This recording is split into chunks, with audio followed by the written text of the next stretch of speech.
and welcome to United States Decides 2024. Polls have been open since this morning across the United States. Some eastern states are about to close their voting centers, and from this special show in TeleSUR English, we'll bring you the latest information and analysis about this electoral process. My name is Belen de los Santos, and with me, bringing all the relevant data, social networks, and even some history lessons is, of course, Gladys Quesada. Good evening, Gladys. Good evening, Belen, and good evening to all of our audience. And yes, of course, we will be bringing to all our viewers the data, the figures, maybe the intel, the insights of this election, and all the, the information that will give us some perspective of what is going on in these polls. So now, please follow us in our socials. We are at TeleSUR English in X, and we have other platforms also active. And we will back to you, Belen, now. Exactly, and also with us is Professor Danny Shore once again. Thank you, Danny, for joining us. Good evening, Belen, Gladys. It's an honor to be here with you. For everyone out there watching live, share this stream. You're not going to hear this on CNN or on Fox News. The corporate duopoly, of course, tries to censor these types of critical anti-imperialist perspectives. So it's an honor to be here with the TeleSUR team. And it's our pleasure to have you with us. And that's not all. We are also joined by our special envoy, Luis Gutierrez, who is from Los Angeles. Hello, Luis. Thank you for joining us as well.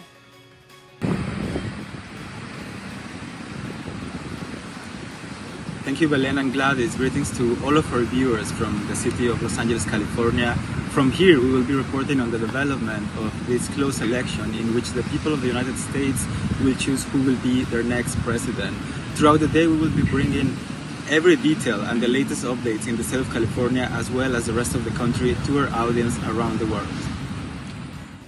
Thank you, Luis. And it is so important to have these testimonies from where everything is taking place. The world eyes are on the United States, especially tonight, as this election will define the coming years in the country and also impact the rest of the world. We'll be discussing all of this with all the analysis, the reaction, all the information.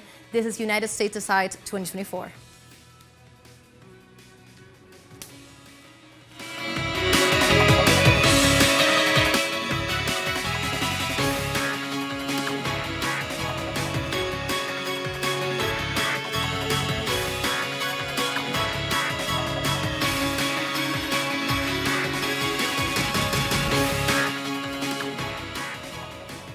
So now we begin with the information, and we begin going to Luis Gutierrez, Special Envoy in LA.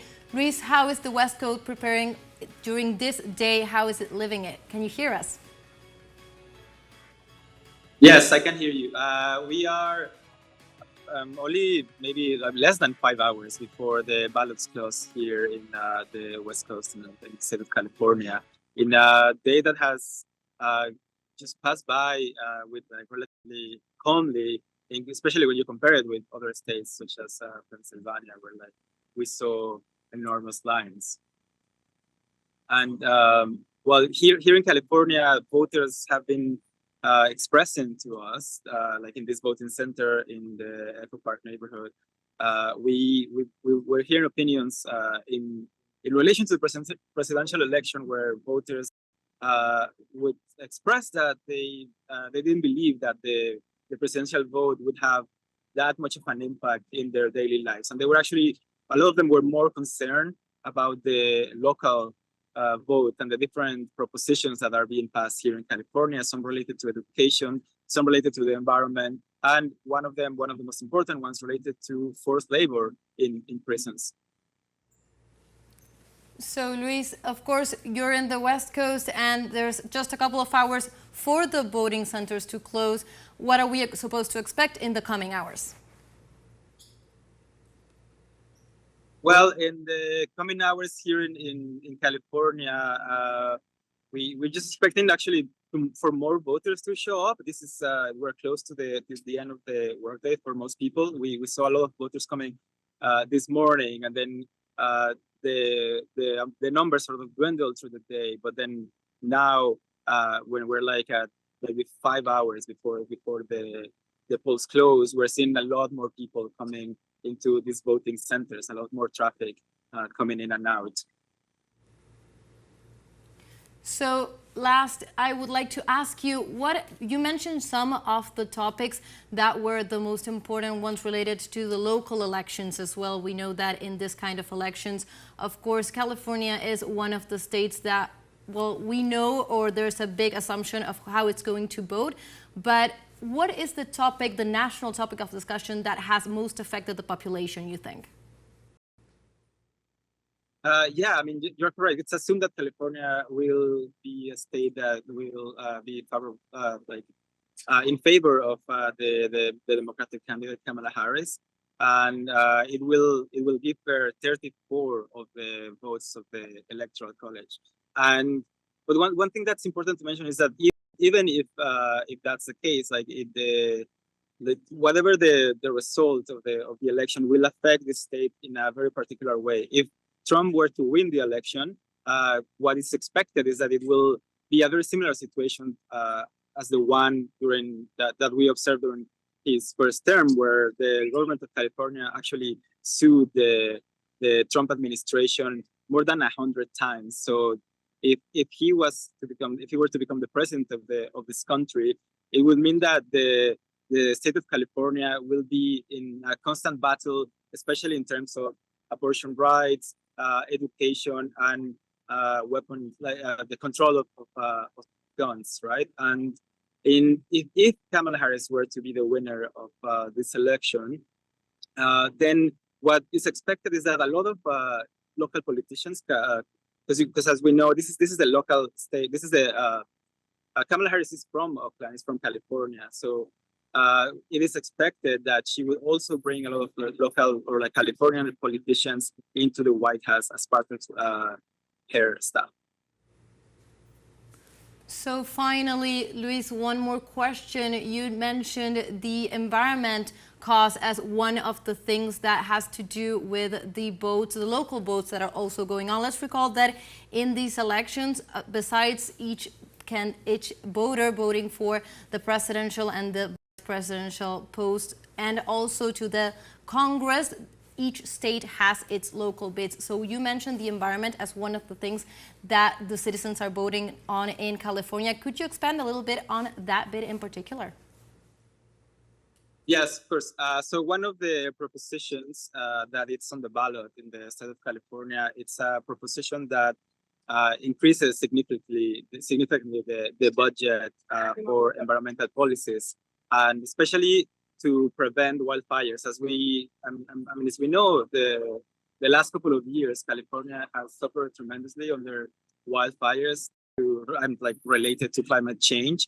And also, as we know, if Trump were to become president, there won't be. He is a person who denies the existence of climate change, right? So that there wouldn't be a national policy to take care of this situation. However, the state of California is already putting in place, or is hoping to put in place, this measure to allocate a big part of their budget into preventing the effects of climate change, such as wildfires. Thank you, Luis, for your report. We'll be coming back to you throughout the night as the voting day continues, so you can tell us everything that's going on from there. Thank you. Excellent. So, Professor, what can we say about California and its decision in these coming hours? California, with its 54 electoral college votes, is an extremely important state. It's almost a guarantee that it'll go blue, that it'll go Democrat. In 2020, Joe Biden almost doubled the votes over Donald Trump, roughly 12 million votes in California for Biden, roughly 6 million for Trump 4 years ago. Cities like Los Angeles and San Francisco, these are cities where there's a large number of Mexican families, Central American families, Filipino families. They're going to overwhelmingly vote based on economic issues, based on immigration issues, and they're going to vote for Kamala Harris. I think it's important to say that Kamala Harris, as a prosecutor, as a lawyer, rather, California had a long track record of criminalizing many different populations. In fact, tens of thousands of people went to jail over crimes of poverty, such as possessing marijuana. Of course, that's now legal in most states. But if you get into the suburbs of California, north of the Bay Area, south of Los Angeles and Orange County, there would be more of a Trump-like xenophobic, anti-immigrant stance. So within each state, there's great variation. And from each state, the importance of the issues changes. The weight of, they did a poll this morning with CNN, and for about 33% of Americans, according to the liberal wing of the ruling class, the issue of the U.S.'s democracy is the #1 issue. But certainly in what's called Trump country in the Midwest, immigration looms large as one of the biggest issues. So from state to state, but even within different regions, we see great variation in terms of what the most important issues are for voters. Exactly. So you were just talking about Kamala Harris, and let's begin tonight by going into the profiles of the candidates that are in the race that's defined tonight, or that begins to be defined tonight. So let's see some about the Democrat candidate, Kamala Harris. Precisely. So, born on October the 20th, 1964 in Oakland, California, from an Indian and Jamaican immigrant parents, Harris served Attorney General of California since 2011 to 2017 and as a senator from 2017 to 2021 when she became the U.S. Vice President for Joe Biden's administration. Her first year at the position was harshly criticized due to what people deemed a lack of action and clear agenda. In 2023, tasked with addressing the root causes of undocumented migration in the U.S. from Central American countries, Harris launched the joint program Central America Forward, aimed at tackling the issue. Also, it's paramount to note that she became the presidential candidate for the Democratic Party in 2024 after Biden stepped down from the race. Her platform focuses on criminal justice reforms, healthcare access, climate action, and women's rights issues.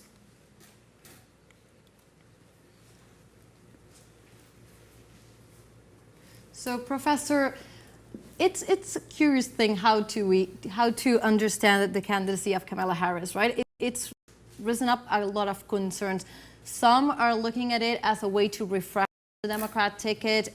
They focus on the identity. She's a woman. She's Asian Black, and in terms of what that means, others focus on the fact that she is the vice president of the administration that is, for example, enforcing and helping the genocide in the Middle East. So how are we supposed to understand her candidacy? Yeah, let's go through a brief biography in addition to what we heard about Kamala Harris. Her mother ended up being a single mother who came from India. This is something that she is talking about. The issue of identity politics looms large, specifically in the coastal states like New York and her native state of California. The story of her father is actually very, very interesting, and this is not something you're going to hear on YouTube. In fact, we have colleagues who've tried to tell this story and, in fact, even published books about Kamala Harris and her true roots, and that's been censored in the United States. Her father is a professor at the University of West Indies, and he is in fact a Marxist thinker, a Marxist theoretician and professor, and he disowned his daughter roughly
for those states. And as you were saying, those are not surprises. And they're repeating their pattern of voting from back in 2020. So for now, there are not surprises. There are not turning tables here in these elections. So those results are coming in, and we will giving you all of these updates regarding the election and the outcomes as they come in. So can we continue with Kamala Harris and the breakdown of her biography and her politics, as we were saying? And I want to address something. Kamala has been taking advantage of some sector that I think for her are a common ground with Biden that they try to bring up to, and that is the younger vote, the young vote of the people, because as we know, maybe the elderly in the US are more prone to Donald Trump because of the conservative views, okay? They see politics in a more strict way, in a more narrow way, but in any case, the youngsters, the young people, they have these new views, they have alternative conceptions of the future, and let's see, they are the children of the woke movements, I beg your pardon there, and they are trying to break the molds in terms of gender, identity, politics, and even in property distribution and economy. So I think that is the ground they are trying to bring in. So Kamala is presenting herself like the auntie, like Momala. So Danny, how do you see her campaign in terms of trying to attract the youngsters? When we talk about U.S. democracy, we're often talking about U.S. hypocrisy. If we go back to Barack Obama's candidacy in 2008, they would have us believe that Barack Obama was just this young, brilliant young man who just suddenly rose to the summits of U.S. political power. But it's not really about an election, Gladys. It's about a selection. We should always add an S right before that key American term of election. So I think they artificially elevated Kamala Harris, not based upon that she had the most incredible work ethic in the history of California, or that she had made such a creative contribution to the politics of where she came from, but that she was the most strategic complement, Joe Biden, an old white man. But again, woke politics, identity politics are the antithesis of class politics. So even though she checks off every box in terms of gender, in terms of, you got the Southeast Asian roots, you have the African American or the Jamaican roots in her case, of course, Barack Obama, part Irish, American, the roots in Kenya. And yeah, definitely this generation, particularly in the coastal states, for them, these identity politics are a huge, huge issue. Many youth on TikTok and in social media. And that's why they then brought in, again, the complement, the Tim Walz. Because Tim Walz then is the more, the family man, the father, the soccer and football coach. So we get so caught up as Americans in the personalities, remembering these individuals, as individuals with their personalities, that information is almost completely irrelevant. What are the huge lobbies and the moneyed and propertied interests behind them? And the proof is in the pudding. What has Kamala Harris done in the past? What accomplishments can we look at? She was tasked to be the economic czar, supposedly to stop the immigration crisis, which was never an immigration crisis. It was a crisis of neoliberalism, a crisis of U.S. foreign policy towards Central America. And what did Kamala Harris do for Central America? Well, just about absolutely nothing. Maybe add a few more exploitative sweatshops down there. So, Professor, I want you to hold that thought. I want to come back to the idea of how to think, well, the differences between identity politics and maybe a politics with a perspective for the working class and what's happening there. But let's see a little bit of the road to the selection of Kamala Harris. How did she get to this point? This is horrible what's taking place. After a halting performance in June's presidential debate, alarms were triggered over U.S. President Joe Biden's physical and mental capacity, his advanced age and doubts about his real chances of leading the country in a new term brought down his poll numbers and led many Democrats to call for his resignation. In this context, on July 21st, Biden officially suspended his campaign for re-election in 2024 and endorsed Harris to become the party's nominee on a statement shared on his X account. She's tough, she's experienced, and she has enormous integrity, enormous integrity. Her story represents the best American story. And like many of our best presidents, she was also vice president. That's a joke.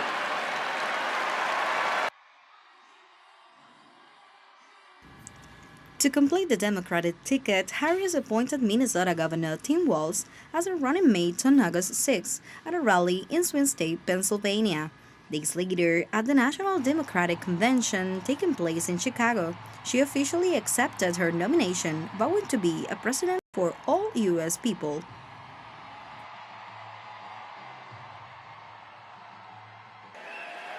And let me say, I know there are people of various political views watching tonight, and I want you to know, I promise to be a president for all Americans.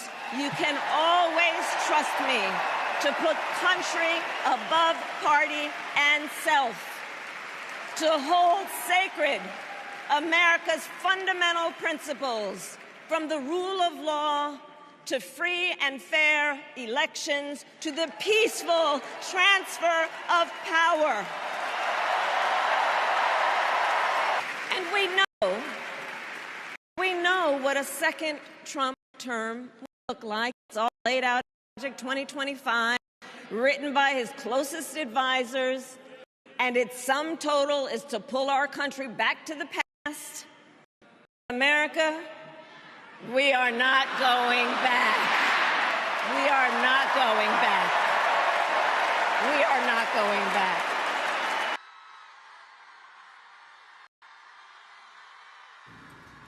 Since the announcement of her nomination, Harris has been endorsed by various political figures, such as Jimmy Carter, Bill and Hillary Clinton, Barack and Michelle Obama, the Congressional Black Caucus, and more.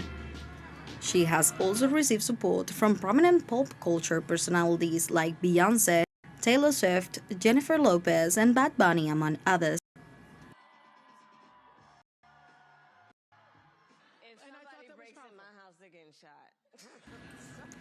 The focus on motivating undecided voters in key swing states and appealing to younger generations, her campaign has been comprised of unconventional interview choices, opting for appearances on podcasts and talk shows in addition to holding rallies.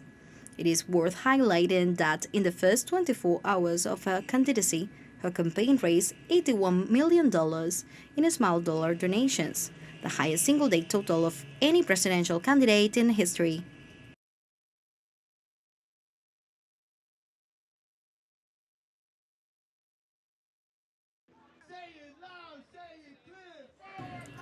However, her candidacy has drawn criticism regarding her stance on the genocide in Gaza and her unwavering support for Israel, which has prompted pro-Palestinian protests to erupt at some of her rallies and public appearances.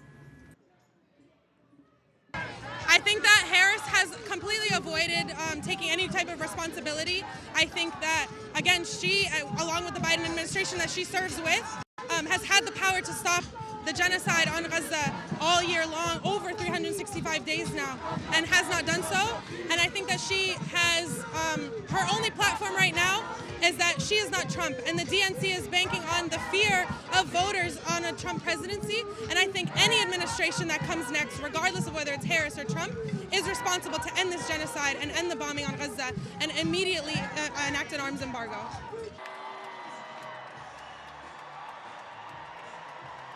With a discourse heavy on promoting reproductive rights and supporting the raise of taxes for corporations and highest incomes, and giving tax breaks to small businesses, if elected, Kamala Harris will become the first female and first Asian American president of the United States.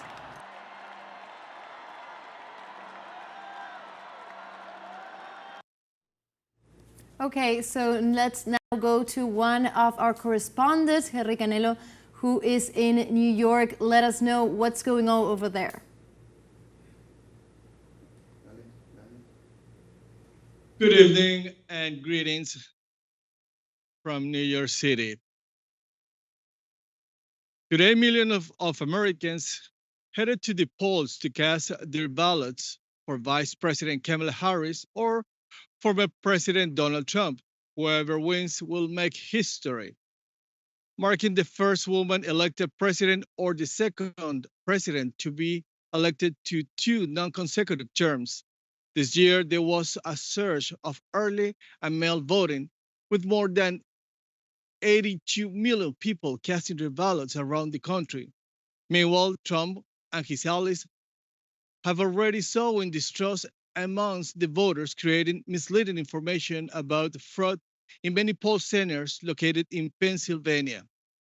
According to a local poll, more than 60% of Latino voters in Pennsylvania support Kamala Harris, and the controversy over calling Puerto Rico a floating island of garbage at a Trump rally.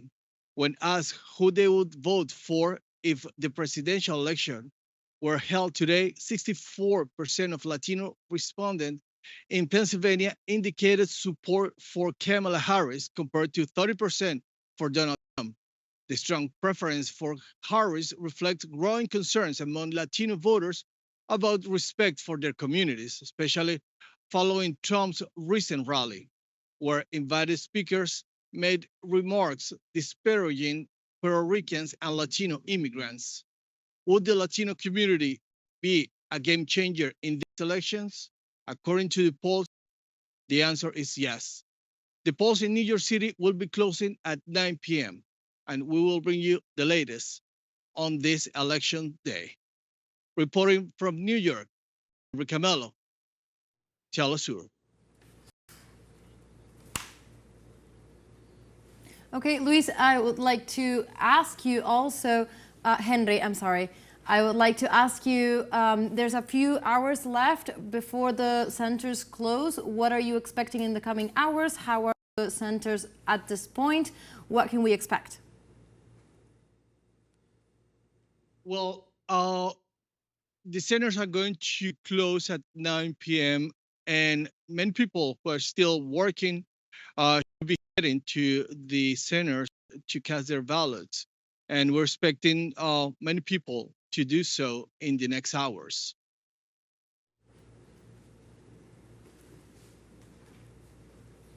Okay, thank you. Thank you, Henry, for your report. We'll come back to you to have more updates of how this day is developing in New York.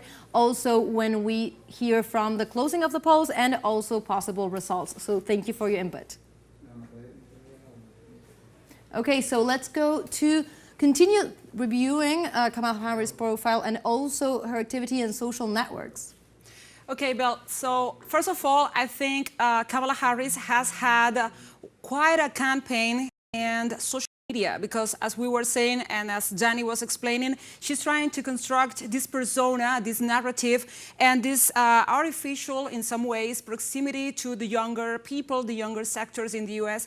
and abroad also, because she's trying to connect with other audiences and trying to be more engaging, more, more close. And as we were saying, she was appealing to familiarity, calling herself Momala, which is the nickname that her children give her in their familiar ambience. So that's a way of constructing this proximity. But also, I want to tell you, she has been very active and proactive with several accounts in TikTok, because it's not only the TikTok account and profile for her, okay? It's also her husband, Tim Walz, and other accounts relating to her.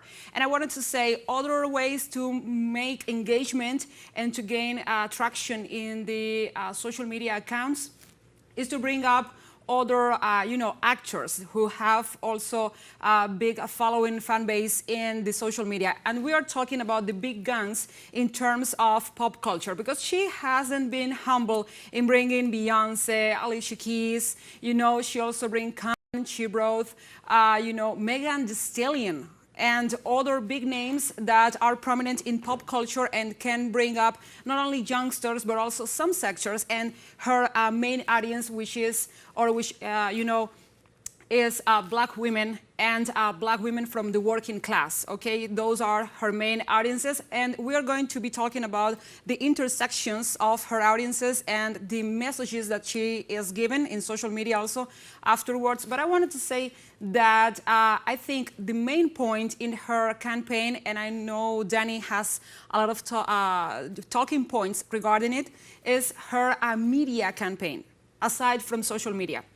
Because we have to think that she has been taking other alternative media, non-conventional, non-traditional ways of speaking to the audiences. Just a little days ago, she was in SNL, okay, doing the opening sketch with other actors, and she was there presenting herself in a comic way. She was playing with her own speeches and her own ways of presenting herself, and that was a moment that she tried to also bring up more followers. And I wanted to say, for example, she was in the Call Her Daddy podcast, okay? And it is non-conventional because Call Her Daddy is a podcast about non-traditional topics in media, okay? So she was talking there about her identity, her femininity, how she's childless, okay? That's other sector that she is connecting with. And she was also in 60 Minutes, which is one interview series. And let's recall something. Trump dropped out. He just walked away from 60 Minutes back in 2020. Okay, he was having the interview and he could not cope with the answers and the questions he was receiving, so he just stormed out of the interview. And that's one big data, because she then took this interview and she spent the minutes, okay, maybe not the 60, but she was there just holding the questions and holding the interview. And also, she offered an interview with Fox News, and that's other point, because no Democrat candidate has done that so widely and so abruptly. And she had a rough time, okay? She was in a sparring of words with the host, because you know Fox has a Republican view, a Republican base, and their core is not friendly with Democrat people and Democrat candidates also. But she stood her ground, she was standing there, and she has been doing that precisely after the presidential debate she had with Donald Trump back after her nomination. So those are key data, key information regarding how she presented, and as Danny was saying, she has been constructing this friendly persona that I think is taking some features of the Obama campaign, okay? For me, she's doing a copycat of Obama in many, many ways. And let's recall Obama invited the Hamilton musical actors to the White House. He was present in SNL. He did sketches. He was bullying himself, you know, laughing about himself. And those were key moments for him to be more approachable. So now she's trying to copycat what he did back then. So I don't know, Danny, if you have any perspective regarding this alternative media that she was addressing and she was having in screen or on screen? Yeah, Gladys, celebrity culture is huge in my country. They think because they closed with Lady Gaga or Bad Bunny or LeBron James that somehow brings them more credibility in the eyes of the American people. Unfortunately, a lot of people are duped by this. We see, really it's two competing teams of propaganda. And they rely on these celebrities, on these influencers to try to get as many votes as they can. It is another example of how superficial the democracy is in the United States. I think it's so important to make these points. Now, of course, it would be significant for the first time in United States history to have a woman president, but a woman president who continues the genocide in Gaza, is that a victory for women? A woman president who continues to fork over hundreds of billions of our dollars for a war on Russia with the Ukrainian people trapped in the NATO-US meat grinder, is that a victory for American women? So a lot of young people specifically, and I think a lot of American women, of course, they have every right to call out the misogyny, the patriarchy of a Donald Trump and a J.D. Vance. That's how J.D. Vance attacked Kamala Harris, because she doesn't have any biological children of her own. You could definitely call that a cheap shot. He referred to her as a cat mom. And then different women across the country started to wear T-shirts in solidarity with the quote-unquote cat moms. So I think then Kamala Harris responds with this whole mamala type of persona. Again, it's all smoke and mirrors. It's very superficial, but us Americans, speaking collectively, if I can, for all 333 million of us with all of our diversity, the vast majority of us, when I think of how I grew up and my family members, we do get caught up in the superficial, because whether we're watching Fox or CNN, again, these are two competing teams of propaganda that invest billions and billions of dollars every day in their propaganda. Neither side resolves our everyday problems. The need for more jobs when AI and automation are stealing our jobs, the need for less war and investments in our community. So that's why I continue to call out the superficiality of both sides. And I want to debate something else with you regarding Kamala Harris' persona and construction of her image, because I think it is important to explain how this is done and how they play with perception and they play with the affection or maybe the sensitive topics for people.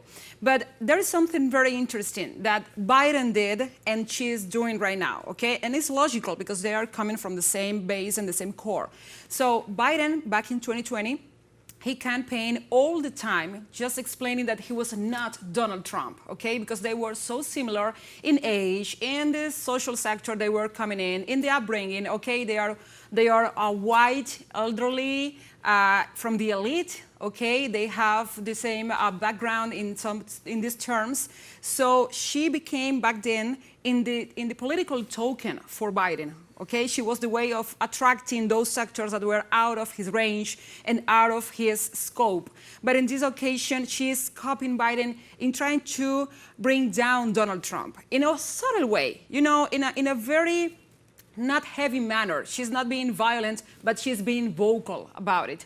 So how this, comparisons, this finding the last detail regarding Trump, now weighing on him the weight of his age, okay, of his upbringing, because those were the Trump strategies and those were the Biden strategies back in 2020. Yeah, Gladys, and what's the most interesting about hearing the points that you're making, if you were to say that on CNN or MSNBC, you would be fired by 5 a.m. tomorrow morning before we knew the results of these elections. So bravo, TeleSUR, for always telling the truth, even though it may hurt us to know that we're talking about a corporate duopoly. Whether it's the Dixiecrats or the Republican-crats, they do not represent the American people. I think it's correct. So much of what Biden campaigned upon 4 years ago and now Kamala Harris, it's anti-Trump. It's always blaming Trump for everything. But what's the program that they represent? Certainly there's a lot of rhetoric, there's a lot of narrative, but concretely, what is there? Another point in terms of this biographical sketch of Kamala Harris, she's married to a Zionist, Doug Emhoff, a renowned Zionist who, as this genocide against the Palestinian people, as the war on the Lebanese, on the war on the sovereignty of over 500 million people in the Middle East rages on. At this point, there's over 3,000 Lebanese dead, roughly 1/3 of Lebanon displaced, uprooted from their homes. These are horrific humanitarian tragedies and crimes against the sovereignty of those nations. Doug Emhoff continues to insist that the true problem is anti-Semitism. And one of our slogans in the social movements across the United States and across the world to end this genocide is that anti-Zionism is not anti-Semitism. And that's why they have to constantly censor TV stations like this. These are things we can't say in the U.S. So I just want to thank you both again for allowing such an open dialogue to exist. Let's hope to continue that open dialogue. We have hours to go. We continue to follow the results as they are coming live in this election day in the United States. But right now, let's go to our special envoy in Washington, D.C., Carlos Montero. Carlos, can you hear us? Tell us everything from there. How's it like? How's the day been? And what are you expecting right now? Hi, how are you? Thank you. It was a really calm day overall in the whole country. Here in Washington, people went to vote, and it was no incidents. And now we start to know that closing the polls, we start to know the first result. So far, we have the projection here in the USA. Different medias, they start to project who's going to win. For instance, you were talking about CNN. CNN is project Trump win in Kentucky, Wisconsin, West Virginia, and Harris wins in Vermont. And I give you an idea. I talked to CNN. Let's talk about NPR, the media public, national public radio. So far, Harris has 3 electoral votes. Trump 23, but it's too early. The night just started, and you remember 270 is the number they have to reach to be president of the United States. But if you let me, we were talking before about the rhetoric of Donald Trump. Donald Trump last night, when he was closing his campaign, he said something personally upset me, and I know it upset a lot of immigrants here in the United States. He said, this country has been taken over by immigrants. We have to free America. America has to be for the American people. Absolutely, this country was built by immigrants, or what he was saying.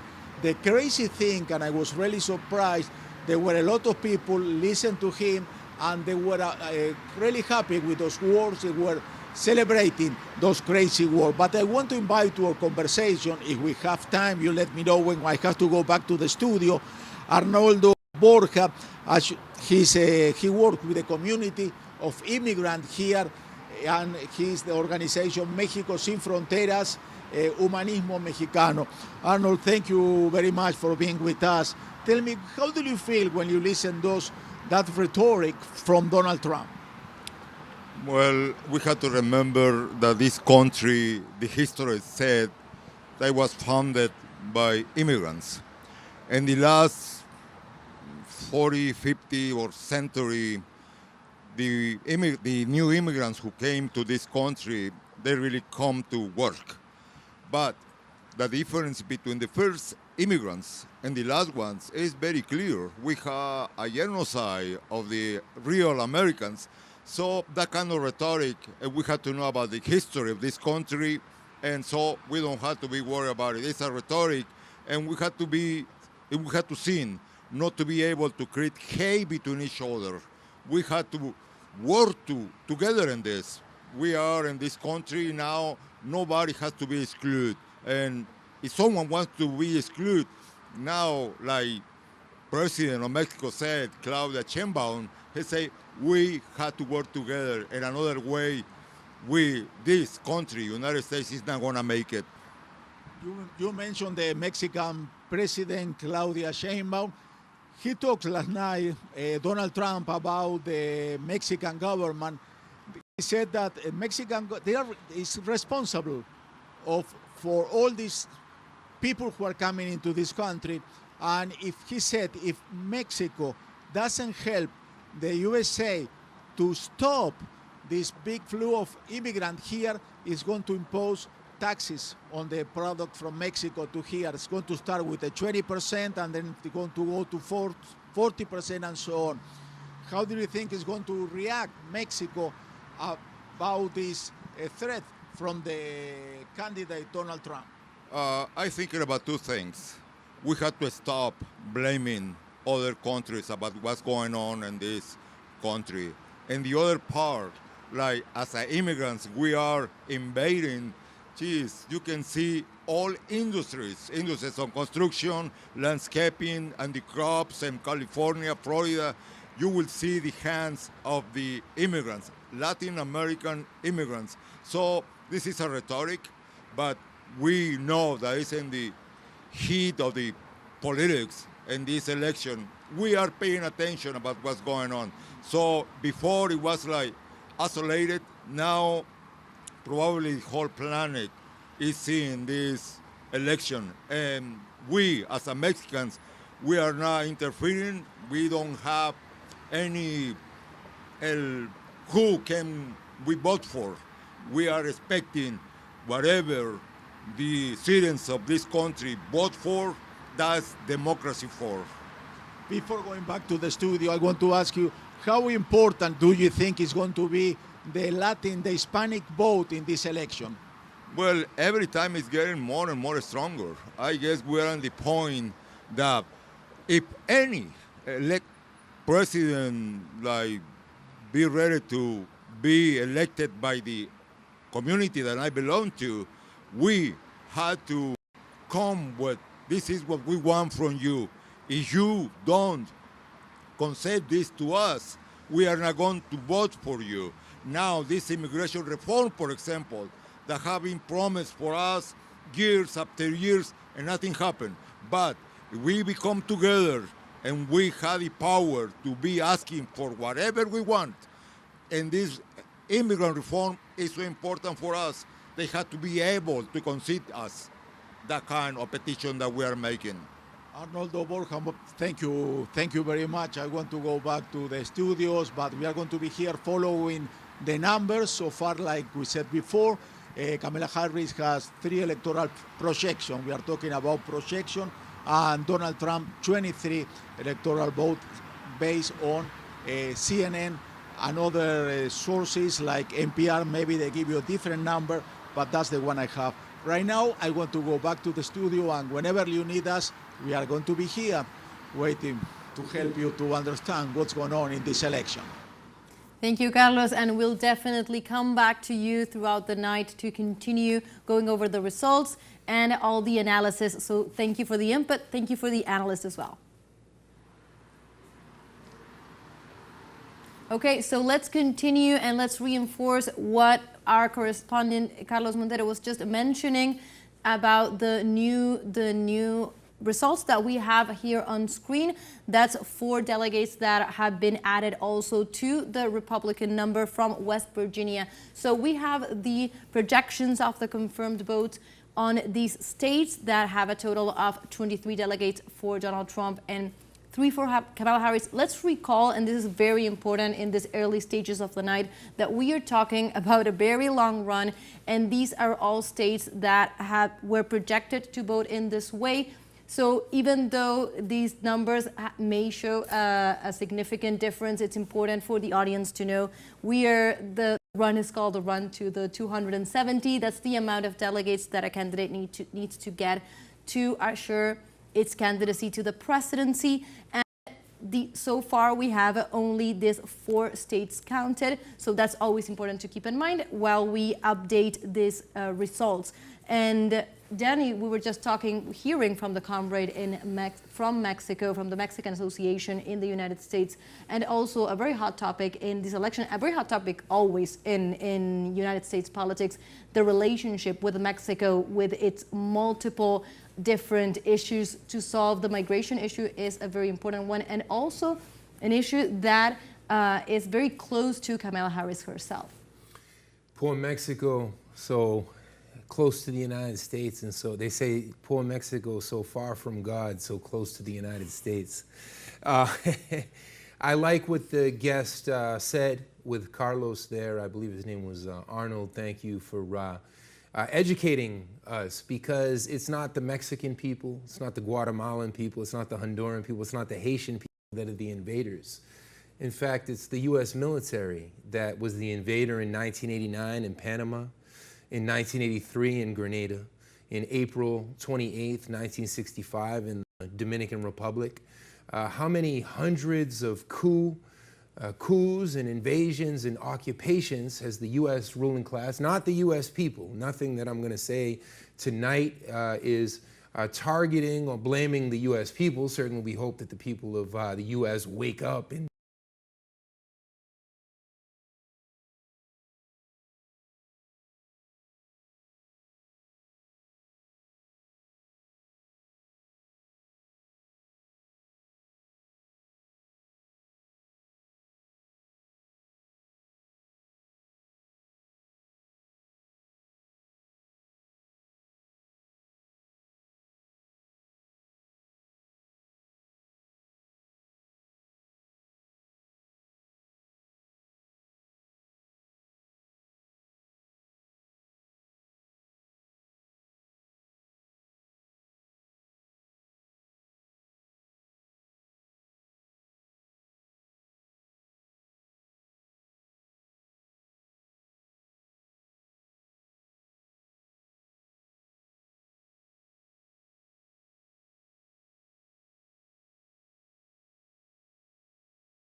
two apart. Think maybe a politics that pick up the necessities and the cries of women, of minorities, but that doesn't necessarily mean that it has to be done in a liberal way. So how could we start setting those apart?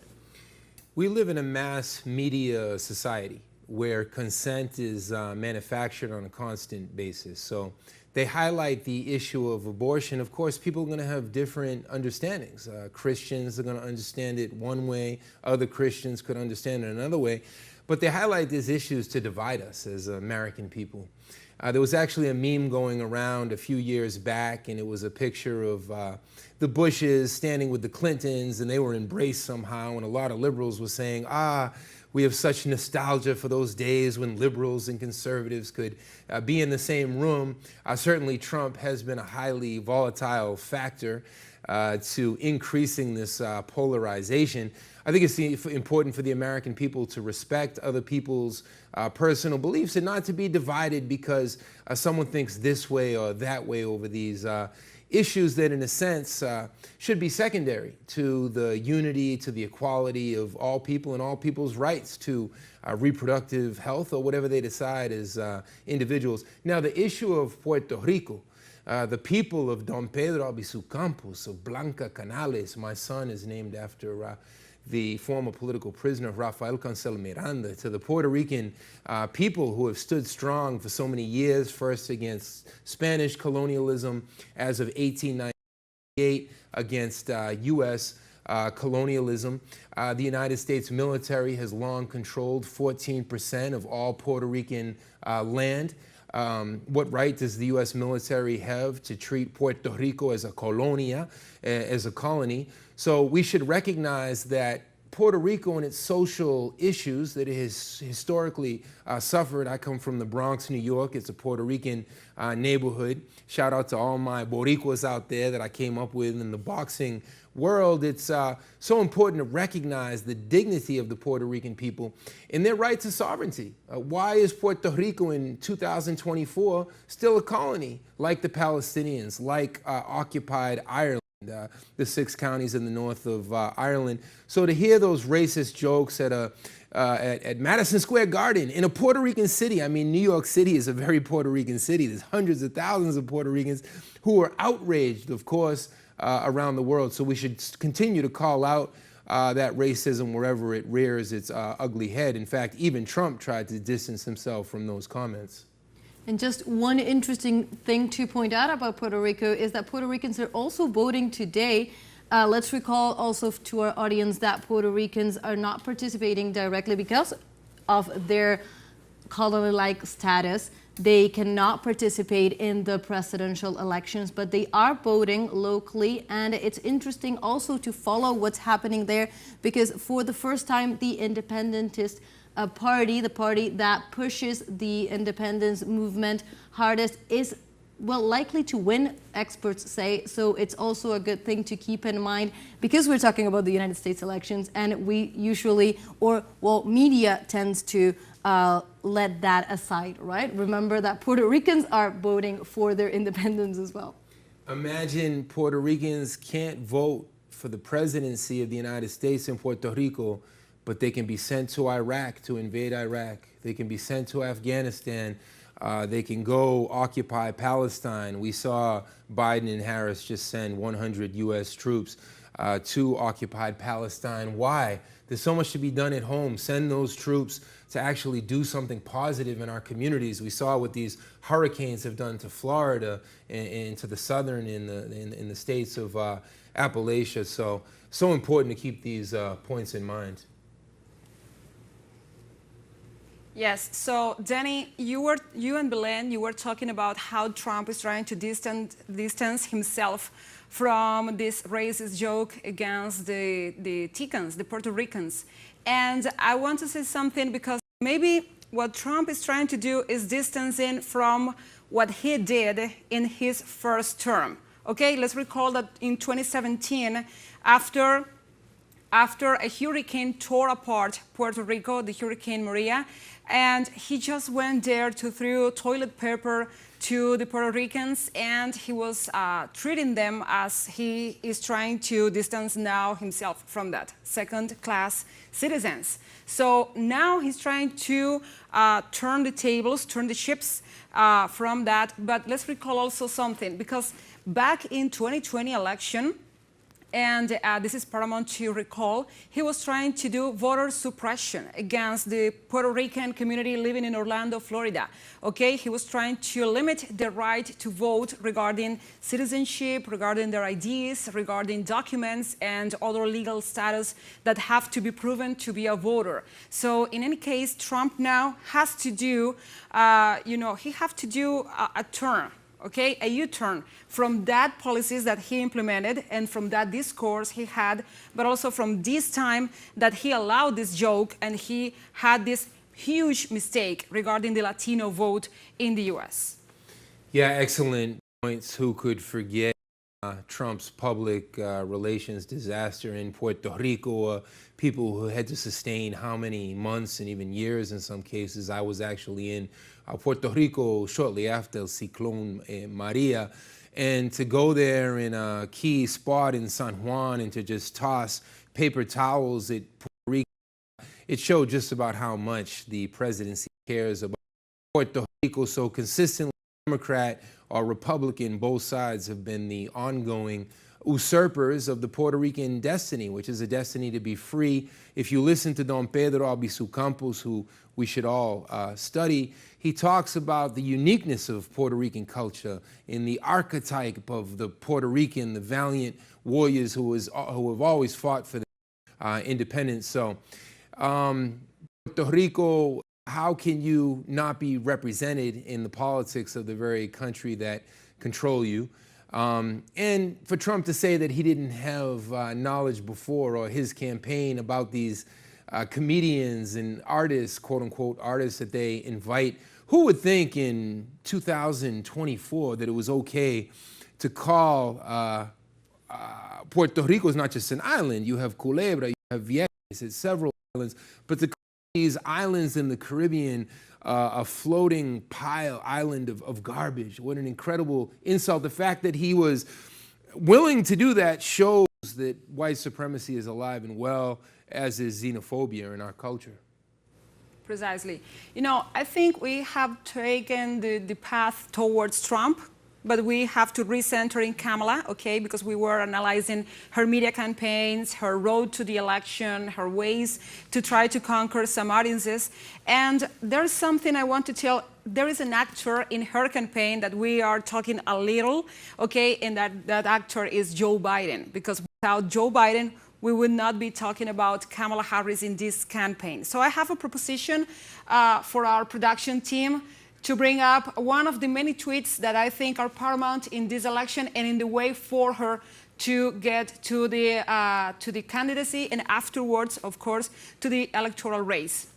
So yeah, we have this tweet in production. Okay. Well, what I want to say is that Joe Biden had a rough patch on June 27th after he had that CNN presidential debate with Donald Trump, when he showed himself as foggy, as clouded, as, with having dizziness and not being so vocal and maybe not being so active in her speech and his ideas. So he had this rough patch with Donald Trump, and he had like a week or maybe 2 weeks of harshly pressure from his fellow mates in the Democrat Party and also from the Republican Party, because they were asking him to drop out from the race, and the public in general lost faith in the party afterwards. So he dropped out. He released a tweet with the letter, a post in X, and afterwards he had this other post announcing the candidacy and the nomination from his part of Kamala Harris. So that is one of the many key points in this race, because that was the moment when I think the running for the Oval Office had a little taste, another flavor, got heated. That's the way to say that. Do we have any other social network highlights to go through? So just so we can completely understand, the road that took Kamala Harris to this point. We were talking about Kamala Harris' presence in the social networks. We also were talking about how this paramount moment we were seeing on screen, the moment in which Joe Biden decided finally, and I say finally because it was something that was demanded even from the partners in his own party, to step down from the race. Polls were showing that he had little to no chances of defeating Donald Trump, something that was very significant because when the candidates were still Joe Biden and Donald Trump, those were by polls the most rejected two presidential candidates that the United States had. So it really speaks also of the way and the state of the democratic system in the United States, that just months ago, it's not the candidates that are running today because of the stepping down of Joe Biden, because Kamala Harris replaced his place, but just months ago, we had the most rejected candidates as the basically only options to the White House. Two octogenarians, two men in their 80s in such a country full of youth and enthusiasm. We have to remember that this entire electoral process is nothing but a spectacle. It offers the illusion that we somehow are participating. What are we doing? We're going into a booth and putting an X next to Tweedledee or Tweedledum. Now, of course, there are highly educated third-party candidates. We will be talking about Dr. Cornel West. We will be talking about the Green Party's Dr. Jill Stein. But in general, why do you think they have all of these celebrities always telling us, from Spike Lee to all of the politicians themselves and all of the NBA players, you have to vote, you have to vote. Let's not forget P. Diddy himself, this horrific, violent misogynist, had a whole campaign back in 2008, vote or die.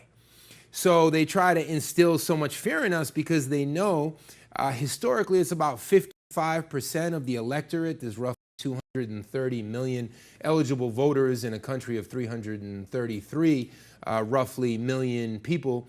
And how does it look if the U.S. masquerades as the leading democracy in the world, if such a low percentage of people actually participate? So that's why I want everyone out there, the viewers, to understand why they create this whole telenovela, a whole soap opera to try to draw people in. And then they create this existential crisis. The Democrats say, well, if Trump wins, that's fascism and we'll never have another election. And Trump says, well, if the Democrats win, we're going to be invaded by immigrants. So they use this mass media, this corporate media, this propaganda to almost shame people into voting. A lot of people today are casting a ballot out of fear. It's the fear-mongering. They're not casting a ballot because they actually believe in Kamala Harris. And if they do, my goodness, you could not be more bamboozled on either side of the island. Whoever wins in the upcoming hours or days, it's the American people who have to continue to fight if we truly want to be respected and truly ensure our own rights. Only the people can save the people, as they say por ahí. Exactly. So I want to come back and just recall, we were just seeing on screen the results so far, the projections that have been so far coming in from different states. So those were 23 electoral votes in the red states of Kentucky, Indiana, and West Virginia for Donald Trump. Also in West Virginia, the Republicans have won a Senate seat, and that's for Governor Jim Justice. So that's one of the other results. We're just seeing those numbers on screen. And also we had 3 delegates for the Democrats for Kamala Harris. Again, let's always recall, this is just, we have a very long night to go. All the results that have come in so far, those there in the screens, all the results that have come in so far have been from the expected, so to say, states. So we are just continuing to update these numbers as they come along. And let's go now to the other candidate. We've been talking about Kamala Harris. We've been talking to her road to this point. But let's see some more about Donald Trump. So let's go to see those facts. Okay.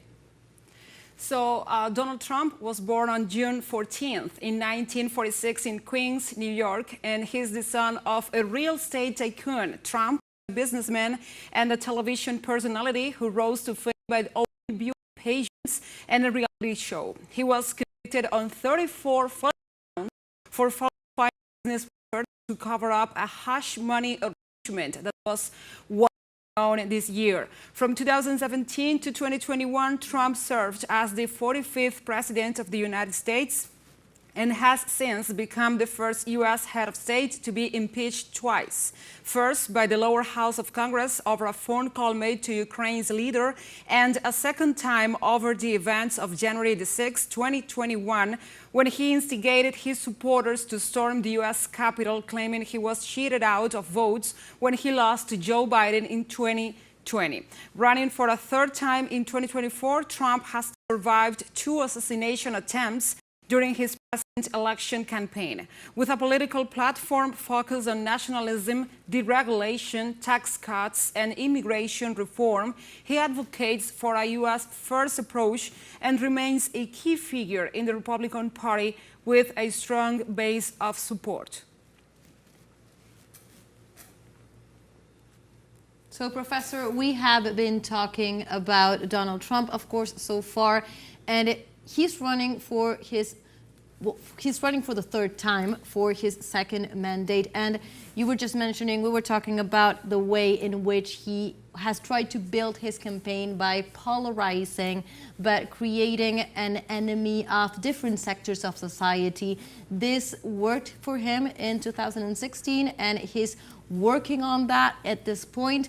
And he is very close, at least, to conquering this once again, even though of his convictions, even though of his, for example, links to the assault on the Capitol on January 6th, something that, well, decades ago was unthinkable in the United States. And even that being the case, he's here right now. We are talking about a very tied down counting of votes. So how can we explain the Trump phenomenon in 2024? The Trump phenomenon.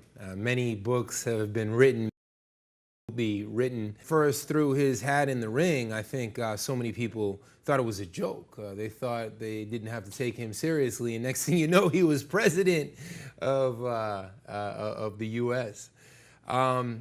It was the Democrats who created Trump.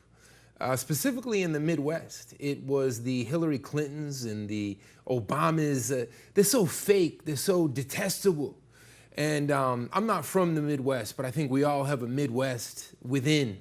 That part of us that's the underdog. We've been humiliated, we've been stepped upon. Other people, the quote unquote coastal elites who've looked down upon us. And I mean, it was just last week that Joe Biden was actually hearkening back to Hillary Clinton's rhetoric that you can put most of Trump's followers into this basket of deplorables. How do you call the American people deplorables? It's not the American people's fault that they've been filled up with xenophobia, Islamophobia, patriarchy, whatever the issues that we want to highlight. So Trump appears in this vacuum, and even though he's this billionaire, he's worth somewhere between $4 to $8 billion, he would never sit down with an individual like myself or my cousins or any of my family members. He clearly is so haughty, he thinks he's better than us, but he had a rhetoric that spoke against Washington, that spoke against the swamp. Where I would have a differing opinion, I would say he's nothing but another swamp monster, but he was correct to call out the corrupt Washington, D.C. swamp. So he's able to cash in, specifically in the Midwest, in the more forgotten parts of the United States called the flyover states. He's able to cash in and say, you know, these Clintons and these Harrises, and they could care less about you. So he comes up with his rhetoric, and how many tens of millions of Americans fell for it. But I don't think at their core, what I've heard from so many different conservative voters is not that they believe in Trump, but they're so sick of the same slaps in the face from the insiders. How refreshing to hear from an outsider. But as you mentioned, Trump actually comes from a real estate family. There's, of course, the famous or infamous anecdote where Fred Trump, his father, who supposedly, I think it was the grandfather, had some links to the Ku Klux Klan as well. That should be looked upon. But Trump says that he was a self-made man. He only got $1 million as a loan from his father. Only. Would you like Just to, Gladys the or Belen, Just what could the you one. do with a $1 million loan if Fred Trump was around to get it? So important to, again, call out appearance versus reality. Trump pretends to be the guy who'll sit down with you with a cup of coffee, sit down for a throwback, a Budweiser or a Coors beer. That's far from the truth. That's part of the propaganda. You know, Danny, there is a thesis I want to, consult with you, and that is the Trump Republican, okay? Because there is this sense that the Republican Party was stuck with Bush, and his performance during his term. That was, it got a lot to tell about and to be said about. And we know that the Republican Party had this, it was stuck. Politically, socially, it had no charisma, and Obama did all this pulling from the Democrat Party. And the thesis is that the Republican people that are just voting now, or the new Republicans, are doing so, or they are turning so because of Trump, because what he represents. And I think, I don't know if you can side with me, but I have my own thesis about it, and it is that the Democrats fed these individualities, okay, black sectors, poor sectors, mid-class, the immigrants, the Asian descent, the Northern, the Southerns, the youngsters, the trans people, and I'm not getting into that divisions, but they created this sense of the minorities, okay? They divided the social spectrum of the US. But Trump presented himself just with one idea, make America great again. And he tried to do this, to make this umbrella, to join people with the same ideal without calling off all of those minorities and those divisions. Do you think that the Republican of Trump, or the Trump Republican, has to do with that? Do you coincide? Do you have other view on that? Yeah, great points.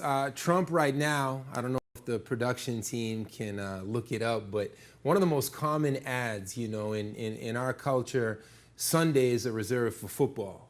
Not the Latin American football, but American football with the brain the other football. Yeah, your football, of course, comes from. This is an Argentinian. I'm not even going to go there. That's very dangerous.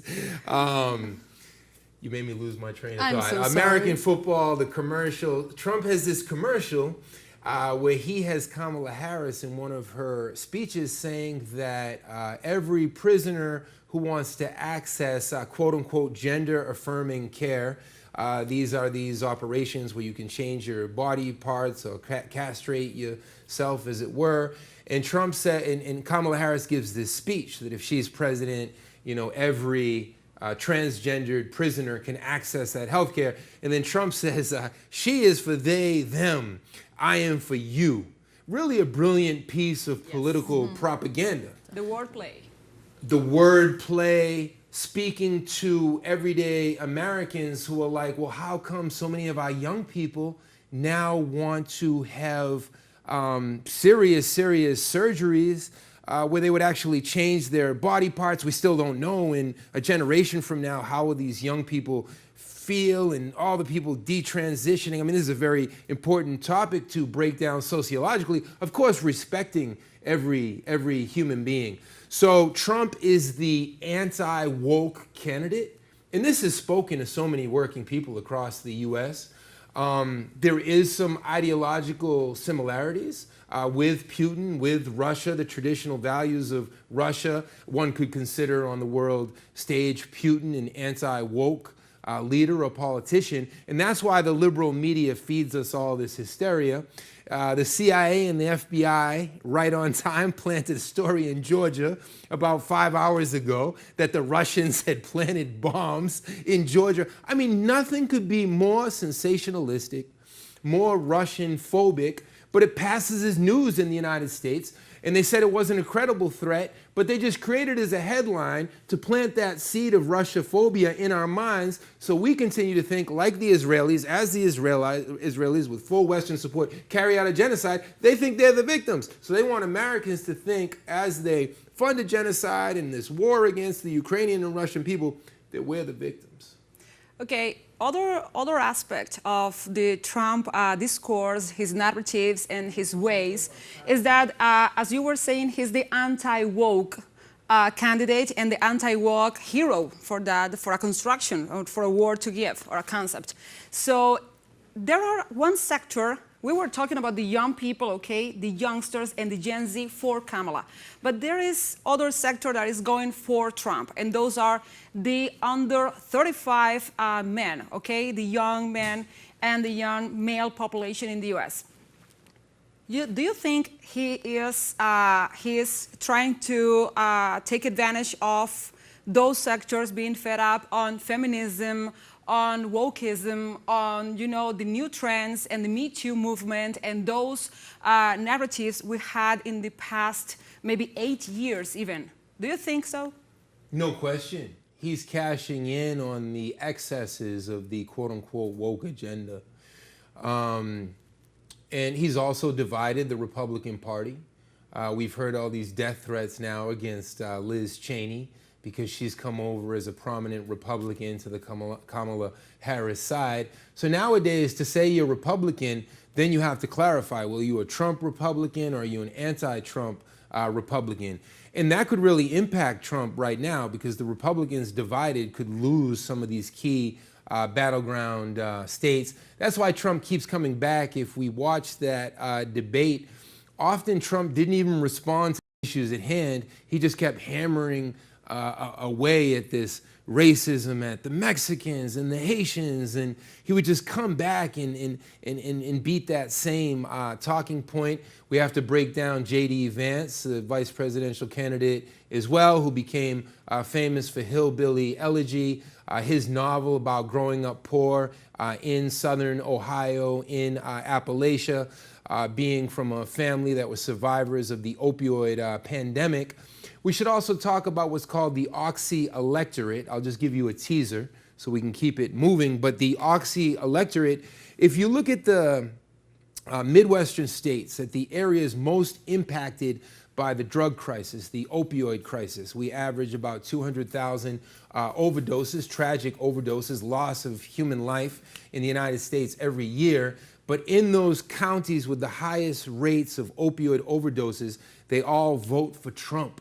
So that's called the Oxy, as in oxycodone and Percocets, these pills that the doctors used to feed us to create this opioid epidemic, which they again blame on China and blame on the Mexicans. We never take responsibility or look at the true enemy in true Trump fashion, the scapegoating, and the liberals are no more innocent. But we should analyze why this Oxy electorate, why the most down and out have this level of confidence that Trump's actually going to change things, when economically we know these jobs are not coming back. The manufacturing sector is not going to leave China or Indonesia or Honduras or El Salvador to come back and pay $20 per hour in Gary, Indiana, in Cleveland, Ohio. So these economic trends, we hear a lot of rhetoric from both candidates, but every day we lose more jobs to automation and to overseas, where they can super exploit other workers who are not our enemy. And then we wonder why those workers migrate to our country. Well, if they've been pillaged and exploited, what choice is left for them? And once again, we have something that you've been signaling and also we've been talking about, that is Trump has appeared to have pointed out some things that were present before he came into the political landscape, that had to do with, you mentioned, well, the high point of being able to call out the political elites of that moment. Even if he wasn't an elite himself, he managed to call them out and position himself as distant from that elite. And that was definitely, like, he was seeing something. And that had to do with possibly what people saw in his candidacy and what he brought into the table. And there was also a major point that I think will give us a lot to discuss about what you were saying, the way he could, well, he addressed the working class, and he made a major point of that, and he continues to make a major point of that. We just need to see the past weeks in which, as you were saying, well, Kamala Harris has really exploited the celebrity culture. She was with J-Lo and she was with Beyonce, and she was really making a point of that.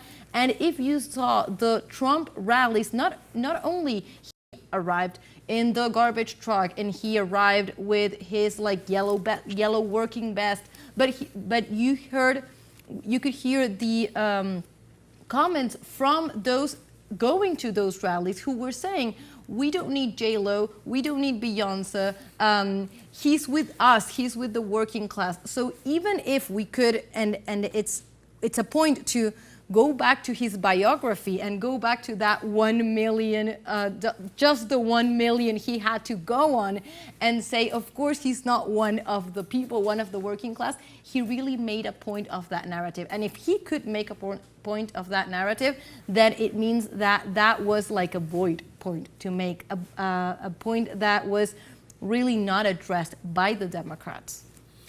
Yeah, imagine Trump putting on his hard hat as if he had ever worked a day as a jornalero, as a working class person. And that's the thing, it's all appearance versus reality, but it's a soap opera. But we Americans eat it up, you know. In Spanish, the word is mediatizado, somos un pueblo mediatizado. We are a people completely influenced by the mass media. So, you know, a high percentage of the country watches CNN and MSNBC every night. On the other side of the aisle, they watch Fox or Newsmax. They believe these pundits and talking heads that are nothing more than spokespeople for the interests of the ruling class. So where's the class analysis? What Trump did is what the left didn't do, and what the liberals didn't do. He stepped into this vacuum. He was able to project himself as a type of savior, and it's our job, the organizers, the activists, some of whom we're going to hear from tonight, Arnold August and Kayla and Mir, Dan Kovalik, who are excellent people to interview. These are the real leaders. These are the real analysts. But because they represent a true change, Trump doesn't represent true progressive change, true change for the masses of working people who want dignity in jobs that pay well and the ability to have more sick days and insurance. Trump represents the antithesis of that. He's a businessman. He cares about his business associates and the board of directors. Those are his peers. There's only 2,800 billionaires in the entire world. Roughly half of them are in the United States, and Trump is one of them. Trump is not the candidate of the working people, no matter how many construction vests he puts on. Excellent.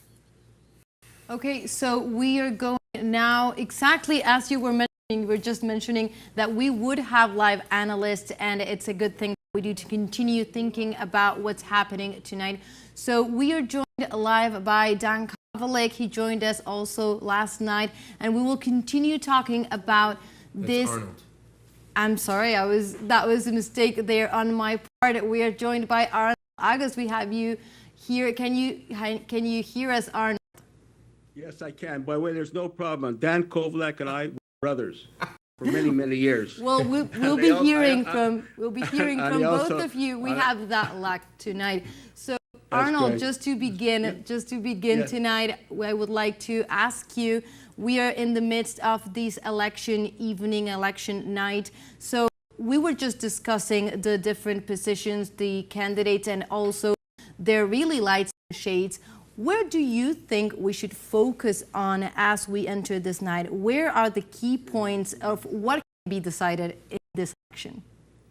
Great question, but doing that, like to echo what Danny Shaw said just a few minutes ago regarding the work with the both anchors, yourself and the other, and Danny, broadcasting things that are said that would never be accepted in the mainstream media, whether it's in Canada, United States, and Europe. So adding my congratulations to TeleSUR for having this type of program. Allow me to give my view on what's happening in the United States. Firstly, I'm a Canadian. However, I am far from being a newcomer to the American political scene. In fact, I have written 3 books since 1999 regarding the American political system and its external expression, U.S. imperialism. Now, I think in my view, you asked what is the main thing? I said that yesterday on TeleSUR, and I'll say it again today. The most important issue in my view, and I think this reflects the view of thousands, millions of people in the United States, in Canada, and the rest of the West, it is the issue of Palestine. So if the issue of Palestine is the main thing, what should the people in the United States do? What should we from outside the United States, what should we support in the United States? My position is clear. Some people may not agree. I don't know if Danny would agree. I think the most important thing is to punish the Democrats. It was the Democrats who have been carrying out the genocide against the Palestinian people all this time during their mandate, and it has even increased to barbarous attacks against the people of Lebanon, as well as bombing Syria and other countries. So I think we have to punish the Democrats. The American people cannot vote for the Democrats. If you vote for the Democrats, despite all the hoopla, as Danny very well deconstructed with all the starlets, the idiotic starlets who speak for Kamala Harris, one cannot vote for a party that is responsible for a genocide. There's a lot of discussion in the CNN. They say this is a historic elections that has taken place. I agree with them. It's a historic election. I think it's the first election that has taken place in the context of a genocide. And thus the historic response has to be, in my view, to reject the party that has spearheaded this genocide. There are other factors as well. Yes, go ahead. Thank you, Arnold. I couldn't agree more. And thank you for your longstanding commitments against imperialism.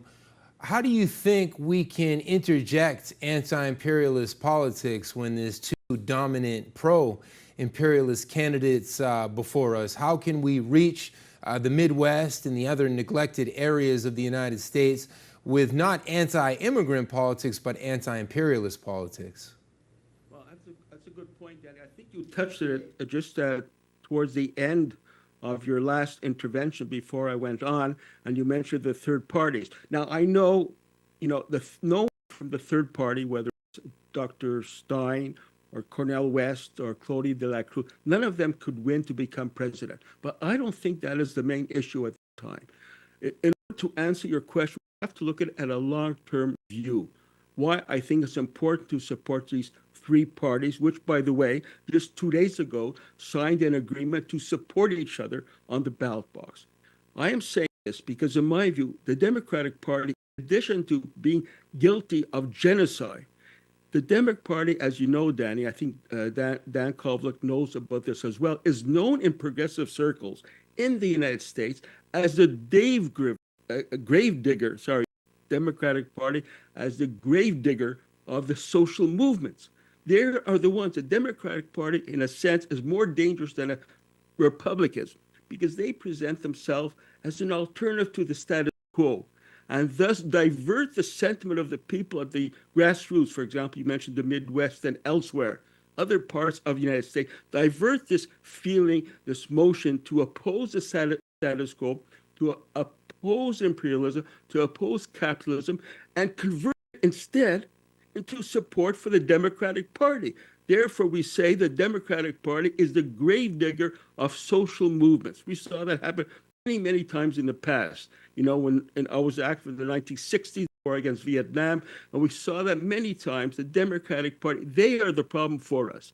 In that sense, we have to help the American people do away with the Democratic Party. If they suffer a defeat tonight, I will be so happy. I don't care if someone says, oh, you're in favor of Trump. No, I'm not in favor of Trump. I'm happy that those genocide enablers were defeated today. And that this will open the door in the not too distant future, or perhaps later on, in the much later on in the future, many years from now, for a new social movement, as Danny was hinting at, I believe, a new social movement that can take on the status quo. That's what we have to open up, and that's why I support this movement in the United States in support of the third-party alternative as a long-term goal to develop a social movement. And Arnold, at this point, I would like to jump in and just come off from what Danny was also saying.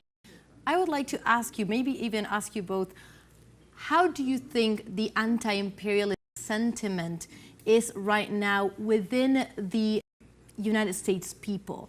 How much is that a thing that the people believe, feel, and if that's not as present as, well, social movements would like it to be, what could be done to reinforce that knowledge in the same sense as you were saying, Arnold, of trying to fuel that unrest that, well, certain sectors such as the Republicans have managed to take that unrest and turn it towards anti-immigration sentiment? How can that be built into an anti-imperialist sentiment?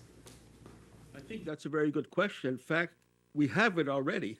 I mean, what has been happening in the United States and Canada, in the West, in Europe, is a massive movement amongst young people, really massive. There are millions of people on the campuses, on the streets, such as in New York. I've seen photographs of Danny many times in front of how many thousands of people demonstrating against Israel. Now, if that is not a movement against U.S. imperialism, then what is? I remember a very important, I often refer the mainstream media and did an interview with one of the activists of University of Chicago.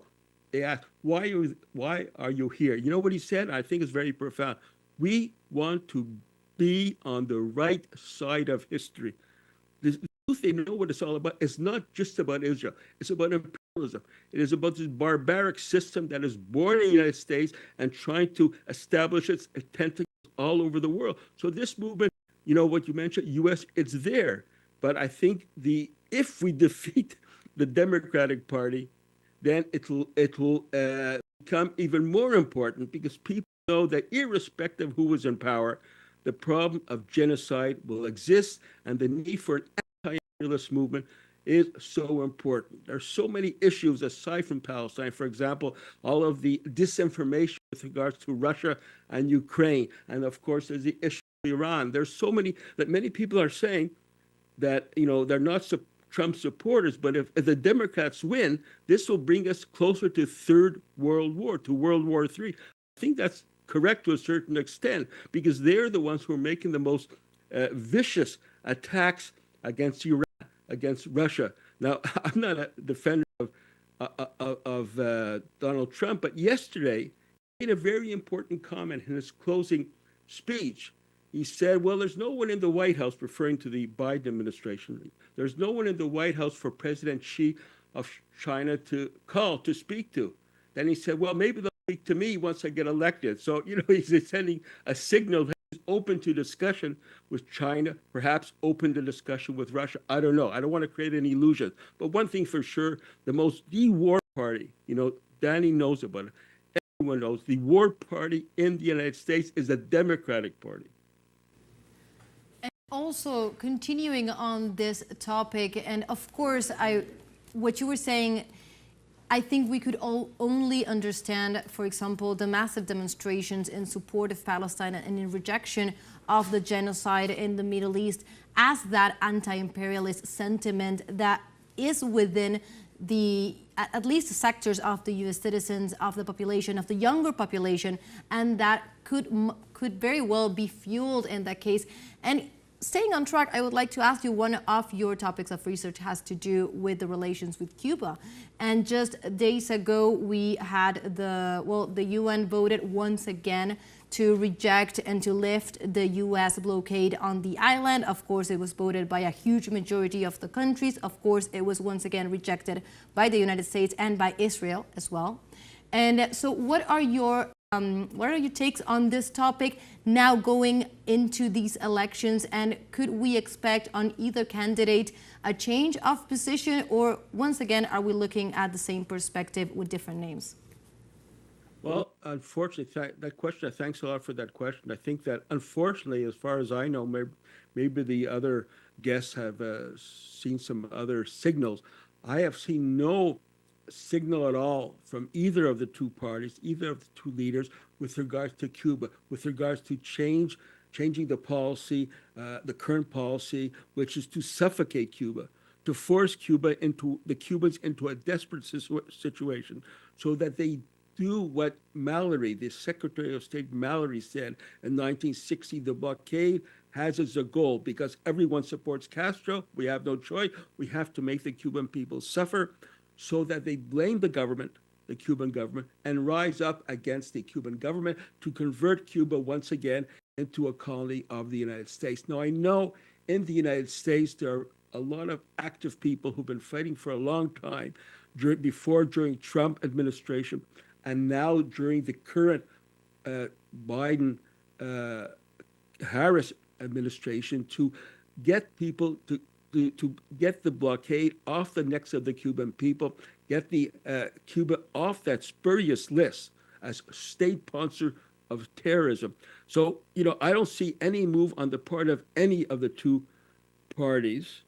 Whoever is elected, I think that the anti-imperial sentiment of the people in the United States and Canada and elsewhere has to move, in addition to Palestine, also has to take on the issue of Cuba. They're trying to suffocate Cuba. As we speak, there's another possible hurricane going to hit Cuba once again, the second in 2 weeks, aside from the major problems of the electricity grid. That problem is definitely as a result of the U.S. blockade, which prohibits fuel being sent from other countries to Cuba in order to provide energy to that electoral grid, and secondly, prevents the Cubans from buying spare parts for the much needed update of that old grid system. So that is an important agenda, an important point that has to be put on the agenda of anti-imperialist struggle at this time. And can I add one more thing? Venezuela. We cannot forget Venezuela. As I was preparing for this interview with you guys, I was watching the proceedings in Caracas. Very important event taking place now. It's part of the Venezuela's initiative led by President Maduro to develop an anti-fascist front, broad front, anti-fascist front against fascism, Nazism, and Zionism. That is what's happening in Caracas now. And I think, Caracas, Maduro is saying that Venezuela is now the epicenter of the struggle against fascism.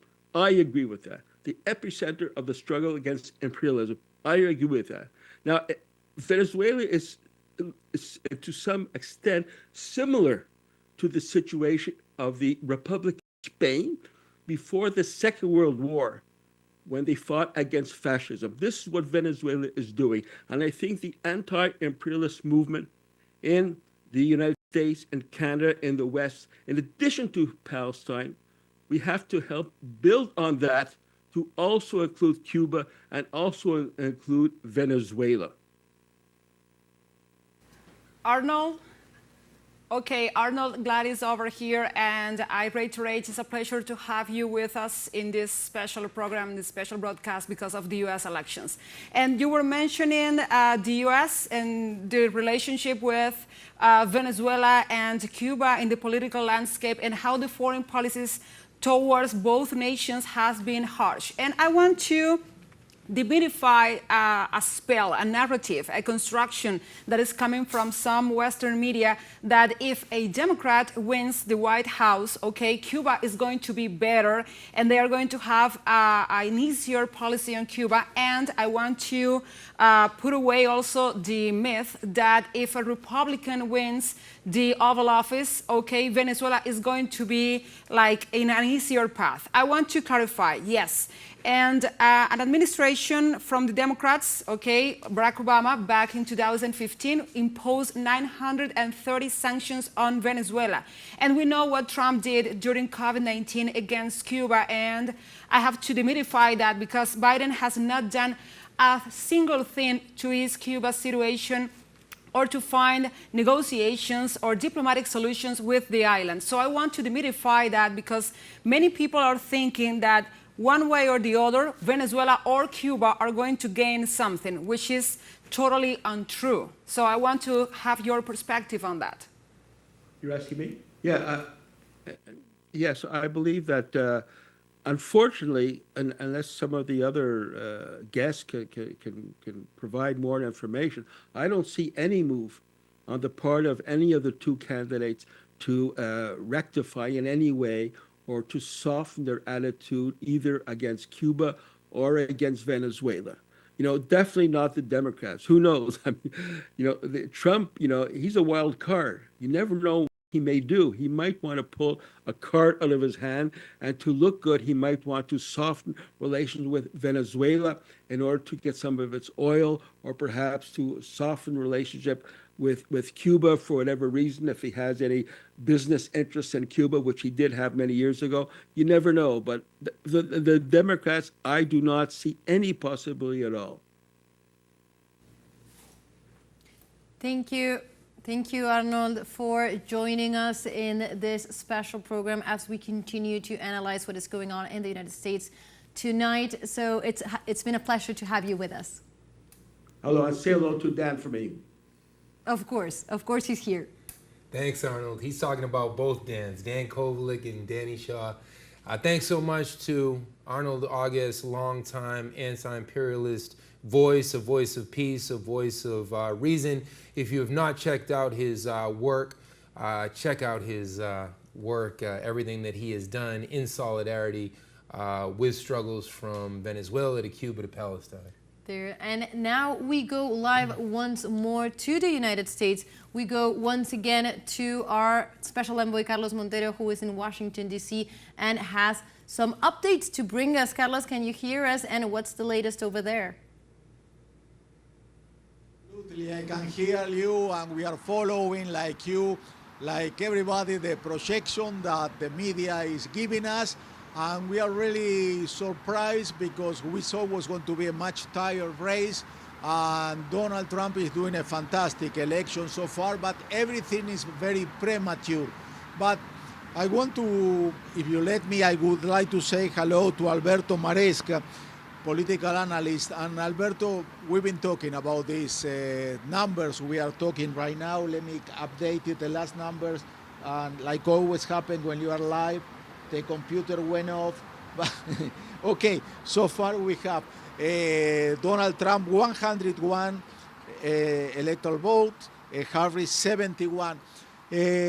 Alberto, would you tell somebody who get home and been reading the last 2 days, oh, it's going to be a really tight race, it's going to be a really tight race, and now realize that Donald Trump is pretty much ahead of Kamala Harris so far? Many thanks for having me. I think that Trump's efforts in reaching those Midwestern and Southern states paid off. In fact, those states are the ones that usually count the vote fastly, and that is the reason why we can see an advantage of Donald Trump in those areas.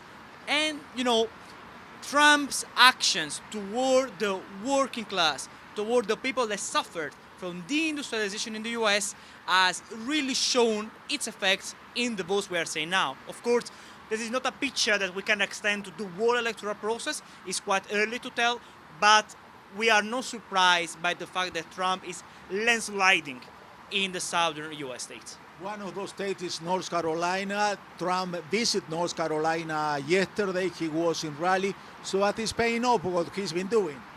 Well, Trump cherry-picked, as we used to say, very carefully the states in which he needed to find consensus. He did not pay attention to others when he knew that he was in disadvantage. So we really have to see how much its speeches, its narrative will really permeate into the population.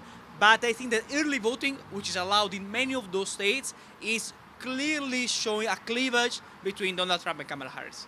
I'm sure you've been talking in this special program about how is the system here in the USA. It doesn't win the candidate that has the most number of votes. It wins the candidate that reached the 270 electoral votes. Each state has a different numbers of votes. And we were talking about Trump, that he was yesterday closing the campaign. He was in North Carolina, he was in Pennsylvania, he was in Michigan. And Kamala Harris, on the other hand, she spent the whole day in Pennsylvania. Why Pennsylvania is so important? Well, Pennsylvania is very relevant, if not crucial, in this election. First of all, because we have Joe Shapiro, a very prominent political figure in Pennsylvania that is a Democrat. In fact, he had to be the alternate candidate to Kamala Harris after Biden withdrew. But the problem is that the rural areas of Pennsylvania are not really prone to opt for the Democrats because their needs are much more similar to the ones of, for instance, people in Georgia. Whereas instead, Pittsburgh or Philadelphia, they used to be, outskirts and centers for the Democrats. But in terms of the countryside of Pennsylvania, well, that is where the game is played in this election. Alberto, I was one of after the last election 4 years ago, I said, okay, Trump is politically dead. Nobody's going to vote for him again. And then we have 4 years where he has some problem with the justice.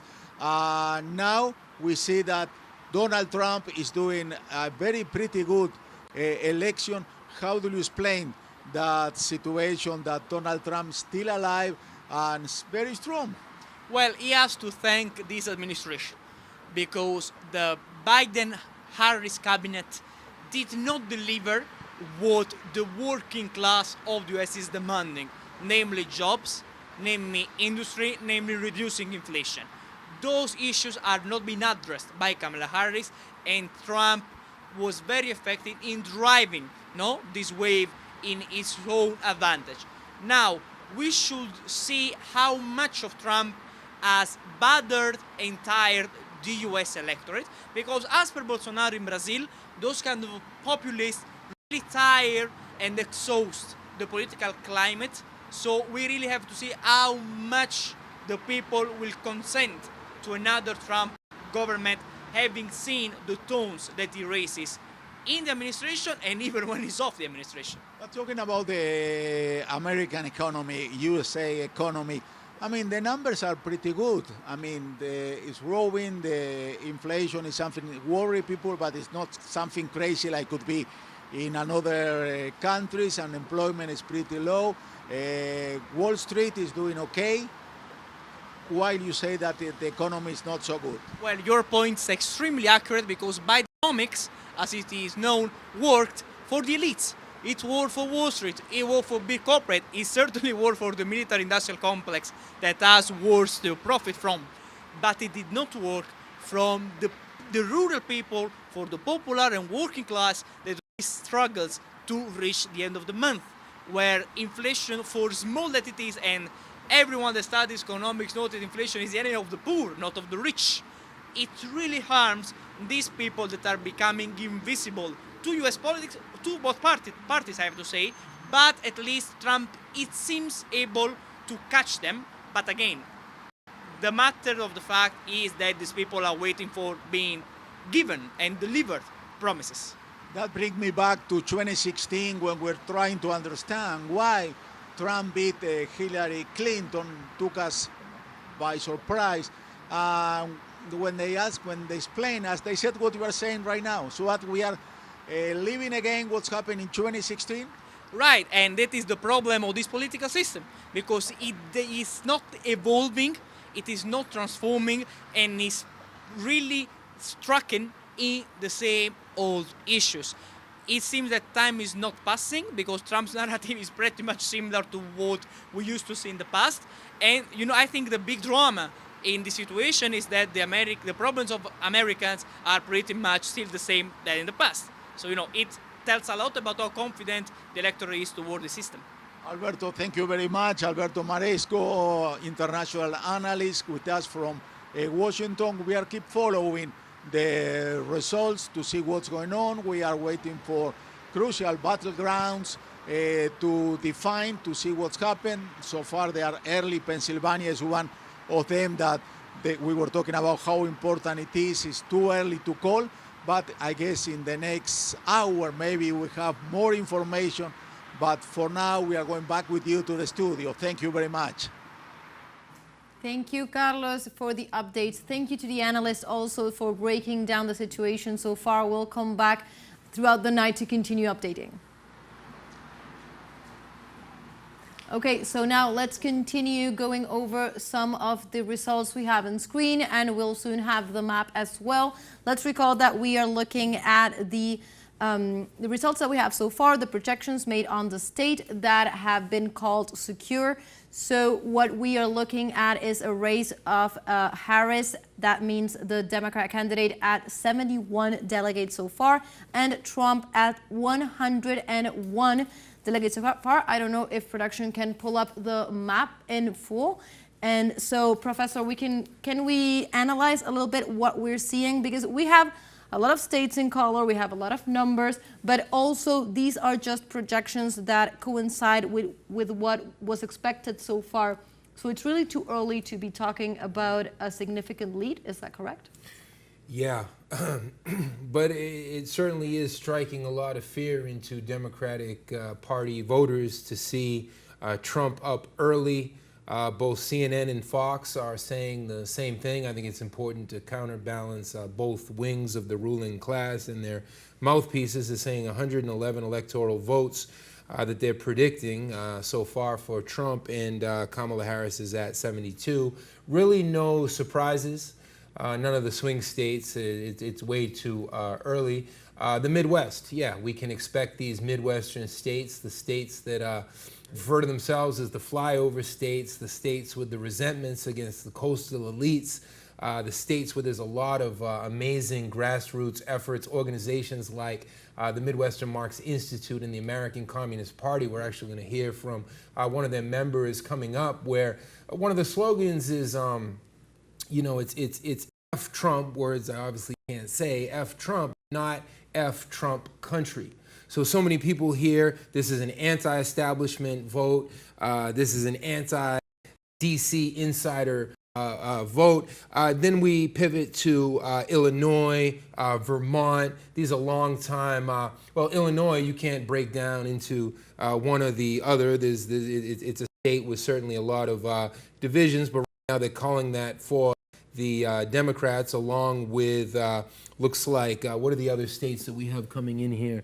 It's too small to see. Is that Maryland? Here, the ones that have been voted Democrat were Vermont, that was Massachusetts, also Connecticut, we have Rhode Island, we have New Jersey, we have Maryland, and also Delaware. Those all going with their delegates to the Democrat count. Let's recall that, as we had on screen, those are 71 for Harris, 101 for Trump. Of course, these are the projections that are being made and that the different media outlets are picking up. And there's some minor divergences between one and the other, depending on when they decide to call the election results, the projections to be secure. So those are the results that we had so far. And we continue analyzing and discussing as we were doing, because I wanted to make a point of what you were just saying, Danny, that up to this point, of course, it's a lead that calls the attention of everyone. It's in the headlines and in different media outlets. But also, we are waiting, as we have been discussing yesterday and today as well, we are waiting for the swing states. Those are the states that had no prior predictions, that were too close to call before the elections in terms of polls and predictions. So those are really the states that we are looking at to see where the tie is going to fall, right? Okay, yeah, for sure the the balance is going towards Trump right now, because he just won one of the states that has the largest amount of electoral votes, which is Florida, and is a secured state, even though some specialists and some experts call Florida as a leaning state.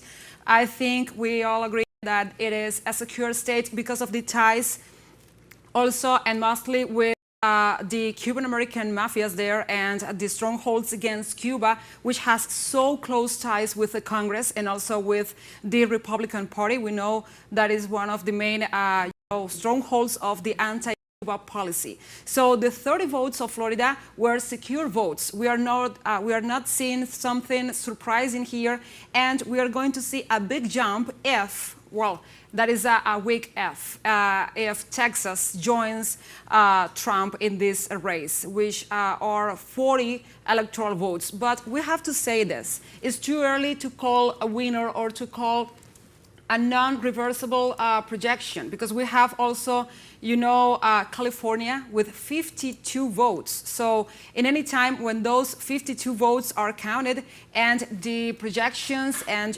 California is a Democrat stronghold too, so the numbers and the figures are going to jump for Harris too as well.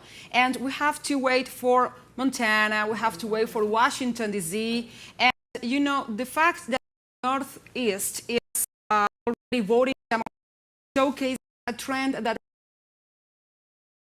for many elections, because let's recall something.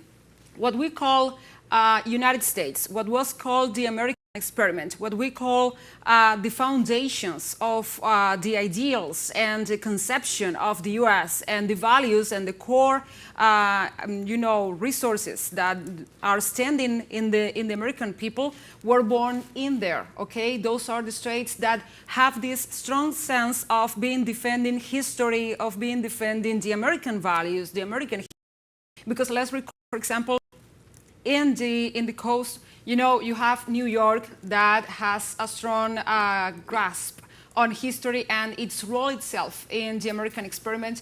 And there, the people there have this sense that they are defending democracy and defending fairness in the U.S. So this is no surprise. We don't have any, turning state. We don't have any state flipping.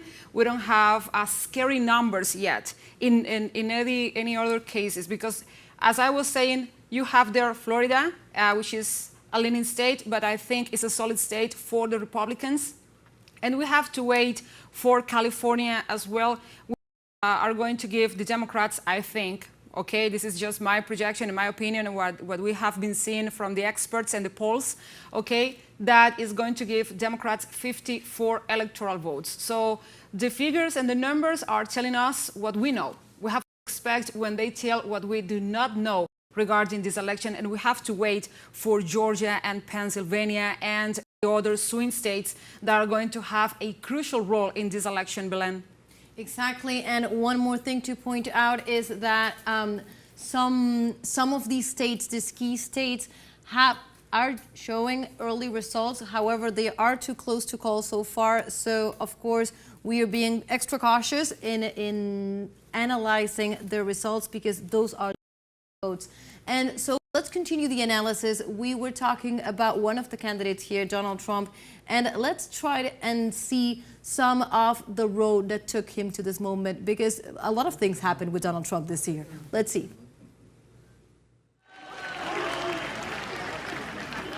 With an unconventional approach to governing, evidenced during his 4-year tenure in the White House and after losing the race in 2020 against current head of state Joe Biden, Trump plans to win in 2024 by accentuating the chasm between his party and Democrats over core political values.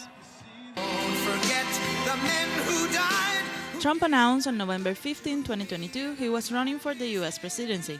And then in 2024, he won by a landslide in the Iowa Republican presidential caucuses. Afterwards, he won the Republican primaries against former ambassador to the United Nations, Nikki Haley, achieving a high percentage of both the popular vote and delegates needed, which cemented his status as the likely Republican candidate. And I really think this is time now for everybody, our country, to come together. We want to come together, whether it's Republican or Democrat or liberal or conservative. It would be so nice if we could come together and straighten out the world and straighten out the problems and straighten out all of the death and destruction that we're witnessing. That's practically never been like this. It's just so important, and I want to make that a very big part of our message. We're going to come together. It's going to happen soon, too. It's going to happen soon. The campaign unfolded as Trump faced the legal consequences of 4 criminal indictments filed against him in 2023, as well as a civil investigation of the Trump Organization in New York. In May 2024, a jury found Trump guilty of 34 felony counts of falsifying business records, making him the first former U.S. president to be convicted of a crime. For his part, Trump slammed the process as rigged. I did my job. Our job is to follow the facts and the law without fear or favor, and that's exactly what we did here. And what I feel is just gratitude to work alongside phenomenal public servants who do that each and every day in matters that you all write about and make the press, and in lots of matters that you don't. I did my job. We did our job. Many voices out there. The only voice that matters is the voice of the jury, and the jury has spoken. This was a disgrace. This was a rigged trial by a conflicted judge who was corrupt. It's a rigged trial, a disgrace. They wouldn't give us a venue change. We were at 5% or 6% in this district, in this area. This was a rigged, disgraceful trial. The real verdict is going to be November 5th by the people. And they know what happened here, and everybody knows what happened here. Trump debated Biden on June 27 in the key battleground state of Georgia. And after his opponent abandoned the race and Democrats chose Kamala Harris as their candidate, Harris and Trump faced each other 3 months later for the second presidential debate of the cycle. Yet again, I said it at the beginning of this debate. She doesn't have a plan. She copied Biden's plan, and it's like 4 sentences, like run, spot, run.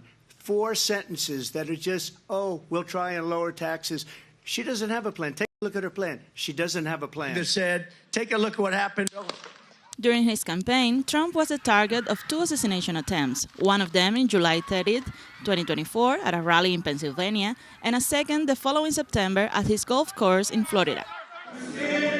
Only days after the attack on July 15, Trump was officially nominated at the Republican National Convention in Milwaukee, when he also announced Ohio Senator J.D. Vance as his nominee for vice president.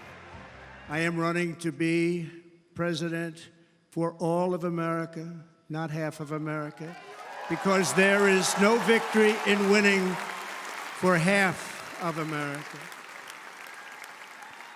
So tonight, with faith and devotion, I proudly accept your nomination for President of the United States. Thank you. Never touched by... During the last days of his campaign, Trump made an effort to appear close to the working class through public stunts that went from working at a McDonald's to driving a garbage truck. For the 3rd consecutive presidential election, the Republican nominee has used exaggerated statistics and distortions of his opponent's records and his own, with disregard for fact-checking and public debunking, fueling his followers to believe his claims as facts. Despite the judicial processes and the many allegations against Trump's anti-migrant, racist, and sexist public claims, his violent rhetoric continues to draw voters to his cause. So we were just seeing some material regarding how Trump got to this point and everything that happened this year. Well, from last year when he announced that he intended to run for president again. So what could we say? There are many topics to point out here, but the judicial, all the judicial trials he had been submitted on, the convictions as well, are one of the highlights of this road to this election for him. Yeah, in South America, there's been so many different cases of what is called lawfare. Really, that word doesn't exist in the United States political vocabulary so much. I think we should take a moment to peel away the layers of this onion that is lawfare. Ironically, Breitbart, the far-right medium of Steve Bannon, accuses the liberal establishment of using lawfare against Trump. And I think that is an accurate assessment, no matter how much I disagree with Breitbart in general, which is certainly a strong voice of xenophobia and racism. Lawfare is the politicization of the judicial system. And I think it was a sign of how weak the Democrats were that they were forced to resort to 4 or 5 different quote-unquote criminal cases in Florida, in New York State, in Georgia, against Trump to try to take him out of the election. It was a sign that they didn't think that they could put forth a candidate that could actually beat Trump mano a mano, head to head, in what's playing out tonight. So just to make sure that we have a solid understanding of lawfare, because that's what U.S. imperialism has used against Rafael Correa in Ecuador, former president of Ecuador, against Cristina Kirchner, former president of Argentina, as well as Lula and Dilma Rousseff in Brazil. Lawfare is a way of taking out a political opponent through the politicization of the judicial system, just to make that point. Now let's shift our attention to the information that we have at this point. I'm looking at NPR, I'm looking at Breitbart, I'm looking at CNN, I'm looking at Democracy Now!, I'm looking at Fox News. We want to hear from the full spectrum of political views. Not that those 5 examples cover the full spectrum. They're somewhere within more or less the mainstream, but certainly Democracy Now! Pushes the perimeters more to the left, Breitbart more to the right. Let's begin with Florida.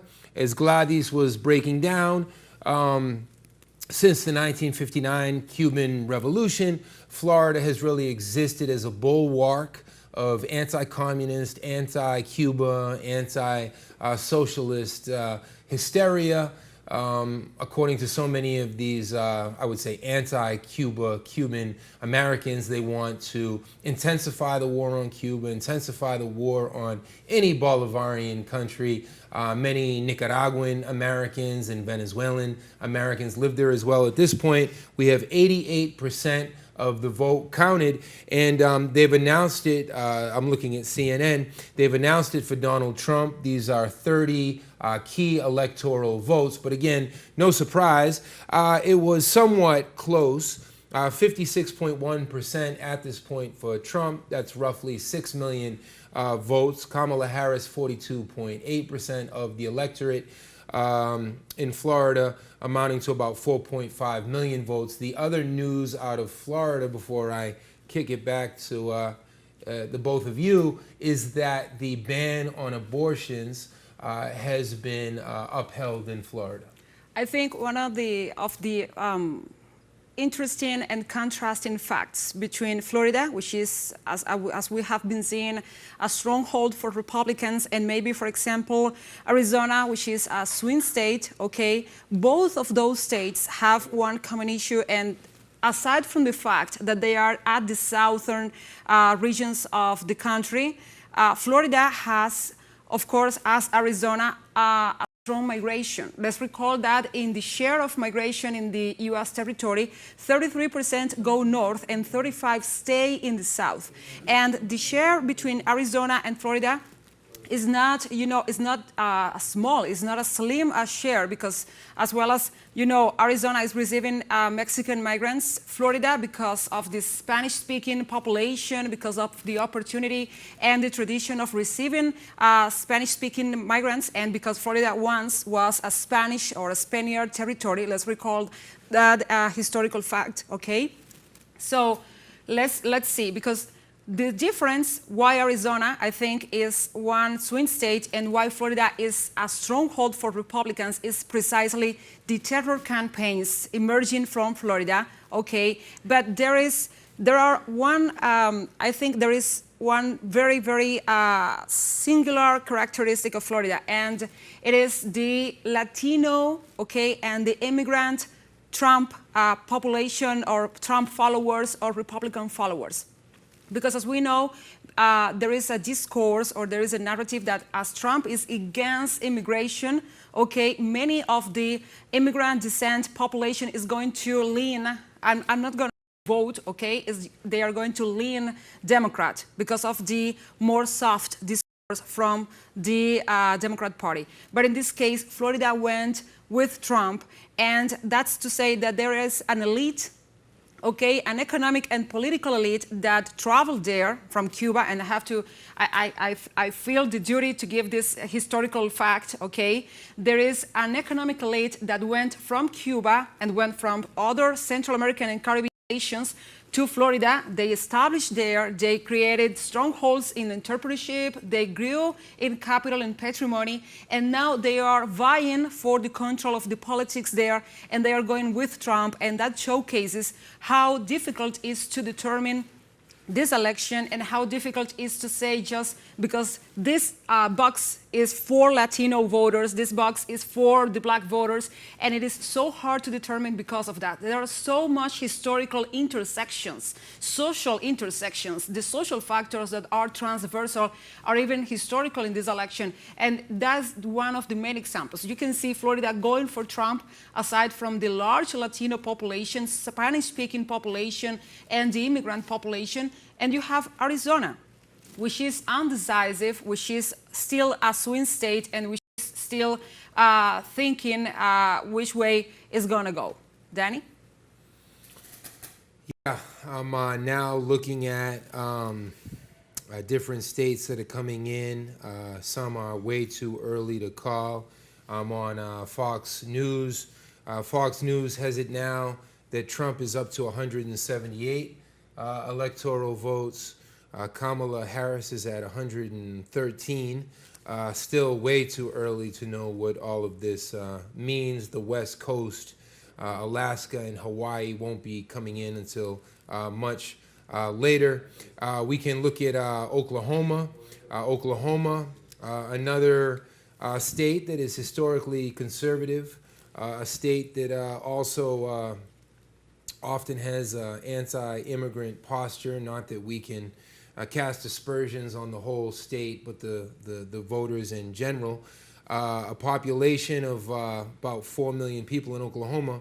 And right now, 66.8% for Trump, 31.5% for Harris. So it looks like Oklahoma will definitively go to the Republicans. I'm going to just keep going state by state, but feel free to.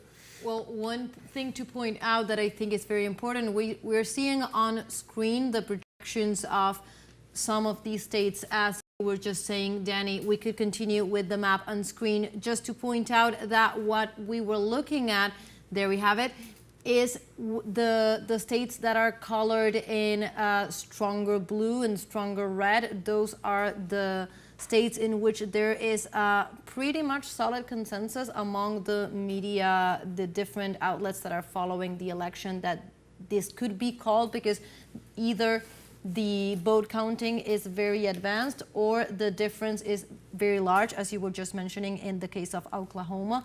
But then we have some lighter shaded states, both in like a light blue and a light red. And for example, we see swing states like Pennsylvania and Michigan in a light blue, and we see Georgia, for example, in a light red. And it's very important to point out that this is because we have already early results, but it is too early to call it either way, and that is because of the amount of votes that have been reported or that have been counted. So for example, Pennsylvania is only going at an 18% of the votes counted. Michigan is at 10% of the votes counted.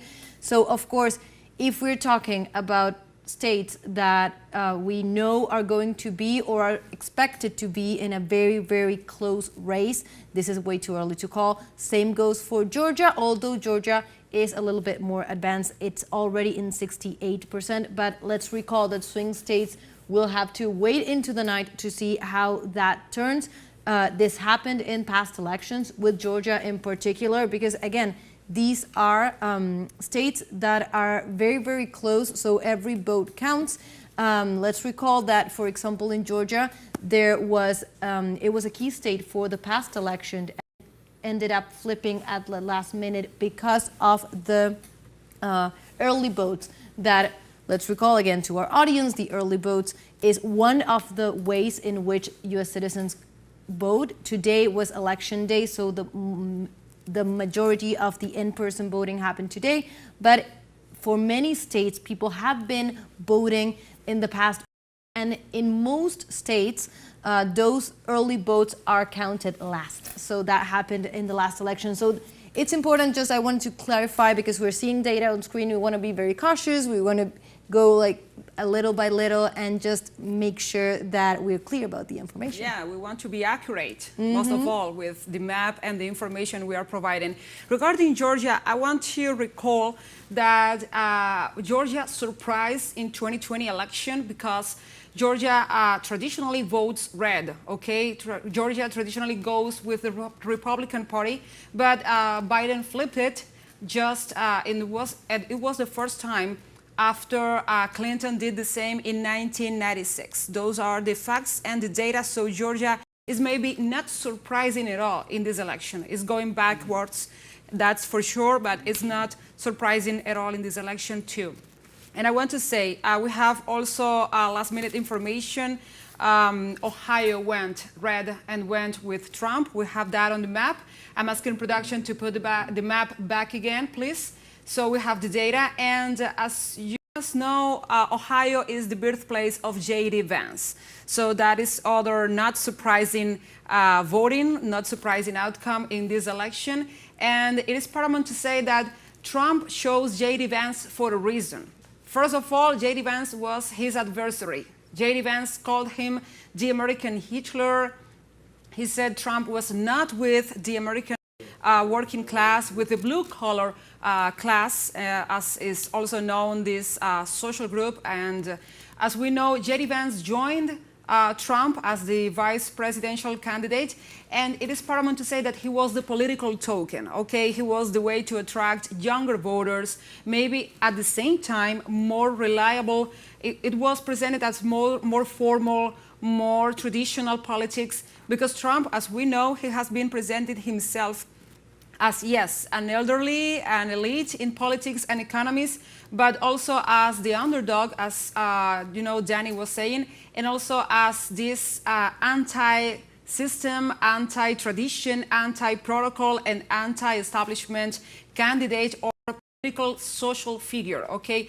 And J.D. Vance was more steady in his presentation. Also, he's married to an Indian descent woman, Usha, and they have this family, and they are presenting themselves as more broad, more open, and they are trying to emulate, I think, the discourse of the Democrats, but in a more conservative, in a more maybe traditional fashion. Danny?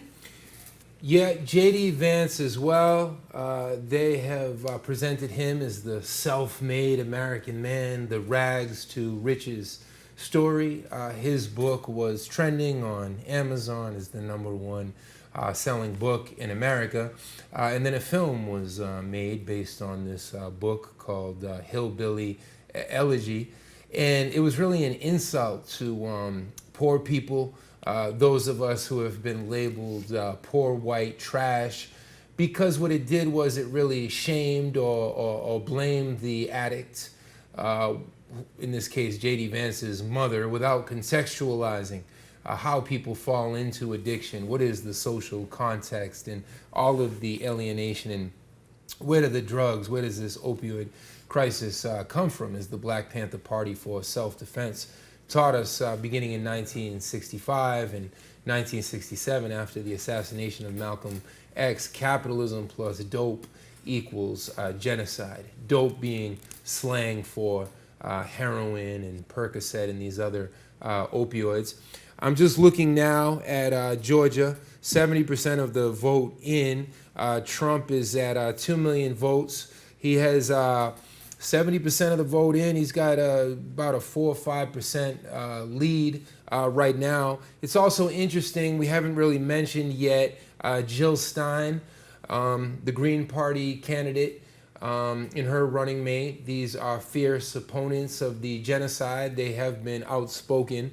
At the same time, they have not condemned U.S. and NATO in their unchecked aggression against Russia through the Ukrainian theater, going back to 2014 and the counter-maiden coup in Kiev, supported by Hillary Clinton and supported by John McCain and these other staples of the State Department. We have Chase Oliver, the Libertarian candidate. And right now what we're seeing is predictable. The third-party candidates are getting 0.3% in this state and up to 0.5% in that state. I would just encourage the viewers and all of you out there, continue to take the thermometer, the temperature of the American people, how many boycotted the elections today, how many people cast a third-party vote, which is a vote of dissent against the duopoly. So in a state like Georgia, Chase Oliver has about 13,000 votes. If we come up to New York State, we don't even have a third-party candidate listed. So in some of the major states, they make it so legally impossible even to get on the ballot.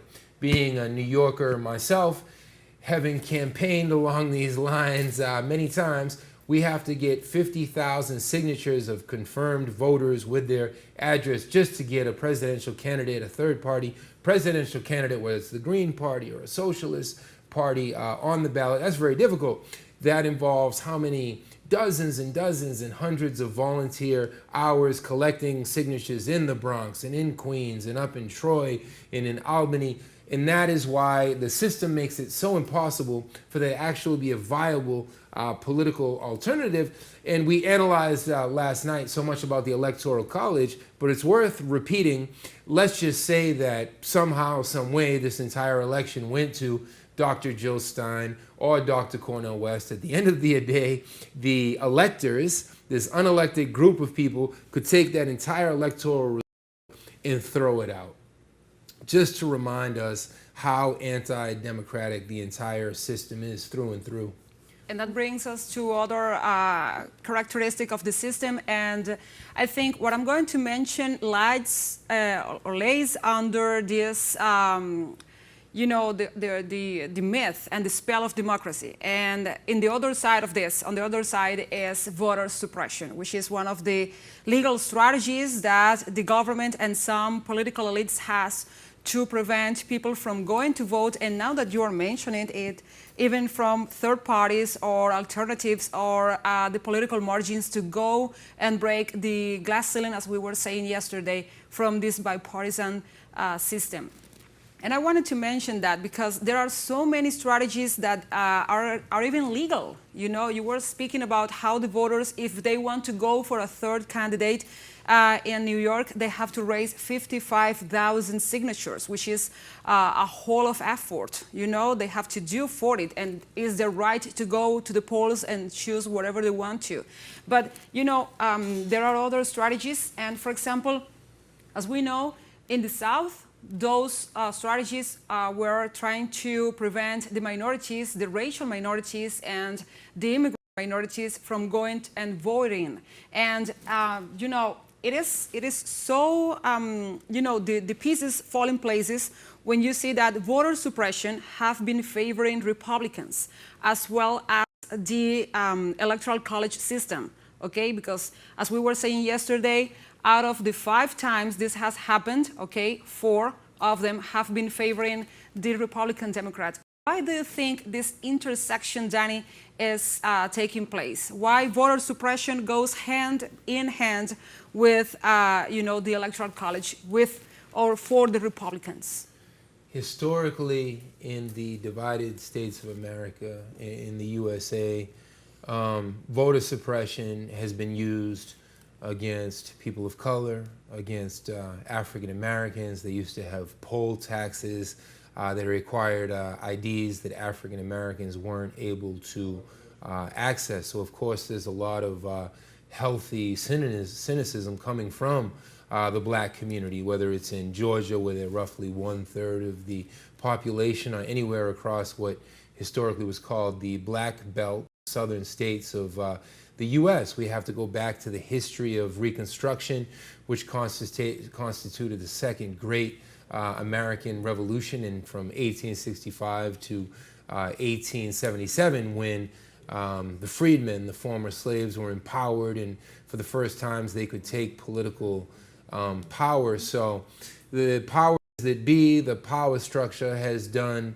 everything in their power, including the disenfranchisement of how many millions of Americans who have been entrapped in the prison industrial complex. So that means if you've committed certain crimes in the U.S., whether you were 16 years of age or 21 or even younger, you can be prohibited from ever participating in U.S. democracy throughout your entire life. So those are ways to disenfranchise populations that would tend to vote more Democrat.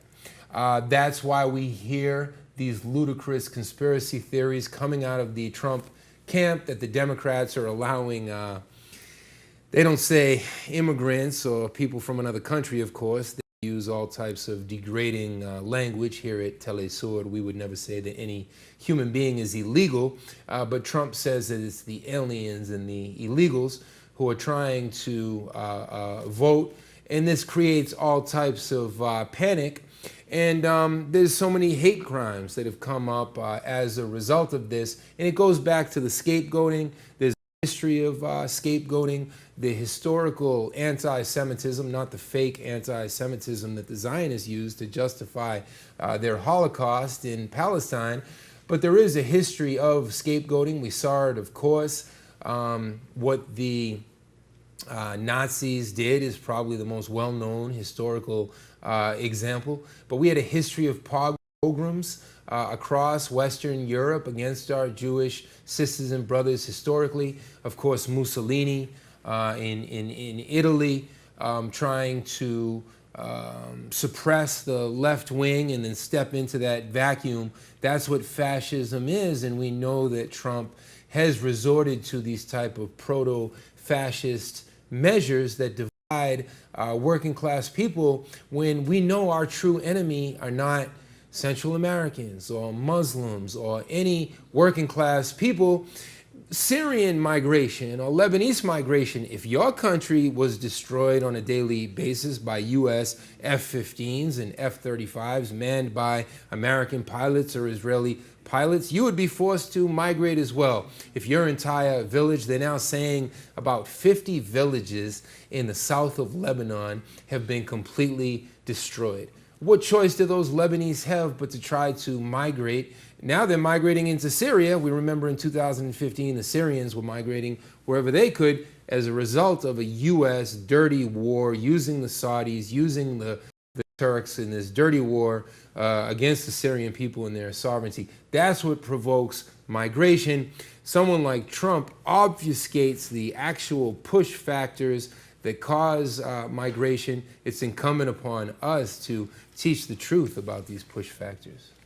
So we continue to analyze this election night. We have the results. We are talking about how these states are deciding their authorities. And you were just mentioning, Danny, and this is the program in which we have been going through the candidates. Of course, we have on screen, and we had on screen Kamala Harris and Trump on the road to the presidency.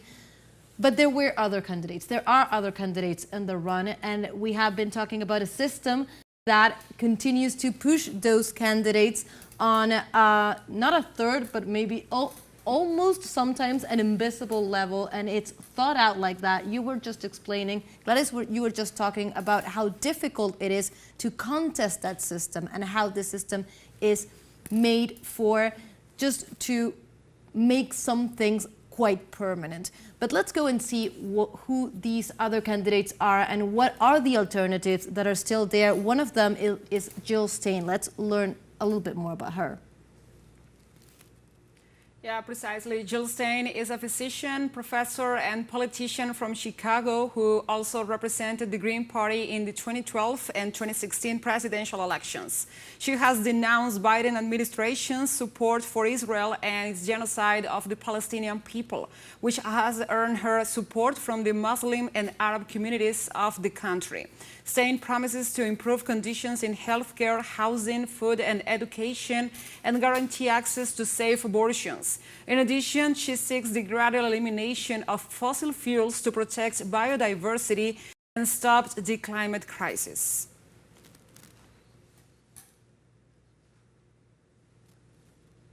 And I think we have to see other candidates and we have to see other profiles. Exactly. So one of the other presidential candidates outside the main parties is Claudia de la Cruz from the Party for Socialism and Liberation.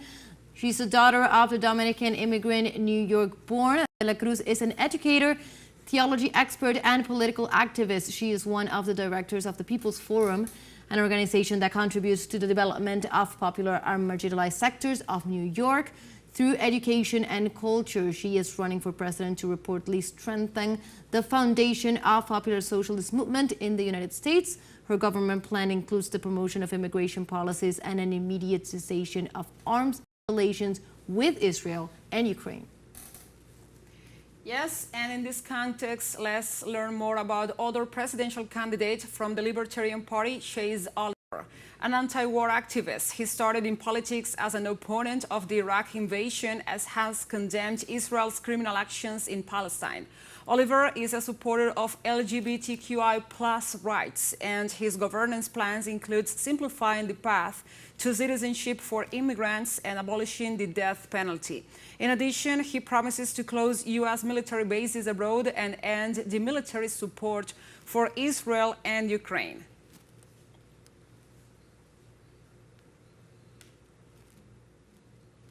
And let's go now to the next profile with the independent candidate in this presidential election, that is Cornel West.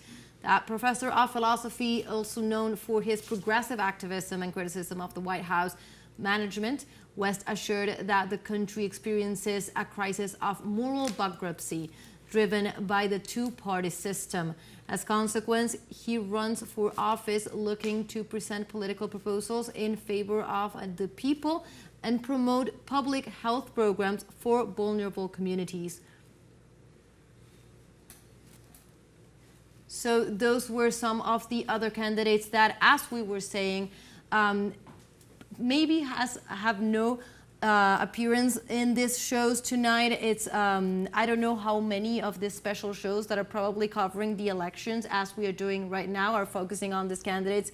But there are reasons why this isn't happening. There's a reason why the map is red and blue, and that's just the two options. We talked about it last night, but it was an important thing to make a point of this tonight as well. And I was wondering, just picking up something that you were saying, Danny, before, how much is participation, the level of participation, related to also, or could be read as a rejection to this system? Yeah, that's correct. A lot of young people specifically do not see themselves represented in Kamala Harris or Donald Trump, but then they don't get to know a lot of times about Jill Stein or Cornel West or any of the candidates that we just heard about. And I think that was one of the most exciting parts of the night, because I guarantee you that CNN and Fox are not doing these profiles of the alternative anti-genocide, anti-imperialist candidates. The Green Party for a long time has been in the streets of Maryland and the streets of New York and across the country, organizing for the environment, organizing against the genocide. These are hard-working, honest activists and volunteers. We really tip our hat to them for throwing their hat in the ring. We've seen the quote-unquote progressive Democrats, namely Alexandria Ocasio-Cortez, who would represent where I'm from in the Bronx and in Queens. And it's interesting that these establishment Democrats, no matter how much they try to masquerade as leftists, as a genocide rages forth, as a proxy war rages forth to the tune of hundreds of billions of our taxpayers' dollars over in Ukraine. It's interesting that an AOC, who labels herself a progressive, would go so hard at the Green Party. In fact, AOC tweeted the other day that the vice presidential candidate accompanying Dr. Jill Stein was a predator just because he raised concerns about biological boys who identify as transgender playing in young women's sports. Why is AOC, again, masquerading as the most progressive of Democrats, why is her priority to bash the Greens when the Greens are volunteers doing incredible anti-war and conscience raising and popular education? I've had the honor of working with them in the Bronx and beyond for many years. The Libertarian candidate, Chase Oliver, the Libertarians believe in individual freedoms. They're against U.S. foreign policy and the squandering of billions of our taxpayer money. In fact, in the case of Israel since 1948, an estimated $500 billion from our taxpayer dollars have gone to Israel. Finally, Dr. Cornel West, a brilliant professor who I was able to speak when I was coming up. His book, Black Matters, was a classic of revolutionary or progressive literature in the 1990s. He's a very eloquent spokesperson, and he had a key slogan that I think we can all learn from. And he said, look, we don't believe in Trump, but we're not going to turn our backs on Trump country. We have to go to Trump country. We can't be like the liberals. We can't be like the coastal elites. We have to be like the Midwestern Marx Institute. We have to be like the newly formed American Communist Party. Never give up on the American people. Never turn our back with this haughty, arrogant mentality that so many of these politicians, professional politicians and professional activists have. Exactly. So we will come back to these ideas and continue the analysis. Now we are joined by one of our other special analysts, Jamir Chabur. He is an activist and member of the Troika Collective. Hello, Jamir, can you hear me? Yes, I can hear you.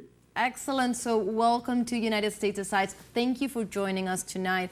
And we were just analyzing this election night, and we had just on screen the map of how, well, this map starts to color up as results come in. I would like to open our interview by asking, how do you see this this night? How have you seen results? What are your perspectives so far? Well, I would like to say thank you for having me on your show. It's a pleasure. Greetings to all. I join you all from the city of Philadelphia in the state of Pennsylvania, which is considered a swing state.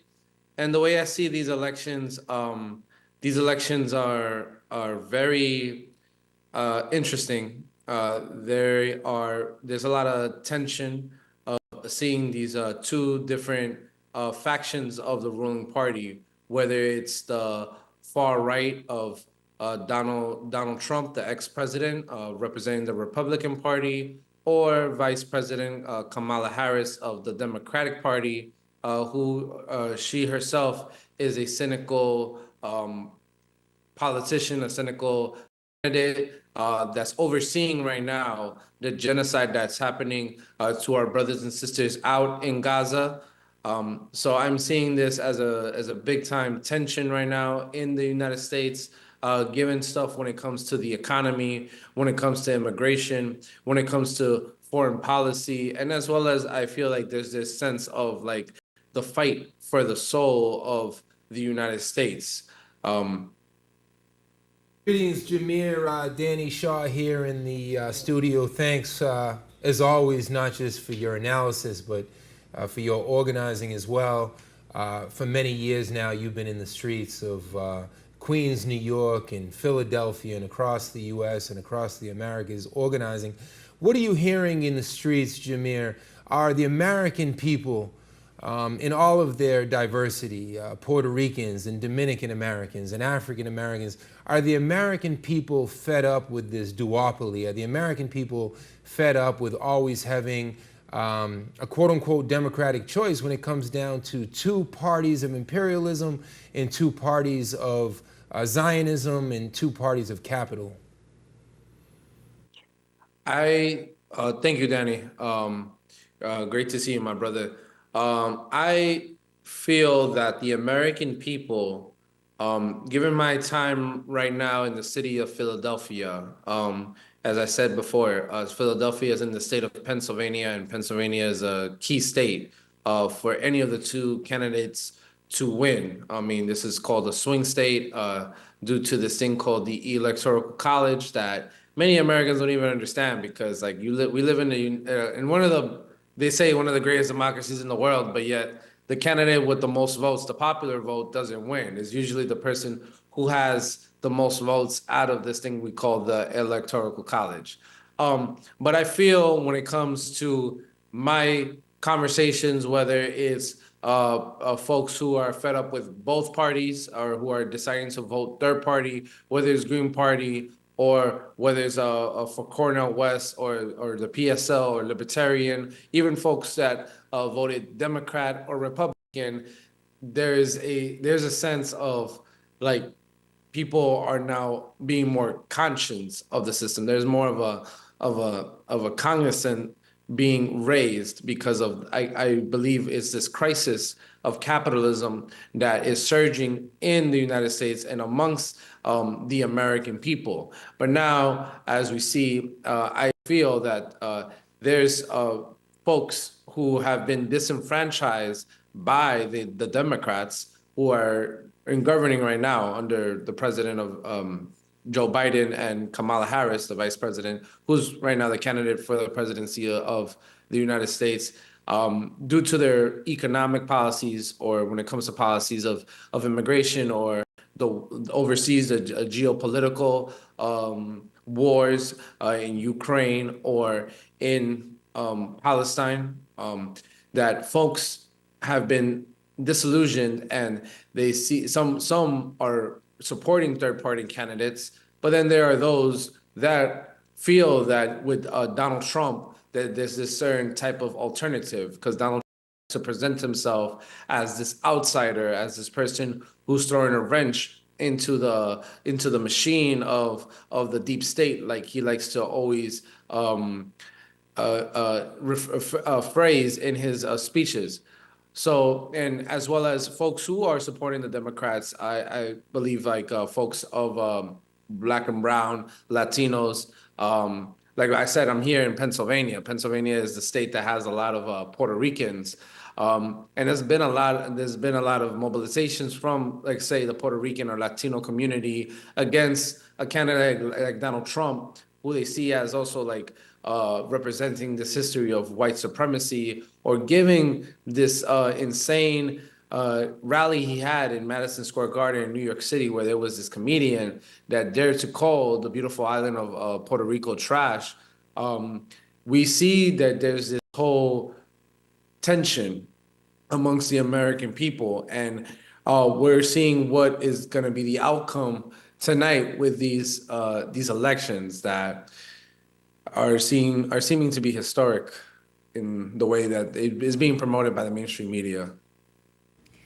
So, Jamin, I wanted to ask you, just continuing on what you were saying, we have talked about this with our other analysts tonight and yesterday as well. This has been a year of a great amount of politicization for a lot of sectors of the society. We've seen massive demonstrations in support of Palestine, for example.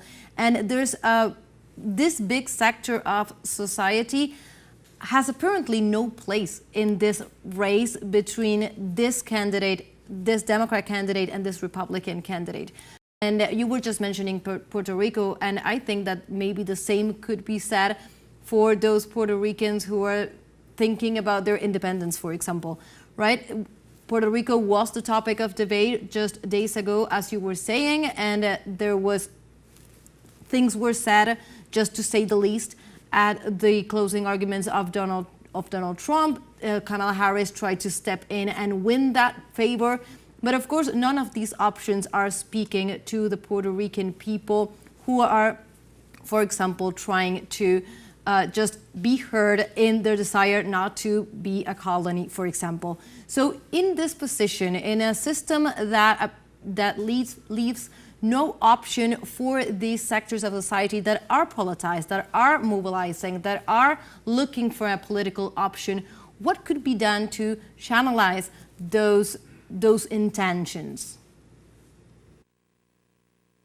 That was a very, very big question, but I'm going to love answering this and breaking this down. When it comes to the topic of, well, I'll start with Puerto Rico, just because Puerto Rico, even today, they have historic elections for their governorship. Puerto Rico is a colony of the United States. I've had the opportunity to visit Puerto Rico. It's a very, very beautiful island.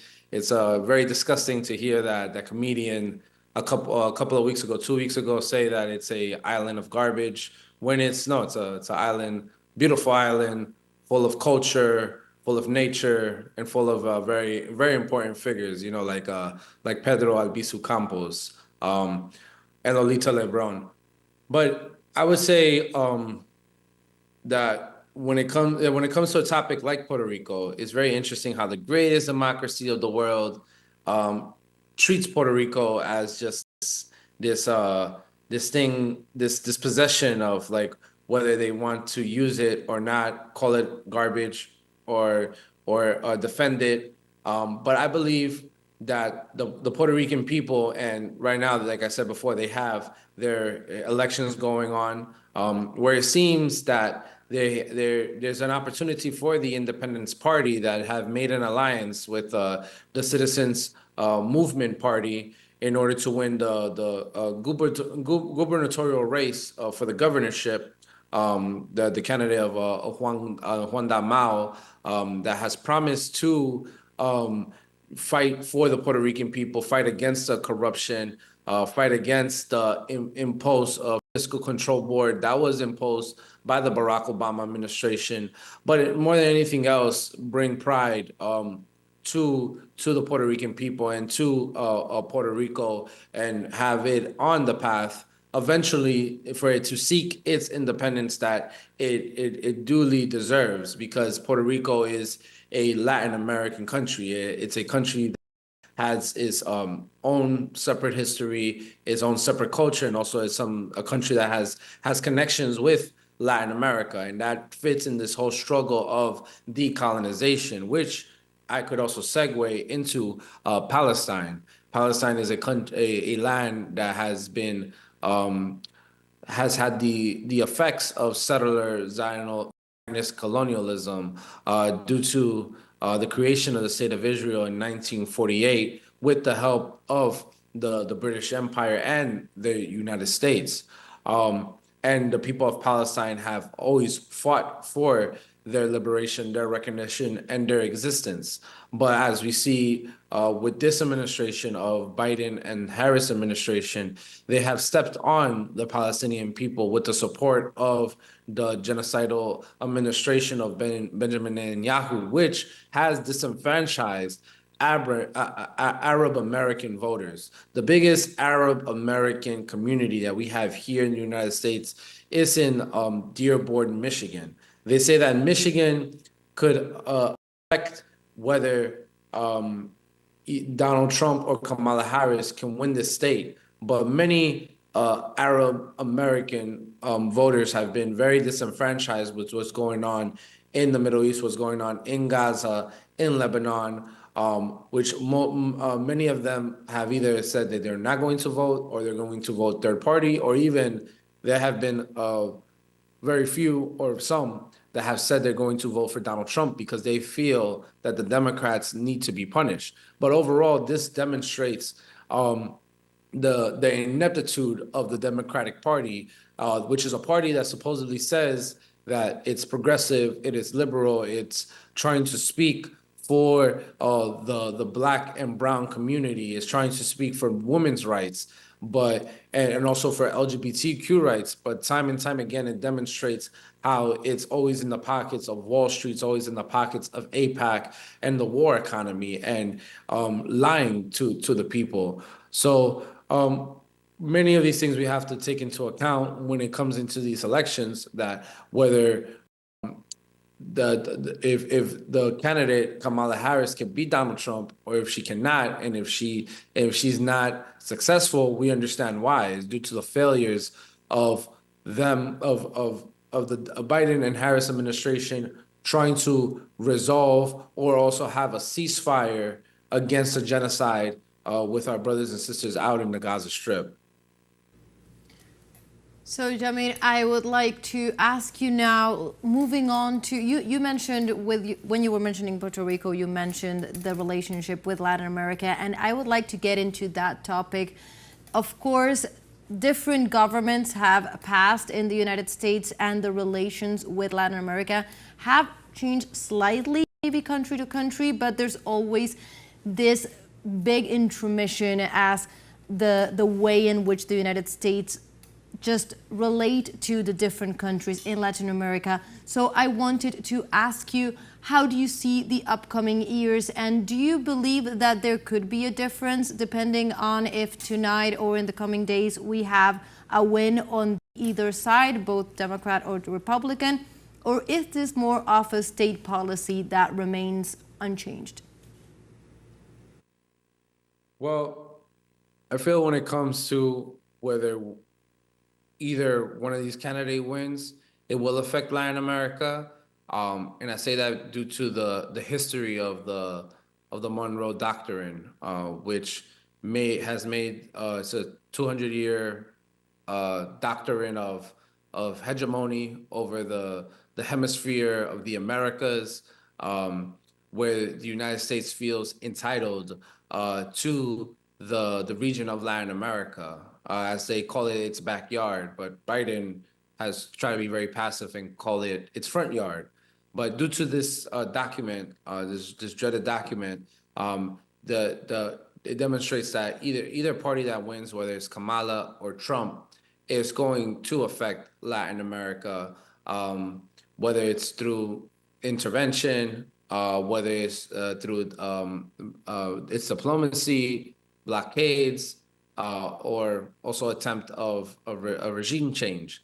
I would say that I feel under a Harris administration, she would be more soft power towards Latin America versus a Trump administration, where we have to recall what he was doing when it came to his relations to the region, putting more dreaded economic blockade sanctions onto Cuba, wanting to overthrow Venezuela and the Bolivarian Revolution. It was under Trump that we have the birth of Juan Guaido, who auto-proclaimed himself the president of Venezuela without any elections. And there was a close invasion under the Trump administration, which one of his, I think it's a Secretary of State, Mike Pompeo, said that they wanted to invade Venezuela in order to get the rich oil, as well as intervening and wanting to overthrow as well Nicaragua, the Sandinista revolution. Also understanding too that with a Trump win, he could also embolden the far right in Latin America, create a base and a power pack with figures like Javier Milei out of Argentina, or embolden the Bolsonaro supporters in Brazil. So I feel when it comes to either one between Trump and Harris, I believe that Trump would be more aggressive, but that's not to say that the Harris administration doesn't have also plans to try to overthrow the progressive governments in the region of Latin America. But I do feel that the Democrats have more focus on wanting to weaken Russia with this war in Ukraine in order to expand NATO, and as well as their support for the genocidal state of Israel out in the Middle East. We will continue to see how this night and days unfold, to see which of these outcomes could be seen in the world as you were just describing. Jamil, I thank you for joining us tonight in United States Decides. It's been a pleasure to have you. It's been a pleasure to be here. Of course, that was Jamil Chapur, activist, also member of the Troika Collective. And now we are joined once again by our special envoy, Carlos Montero, in Washington, D.C. with further updates. Hello, Carlos. Tell us what's everything going on over there. So far, let me tell you about what's going on with Kamala Harris. The information we are getting right now, that is, she's in Howard University. They are telling us that the atmosphere is really happy. They are excited watching the results. There are many battle states that they haven't got yet the numbers to project a winner, but we are in the final hours of the voting here in the United States. Donald Trump, he's in Mar-a-Lago, su residence in Florida, is an important country club. They are telling us that he went to see some of the guests of the Mar-a-Lago, that resort, and he talked briefly with them. That's the information that we have so far of the two headquarters. The numbers keep coming. People, it's going to be closing all the polls, and hopefully in the next hours we are going to have a better idea of what's going to happen in this election, who is going to win this election. But I want to give a welcome to our coverage to Abel Núñez, Executive Director of Carecen and Washington organization who help the immigrant. We've been following together the numbers that are coming. Are you surprised? What do you think about this? Well, I think at this moment there hasn't been a surprise. It's really, the polls were correct. Everything is coming in as was expected. I think as the night goes in, we'll see what happens in the blue wall in Michigan, in Wisconsin, and Pennsylvania. But the numbers are trending good for the vice president at this moment, but there's still a lot of more votes to count. That's something is good to clarify, because maybe people are watching our coverage and they said, look the numbers. Donald Trump is ahead for quite a few electoral votes. But you think that Kamala Harris is doing okay? No panic. No panic at this moment. You have to remember that usually in most elections, the Republican-leaning states always come in first.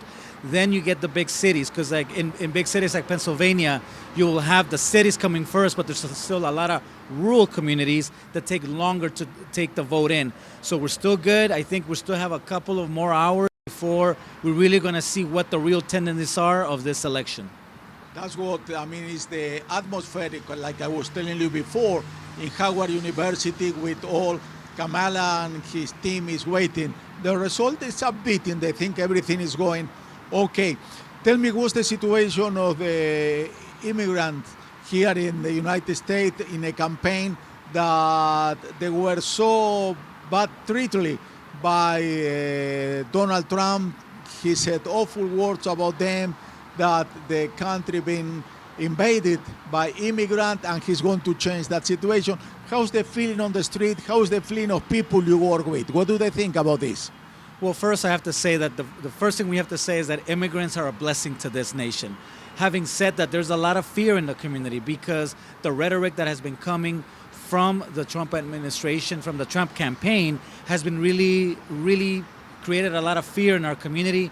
What are the things that he's projecting to do once he gets into office about mass deportations will impact our community, but will also impact our economy. I think that that's one of the things that people are forgetting, that immigrants are the backbone of the U.S. economy. And if Trump is allowed to do, if he wins what he plans to do, it will create pain for all Americans, not just immigrants. A lot of people who follow Donald Trump and believe what he's saying, they have the misconception that illegal immigrants with not the right paper, they don't pay taxes, but they do pay taxes. Correct. Right now, we have an estimate that in just 2022, they provided like $96 billion into the Social Security, because many work, but they work under the table, and so they can't collect that Social Security, so they pay into the system, but they can't take anything out. So besides that, they also provide labor. They are entrepreneurs, and so they move the economy. So when immigrants come into an area, they make the economy in the area better for everyone, not just immigrants. You were telling me that the rhetoric, Donald Trump rhetoric, creates fears in the community. How do they express that fear? Well, a lot of them are beginning to make plans. If Trump wins, they're thinking, what happens? Do they need to be thinking about moving back to the country of origin? There are many families here that are in what's called mixed status families, meaning that one person is undocumented, and then we have citizen children, maybe a legal permanent resident partner. So they're trying to figure out what happens to our children, what happens to us, what happens to their homes. A lot of them have houses in this country, they have lives, they have businesses, and at this point, they don't know what's going to happen if Trump wins. And let's talk about the Democrats. Barack Obama, the vice president was Joe Biden. He promised a lot of things for the immigrant community in the USA. Immigration reform never happened. When one of the leaders of the party, Democrat Party, don't fulfill a promise, do you lose trust on that person? Do you think the Democrat could happen the same with Kamala Harris? She can promise a lot to the immigrant community, and then when she takes the presidency, she's going to say, maybe what I was promising to all those guys, I'm not going to be able to keep it up. Well, I think that what we've seen in the last couple of years is that how we look at immigration in the U.S. has shifted to the right. So we have Republicans that have moved to the extreme right, and we have Democrats that have moved from the center to the right. So Kamala Harris is actually offering less. It's supporting a Republican bill, but what we will have on a Kamala administration is access and the ability for us to kind of shape her policy and hopefully make it softer so that immigrants can, with the power of the presidency, be able to continue to live here in this country and make this country great again. Why do you think that immigration, the subject, switched to the right? Why? Well, I think it's what happened in the last couple of years after the pandemic. We had a huge migration of the Venezuelan community, the Haitian community that came in large numbers in a short amount of time. It has overwhelmed the system, it has taxed the local municipalities. And I think there's a tendency in this country, it's like the immigrants of today pay the price of coming in because the immigrants in the past say, we were the good immigrants, the new ones are the bad ones, but that's not the reality. Every immigrant group has had challenges, but every immigrant group actually contributes more than they take. How did the community react when in a debate, in the only debate that Kamala Harris and Donald Trump had, Trump said that the Haitian immigrants, they eat their pets. Be careful with your pets because the Haitian immigrants are going to eat it. How did the community react? Well, I think that at first it's shocking because we thought it was a joke. But this is someone that's running for the highest office in the most powerful nation in the world. To be saying things like that, it matters. It has weight. And the fact that he's still this close to being a president is really worrisome of where we're at as a nation. I think we're divided. The divisions, I think, are fake. People are scared, and they're using scapegoats like immigrants. But that is not the reality that people live. When people sort of live with immigrants, they understand that they only make this country better. Abel Núñez, thank you very much, very kind. Thank you for your analysis. Before going back to you to the studios, I would like to, our sources are telling us that Kamala Harris more probably is going to speak tonight. Let's see if that happens, but that's the information we are getting from our sources.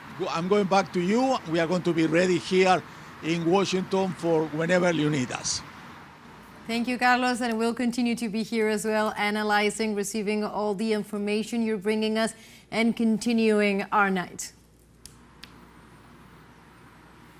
Okay, so we're looking at, we have some results on screen. We continue to look at the map. We continue to, well, break down what is happening, right? As our guest right now, as the analyst that was with Carlos in Washington was just doing.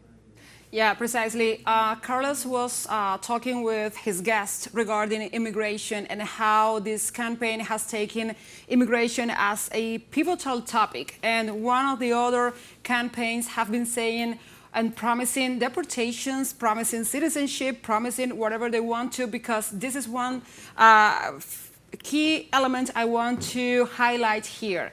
And that is the they use migration or they use migration in their own advantage. Let's recall something. For example, in the US right now, they are not depicable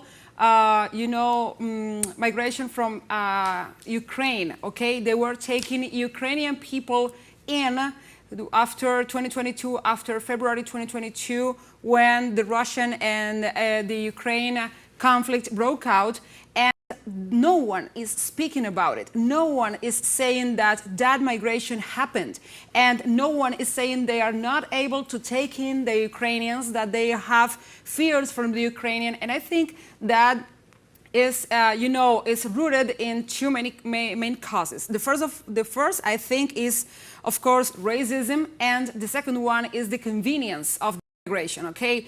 The Ukrainian people are a political token and a political, they have this stance in the US defending democracy and defending Ukraine, and they have this way to do that. But in the case of the Gaza people and the Palestinian people present in the US, the things are very, very different, and there is no way you can compare what is happening in Ukraine with the devastating figures of the people that has been killed in Gaza and in all Palestine, with figures exceeding 43,000 people right now after 1 year of genocide. So there are Gaza people, there are Palestine people that went to the US before this genocide broke out, and the US is treating them in this way. They are saying, these people, that they have to leave the US because they are not legal in the US, because the visas are expiring.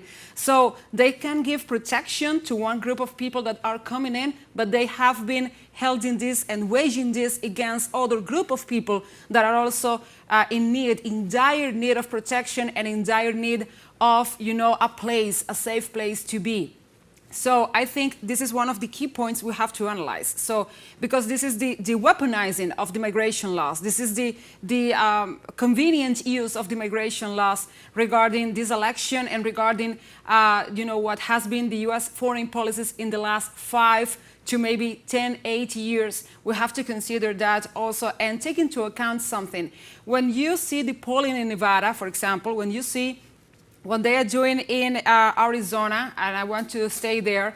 Arizona, people there, the native people, the citizens in Arizona, they are saying that they need the migrants, they need the workforce that comes with the migration, with the Mexican migration, which accounts for the 23% of all the migrants inside the US, okay? Is the largest community there getting into the US because of they are bordering nations, they are just conjoined countries. But what we have to take into account is they don't want the Mexican migrants there, aside from the fact that the people in Arizona have been saying that they need the migrants and they need them for the hard-working jobs that people in the U.S. do not want to do, okay? So there is this waging of the legal status against these people. There is this, as I was saying, weaponizing of migration, and I think we have to clarify that, because how do you take in the Ukrainian people and how you have to push out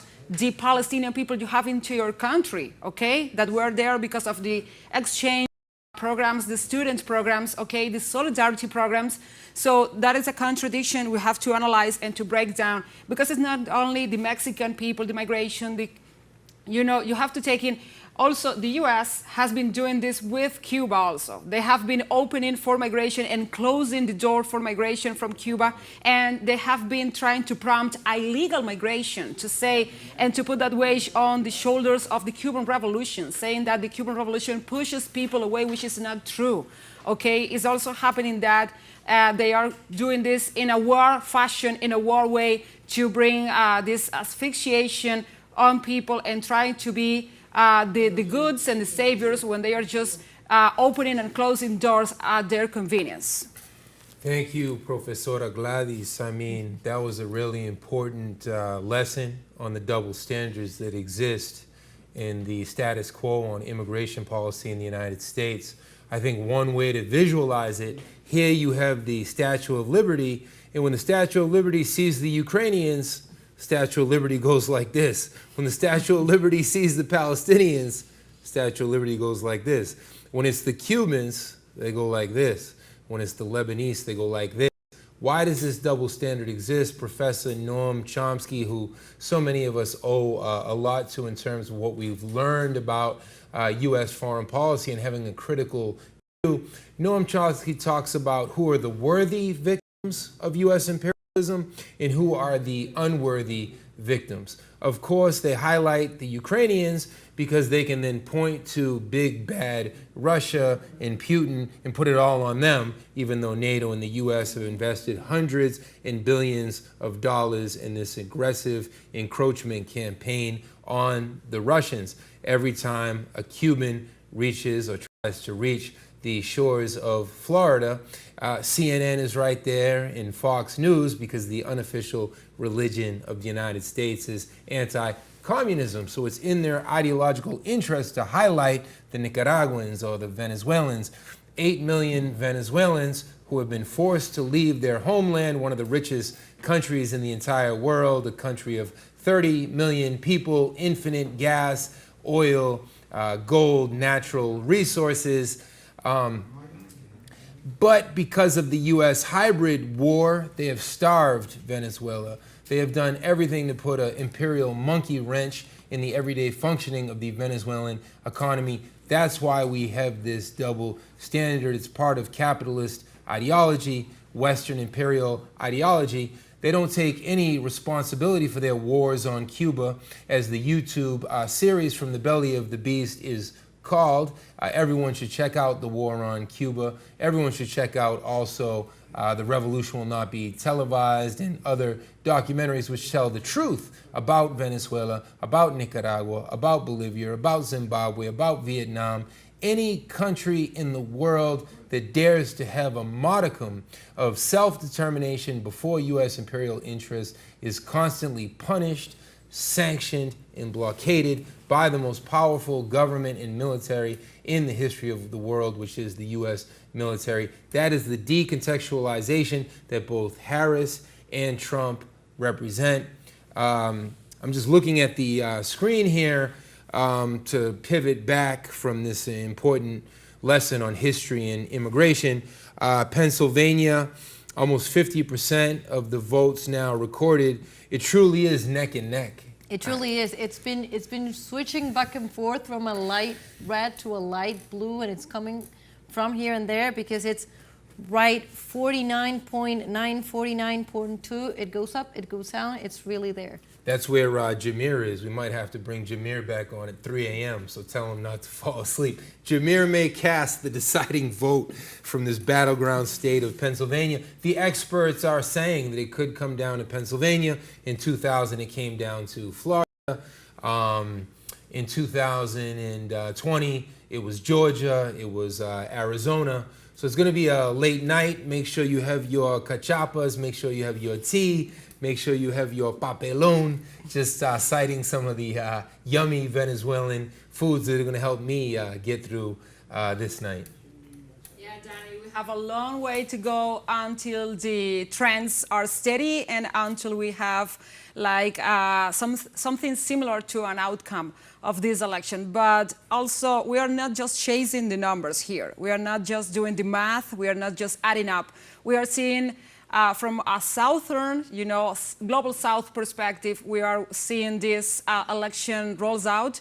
And which one are the social, the economic, the historical, the political landscapes and intersections, as we have been saying, that come to play a big role in the decisions that the American people are taking tonight. So, Belen?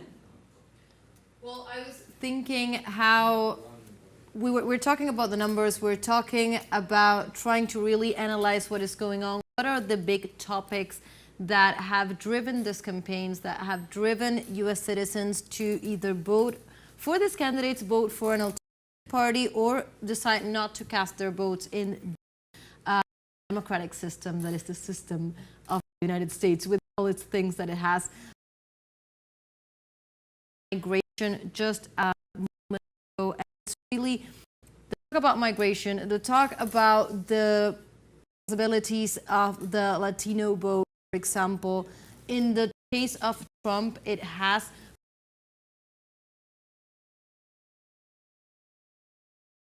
rhetoric his anti-migrant rhetoric on the one hand, and then his need to appeal to some of these voters on key states like the ones we were just saying, like Pennsylvania, for example.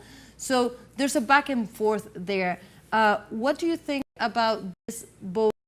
Because it's a neck-to-neck election, many are saying that it will come back to the same minority populations that the Trump rhetoric has been targeting.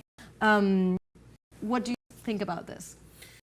If we look at the entire political panorama, the biggest issues for the American people, both from conservative polling and liberal polling, are the quote-unquote state of the democracy. That's more of a liberal issue. Immigration is huge. The issue of abortion. And then I'm drawing a blank on the economy, of course. And that's why they've both tried to position themselves as somehow in solidarity with blue-collar America. I mean, Kamala Harris is not a billionaire. She's worth in the range with her Zionist husband of about $5 million. Nothing to scoff at from the perspective of most of us who try to get by on $40,000 or $50,000 in that range salaries. So many of us still continue to live below the poverty line. I think it's important, Belen, how you pointed out the hypocrisy, the political opportunism.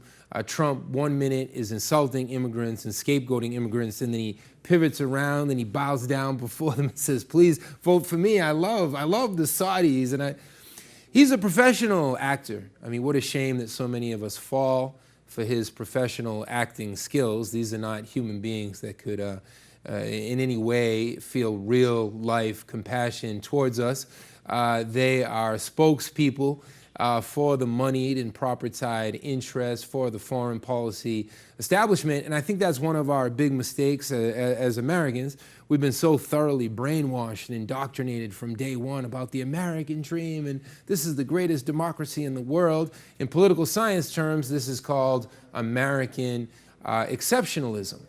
But the point is that we live in a pathological society that is anti-democratic, and for all of us that blindly just vote today, that makes us, by definition, pathological. I'm drawing from different French and German theorists who have this whole concept of the nature of anti-democracy and anti-politics, and when you participate blindly and you give credence and legitimacy to this system, you too become what the French theorists call a totalitarian man. So as Gladys said a few minutes ago, we're not just caught up in the numbers. Whoever wins in the upcoming hours or days, the American people, the 8 billion people of humanity, have an uphill battle against Zionism, against genocide, against all of the inequality. We live in a world where the 6 richest billionaires have more wealth collectively, 6 individual human beings, Elon Musk and Bill Gates and Zuckerberg and Jeff Bezos. Those 6 individuals have more wealth than half of humanity. And neither of these candidates speaks out against that reality. Yeah, Danny, you were talking about billionaires, and you were mentioning one of the big names, Elon Musk. Elon Musk precisely has had given all the support he can to this Donald Trump campaign. It's relevant because before this, in 2020, you know, he was a big opponent and a big enemy in the media of Donald Trump. But right now, we know that he not only reinstated the status of Trump in X, okay? He gave back to Donald Trump the biggest microphone he ever had, even prior to Truth Social. That is his Twitter account. He was infamously known back in 2020 because of his weird tweets and his tweets giving orders of state and attacking the population and attacking what he meant, the minorities or the margins or the outcasts of his precious society. Also, we know one of the first interviews that Trump gave as a candidate in the final stretch to the Oval Office or to this race was with Elon Musk through Twitter or through X, the current name of this social platform. And it is paramount to notice that this alignment with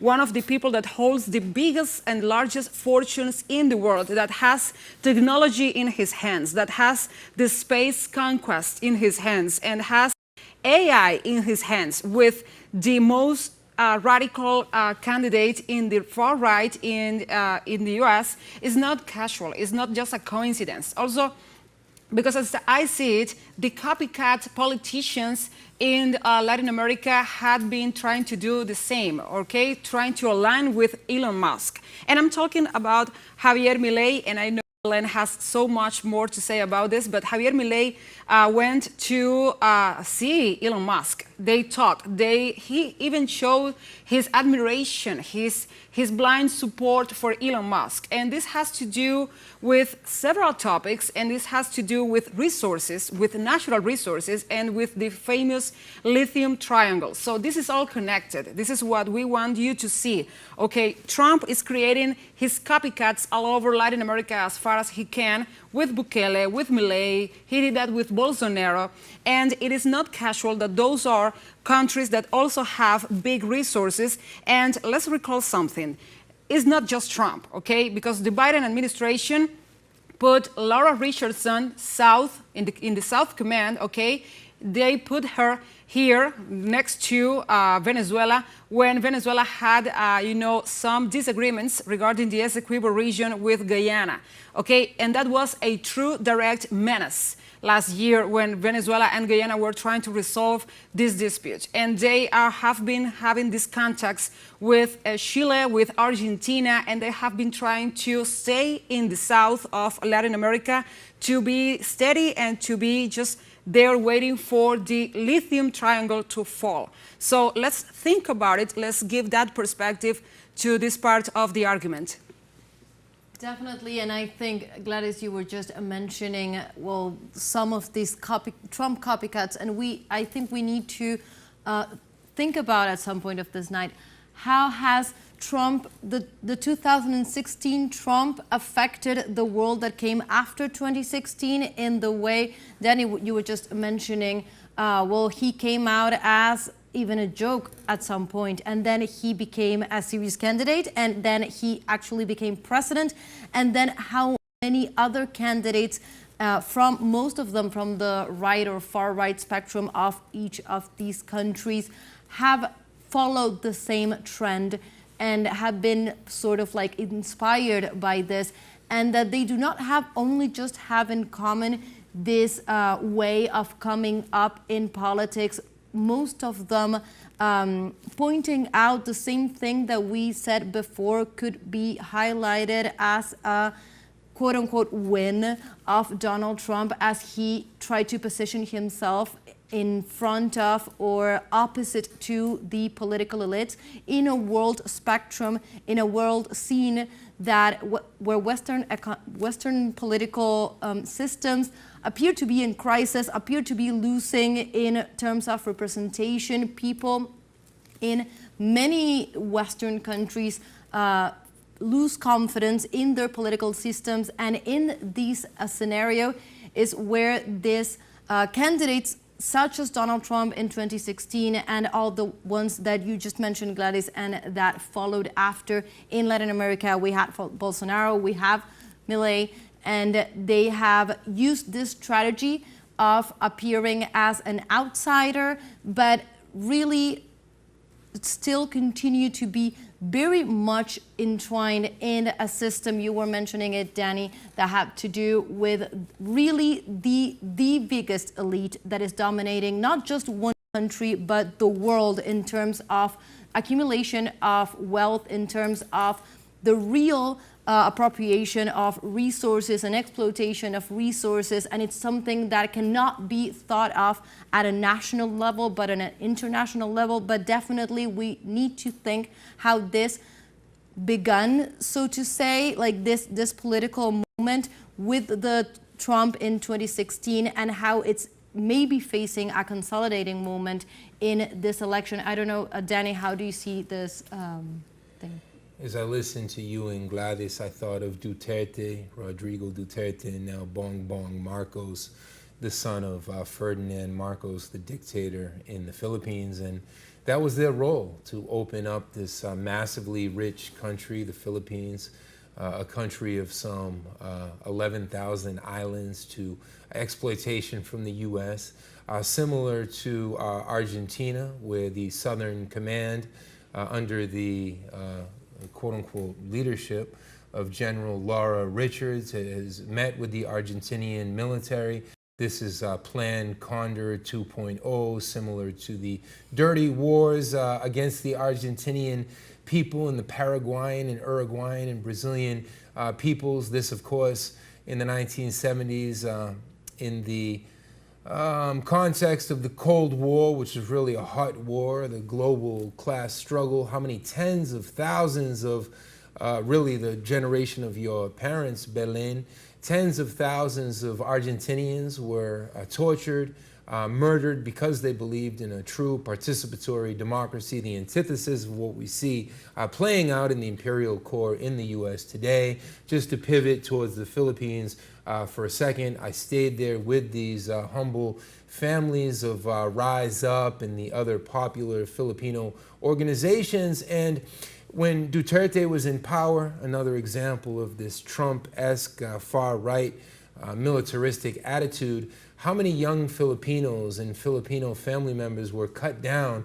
Their crime was that they had marijuana on them, or they were trying to hustle to survive. So these far-right models have impacted us across the globe. The name Elon Musk came up in his super PACs. I mean, this is buying votes, offering $1 million to people who sign his petition for these super PACs, which should be illegal. How can you talk about democracy when all the power is in the hands of these billionaires and these elites? That's not a democracy of the people, from the people. That is a plutocracy of the rich, by the rich. It's important to point out all of these class contradictions, which we'll never hear about from MSNBC or the Wall Street Journal or any of the conservative and liberal mouthpieces.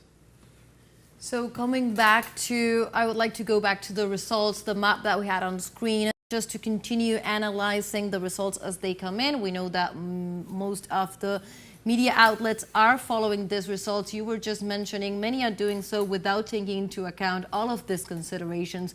So let's add our perspective here. Let's go to the map on screen once again and try to break down what we know so far. How much of this was expected, how much of this could or not be a surprise, how much do we know at this point, or is it just too early to call anything so far?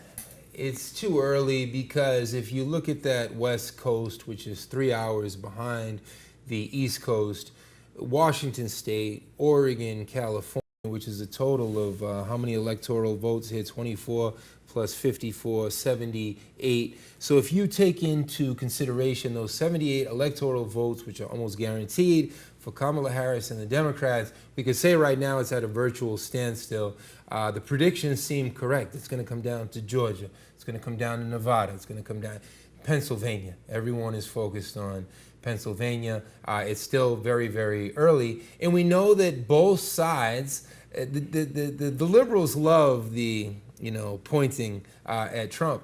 But the liberals are going to be the ones, as they said earlier today, right? A Russian bomb threat in Georgia. Does that sound credible? Not credible at all. We long know that the CIA does not just operate in the international sphere. Read the history of the Cultural Congress of Freedom in the Cold War. What the CIA does with its unvouchered budget, that means an unlimited budget. So when we talk about the $1 trillion military-industrial complex, that often doesn't even include the intelligence agencies, which can invest in whatever they want and don't even have to provide seats. But what the CIA will do is infiltrate the media across the world, and they create these stories, and that's why simultaneously you have CNN and MSNBC and the whole gamut of mainstream networks publishing these fabulous, sensationalistic stories to try to further convince us that the Russian people are our enemies. But it's not the Russians who are guilty of police brutality across the U.S., the cases of George Floyd and Sean Bell, how many people, how many African Americans and others cut down in cold blood by the police. It's not the Russians who are responsible for all of the jobs that have left our country. So all of this Russia phobia, all of this Islamophobia, all of this Palestinian phobia plays right into the hands of the ruling class. happens, Jenny, because it's easier to put the terror and to give it, a body and to give it a name and to give it a shape outside your borders and to blame someone, okay? You have a face, you have a face for the issue and you have someone to blame. But I want to state something here and I want to mark a little moment. First of all, Trump was saying during his campaign time that he has to fight the enemy within. Okay, he was saying that he will call on the military and the authorities and the forces against the enemy within. And that translates as everyone who thinks differently, everyone who takes a different stance, everyone who thinks that he's not appropriate for the government.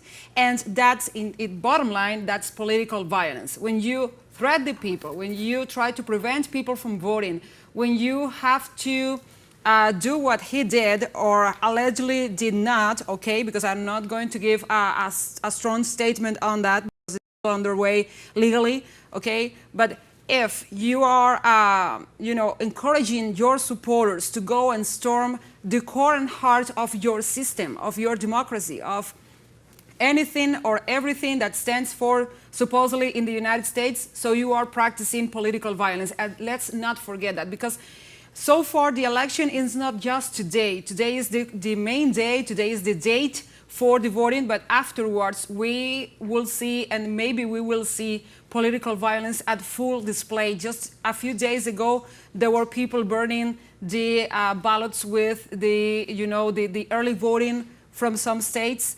And we were seeing also violence and threats and menaces against electoral officials.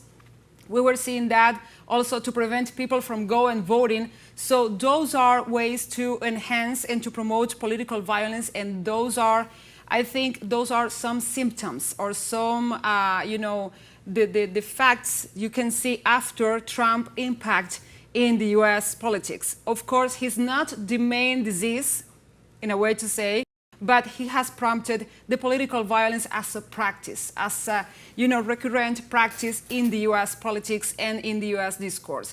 He has been saying that he got stolen the election. He allegedly did or did not encourage his followers to storm the Capitol Hill on January the 6th back in 2021 when the Congress was certifying the election outcome for Joe Biden, calling the win for Joe Biden. He has been the victim also of political violence, because we cannot forget the 2 assassination attempts against him. And one of those assassination attempts that got so close to him also gave him a boost in the campaigning time and in the pre-election time. And we have to remember that, because he had a steady pace when Biden was his opponent, okay, in front of him in the race. But when Biden dropped out and Kamala came in, the Democrats had a boost. So he was stuck. He was under the Democrats in the polling and in the opinion. And after that assassination attempt, and I'm not saying that, but he was praising his survival, and in a way he was also praising political violence too. So there you go, he had a boost, and he's keep telling that he's going to be robbed if he's not winning. So that is a pre-game for him to prepare people for political violence as well.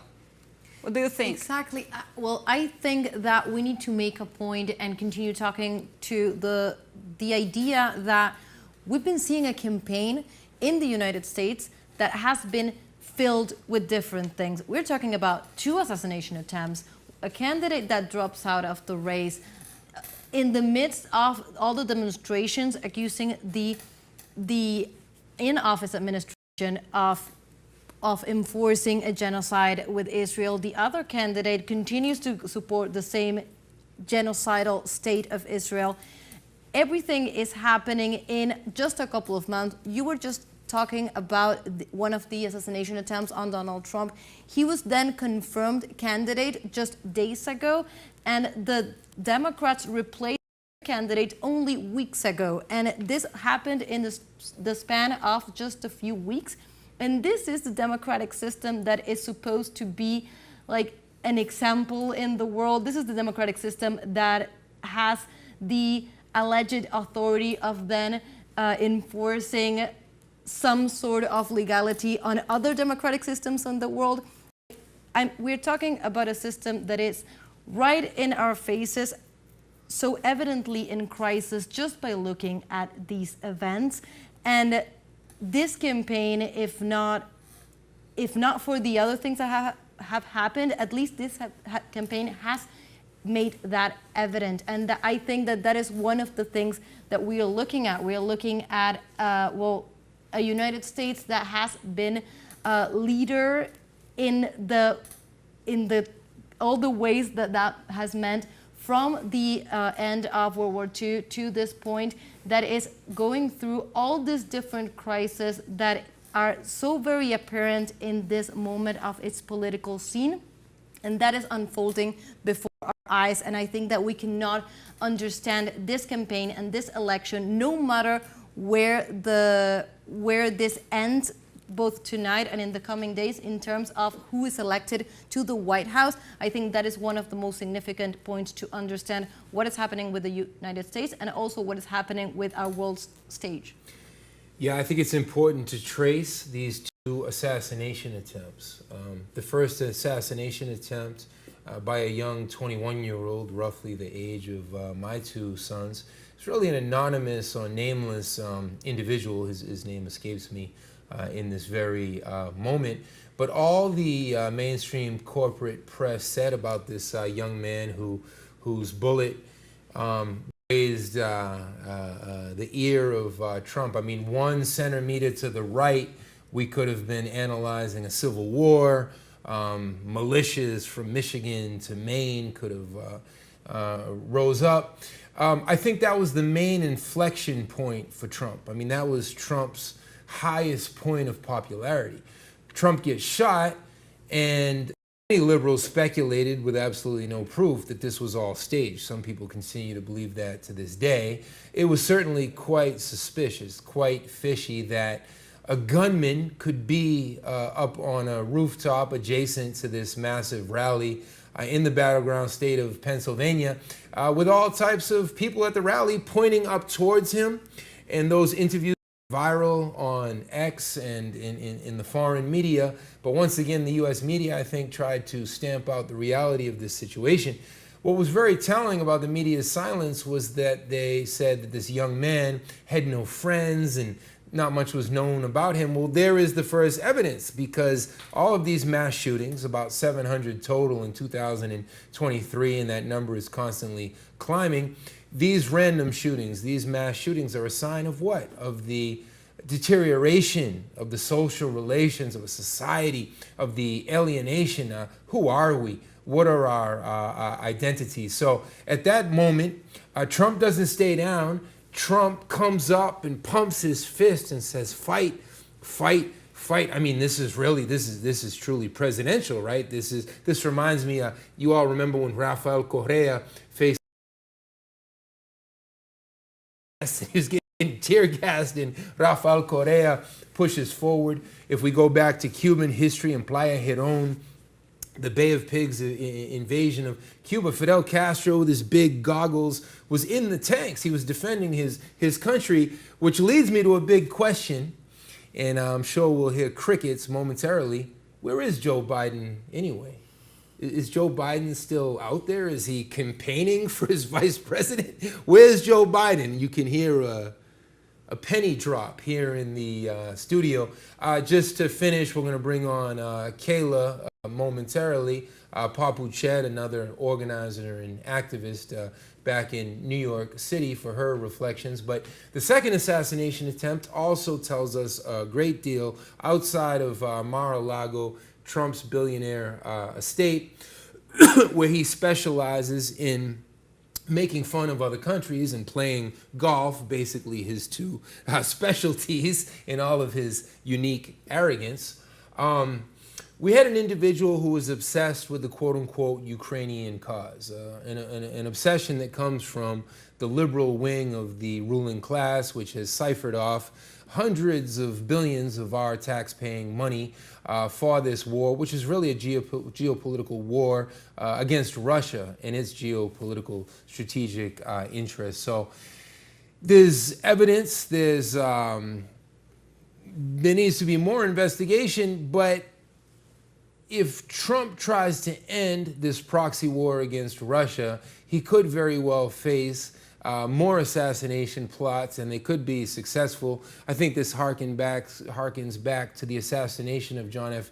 Kennedy, which many historians and filmmakers like Oliver Stone chalk up to the fact that JFK, according to the foreign policy establishment at the height of the Cold War, was not tough enough on the Soviets and tough enough on the Cubans. So Trump could have a similar destiny, as racist, as objectionable, as sexist, and all of these different things. As pro-billionaire as Trump is, he also has this common sense saying that he doesn't want the squandering of U.S. resources to go into NATO. This is a NATO war. This is a U.S. ruling class war. So Trump does represent a certain existential threat to the powers that be in the U.S.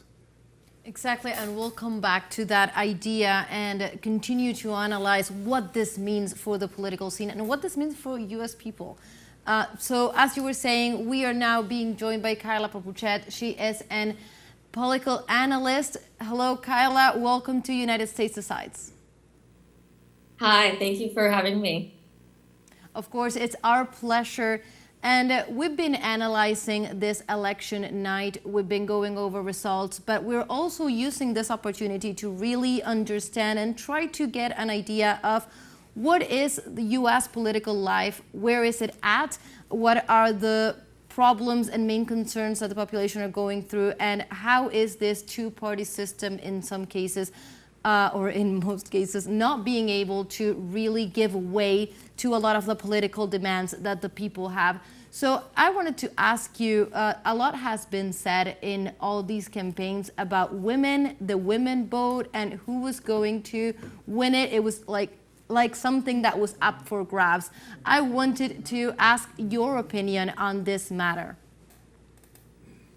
Yeah, I think that the Democratic Party has been trying to manipulate, and they've long been using the right to have an abortion as kind of like a carrot stick for women across the United States, saying that, oh, we're the only party that actually cares about women because we want to give you the right to have an abortion. The Republican Party, they want to take away your right to abortion. In fact, they also cite that Donald Trump had put in the Barrett. She's one of the Supreme Court justices who ended up being one of the crucial votes that turned down Roe versus Wade, which gave the federal protection for women to access abortion. So they'll use this as a carrot stick to try to paint themselves as the party of women. But the truth is that neither of them are party of women. And while the Republicans, sure, they want to limit the women's rights to access abortion by whatever may be their conservative beliefs or their religious beliefs, that by no means are the Democratic Party in favor of women. The women are not like, some separate entity from men. We also are affected by the economy. We also are affected by the lack of transportation, that our streets are not as safe, that we're also being susceptible to housing fragility and possibly living on the street. We're also the ones who are seeing the decline of our transportation system. We're also the ones that are seeing our kids and our siblings and our young ones around our families that are being sent to school and being brainwashed with, social conservative or social cultural issues, as well as, just blatantly not having secure homes to come to. So the women's question is not something that's completely separate from the men. We're also affected by the economy, and the Democrats have been using abortion as if that's the beginning and the end of women's rights. When women don't have the right to motherhood, women don't have the right to a secure life, women don't have the right to access health care. So it's not just one thing. And I think that the Democrats, they've been trying to manipulate it. And it's a very guilt way of manipulation, as well as people who do support the Democrats, to say that, well, if you support the Republicans, then you're anti-woman. But both of these parties are anti-woman. None of the capitalistic parties are supportive of women. Good evening, Kayla. Thank you for staying up late to join us. We really appreciate it here in Caracas.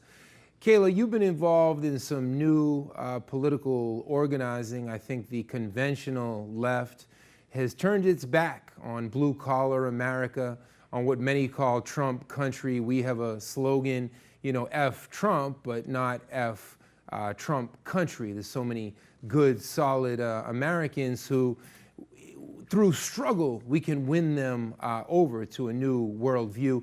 Kayla, tell us about this innovative organizing that you've done with the American Communist Party. What is the vision for the transformation of what you all call occupied America?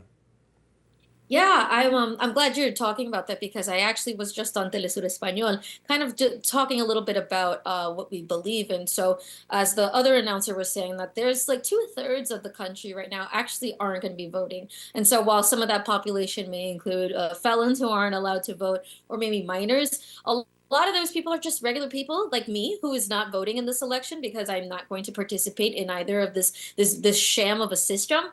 There are a lot of people who have been forgotten, and even also the Trump country and people who do support Donald Trump have been, like I said, mentioned earlier, kind of guilted out as to seem like they're anti their other fellow American. And that's what both of these parties, but especially the Democratic Party or the traditional left, have tried to do, is to really further divide American people as more of a moralistic thing. If you're voting for Trump, then you hate XY minority of group. And if you're voting for them, you love the Democrats, then you love XY minority group, really trying to tear us apart and demonize these Republican base. I was actually looking earlier today to see like some of the exit polls of the issues of where certain voters were coming from, and it did look like majority of the main issues that those who voted for Harris were social issues, while as 51 from the last time I checked for those who voted for Trump were about the economy. And that's the basic thing, that is we're regular people. We're worried about whether we're going to be putting over a roof over our heads or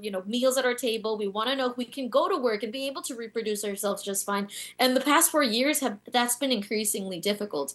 So the ACP, like we've been started, or the American Communist Party for those that don't know, we were announced in July. We just had our first convention on October 12th in Chicago, the heartland, the middle of the country, USA.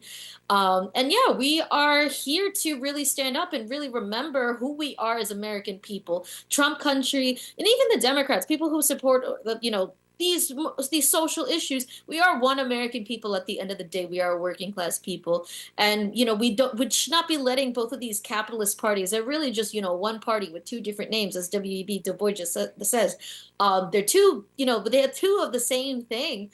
And they're trying to pit us against one another by trying to manipulate our emotions or manipulate our sensibilities. And we're at the ACP, we don't believe in that. We won't allow that. So we've some of the recent things that we've been doing here, at least in New York, but across the country as well. We've been going into parks and cleaning up our communities. I live in a big Democrat city, and I actually work in Richie Torres's district, one of the poorest districts in the entire country, even though it's New York City. And we've been going into these communities and cleaning up and talking to the people and seeing, what their needs are. We've been doing food drives and winter clothing drives as we're approaching winter, and as we're seeing the country now at its highest level of people living on the streets, because it's actually safer to be on the street than it is to be in a shelter because they're so poorly funded. And we've also, so one of the big things that happened also kind of in Trump country in Appalachia, which has been a historically neglected part of the U.S., was that there was Hurricane Helene that happened there. And as we know, FEMA, just as they did during Katrina, just as they did in Hurricane Maria in Puerto Rico, they massively failed at actually meeting what the people need. Same thing in Maui.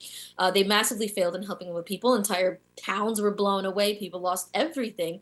And instead of actually going there immediately to help those people, and they gave them a meager $750 per household, which most people haven't actually even seen. And they were turning away volunteers. But we went there, and here in New York, even though we're very far away, we collected funds and we went into the streets. I remember me personally flying around town and going into the bodegas, and the many bodegas who I have good connections with over advocacy for Palestine, putting up flyers in there, and they allowed us to do it. And the people have donated in mass because American people, whether in New York or wherever, we still care about each other because at the end of the day, we are good people. And so we were able to send some money to our comrades in North Carolina who were then able to disperse a lot of funds to people there. And if we want to talk about the women question or the women's issues, we're the only party that actually cares, because while the Democrats are just telling us about the right to abortion, our people in Newburgh were able to get some funds with what little we have in the past few months and give some donations to a women's shelter in Newburgh. So it's only the beginning, and it's very exciting to see where we're going, but I think that our work speaks for ourselves. We're here to unite the American people, the American working class as one. These elites that are trying to put us apart, they don't represent us, right? They're just here to tear us apart so that we can confuse us and continue to take our money to fund wars and genocide across the world. As long as we're fighting each other, then we don't get to unite and realize that they're the problem, and we're not going to allow that.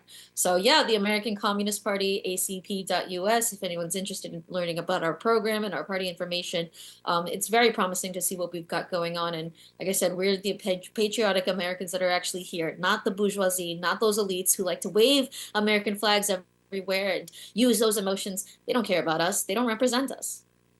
Precisely, Kayla. Gladys over here. I'm greeting you also from the studio, and I want to, first of all, tell you how much we appreciate what you do and the activism and the community work that you do right there. And you have all the reason and the truth on your side. Only the people saves the people. But I want to be over one of the key elements in this election. And as you were saying, Kamala Harris had been creating this persona and this identity that she is the women or the female candidate, that she is the force for women, okay, advocating for women's rights.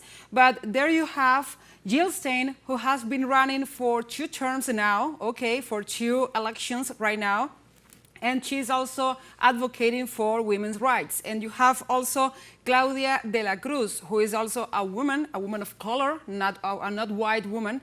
And she's coming from also a background of immigrant parents. She has the same, liabilities maybe in that bringing, and she's bringing that to the table. She's proposing that as her core, and she has been explaining that her campaign has no billionaire funding, that she's just relying in the people and in whatever she can find as support. So I think that the very existence of Claudia de la Cruz and Jill Stein demythifies Kamala Harris as the only women, and the only women of color, and the only women of color and of immigrant descent or, upbringing in these elections. So how this demythify Kamala, and how this unveils the machine behind this political race?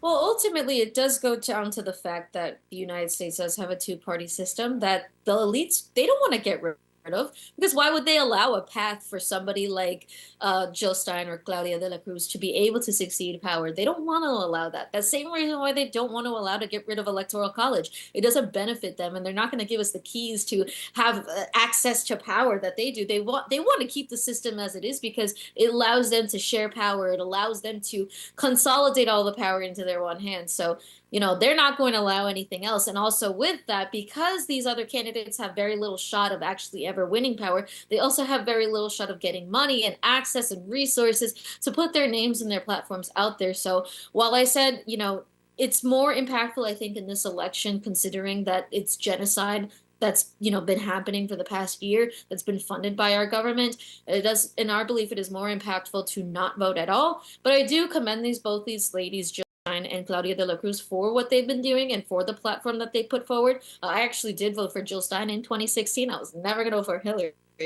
But it's true what you say. The Democrats and the liberal NGO and the corporate media want to parade Kamala Harris as this, well, she's a woman of color and a child of immigrants, and she's a woman, as if that's supposed to move me at all. As a woman of color, as a mother who's from Peru, a family who's from Peru, that doesn't move me at all, because she doesn't actually represent the interests of women. I want to be able to keep a roof over my head and not live paycheck to paycheck. I want to be able to know that my kids and my family members and I might not be sent to war. I would like my taxes to not go to kill and destroy women and children and men in Palestine. So, it doesn't matter to me whether she be black, white, Asian. It doesn't matter. At the end of the day, Kamala Harris is anti-women by virtue of her policies, by virtue of, standing for an oppressive system which seeks to conquer the rest of the world and start chaos the rest of the world.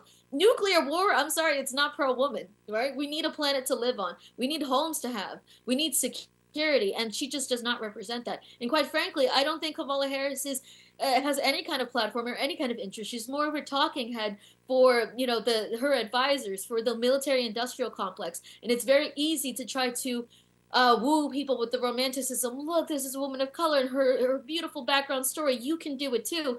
But really, she's just a head for the same old evil system, this imperialistic system that wants to seek destruction of the world to enrich themselves. So no, it doesn't move me at all.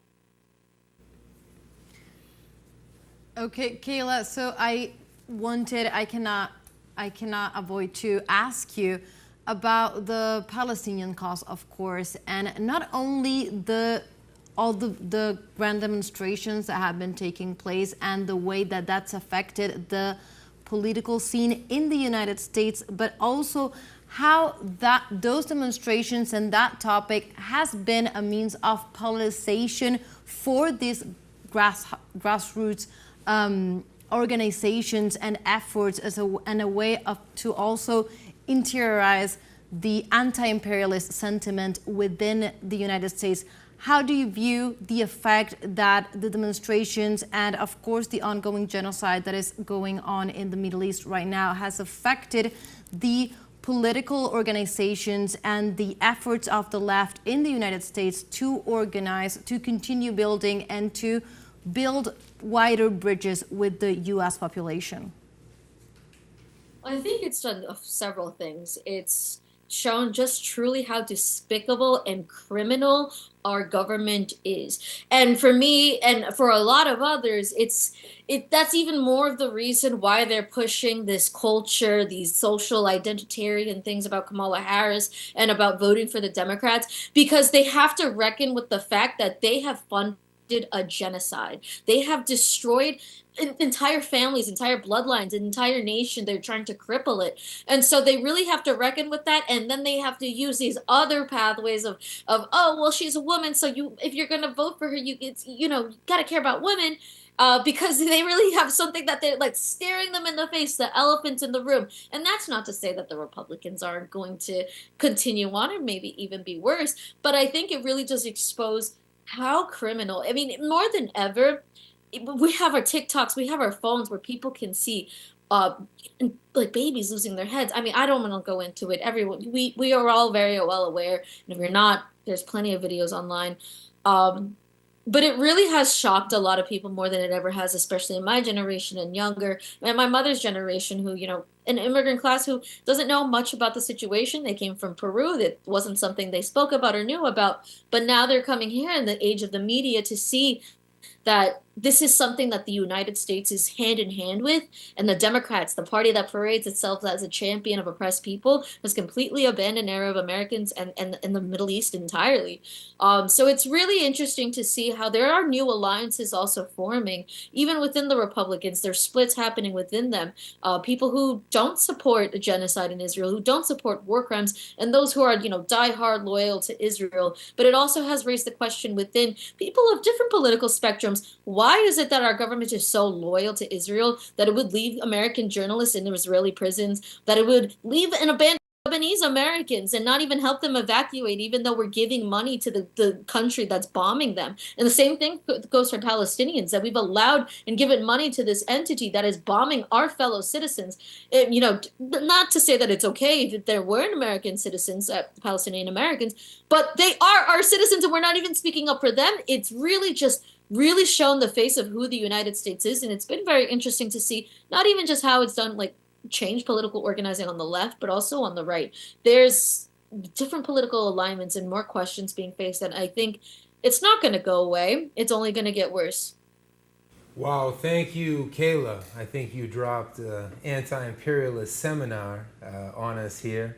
We couldn't be more grateful, and how refreshing as we talk about this elections, which really amount to nothing more than the status quo in the usual spectacle where we can't participate in, to see you with a keffiyeh on television talking about the true points that neither the liberals nor the conservatives would ever allow us to talk about.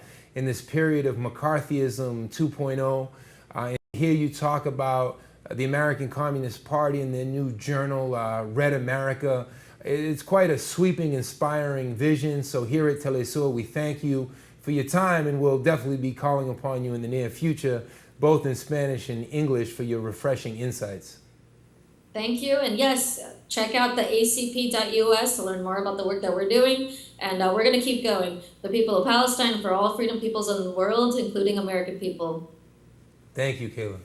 Thank you, Kayla, for all your inputs. It's, as Danny was saying, so refreshing to listen and to continue thinking about what is happening in the United States and what are the political possibilities beyond what the two-party system will allow us to see in this map that we continue to see painted only in red and blue. Now we go back to LA, where our correspondent Luis Gutierrez is ready to join us. Hello, Luis. Please tell us what you know from there and what are the latest updates. Hi, good night from Los Angeles, California. We are only a few minutes away before the polls close in the state. And right behind me is one of these polls, the one at the Silver Lake Library in the east of Los Angeles. And as we know, California is one of the, or is the most populated state of the U.S. And because of this, it will be probably one of the last ones where we will get results. Like not, and also because it is one of the ones that will be closing the polls last.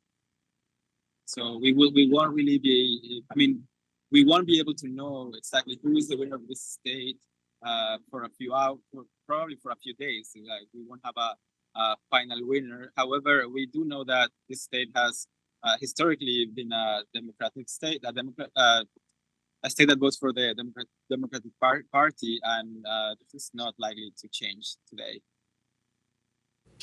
Okay, Luis, and I would like to ask you about what are the streets like right now? What's the feeling of the people? What can you tell us about how these polls that are closing right now, how the centers are closing right now, how is that affecting? How can you feel the ambience? We have results from wider parts of the states. Of course, the West Coast is the last part of the country to close its centers and will be the last to offer results. So how are people following this election process at this moment? Yes, well, the entire day in Los Angeles has been relatively calm. People have been voting the entire day. They just have been, in different times of the day. There were larger or smaller crowds. In the morning, we saw a big number of people voting before going to work.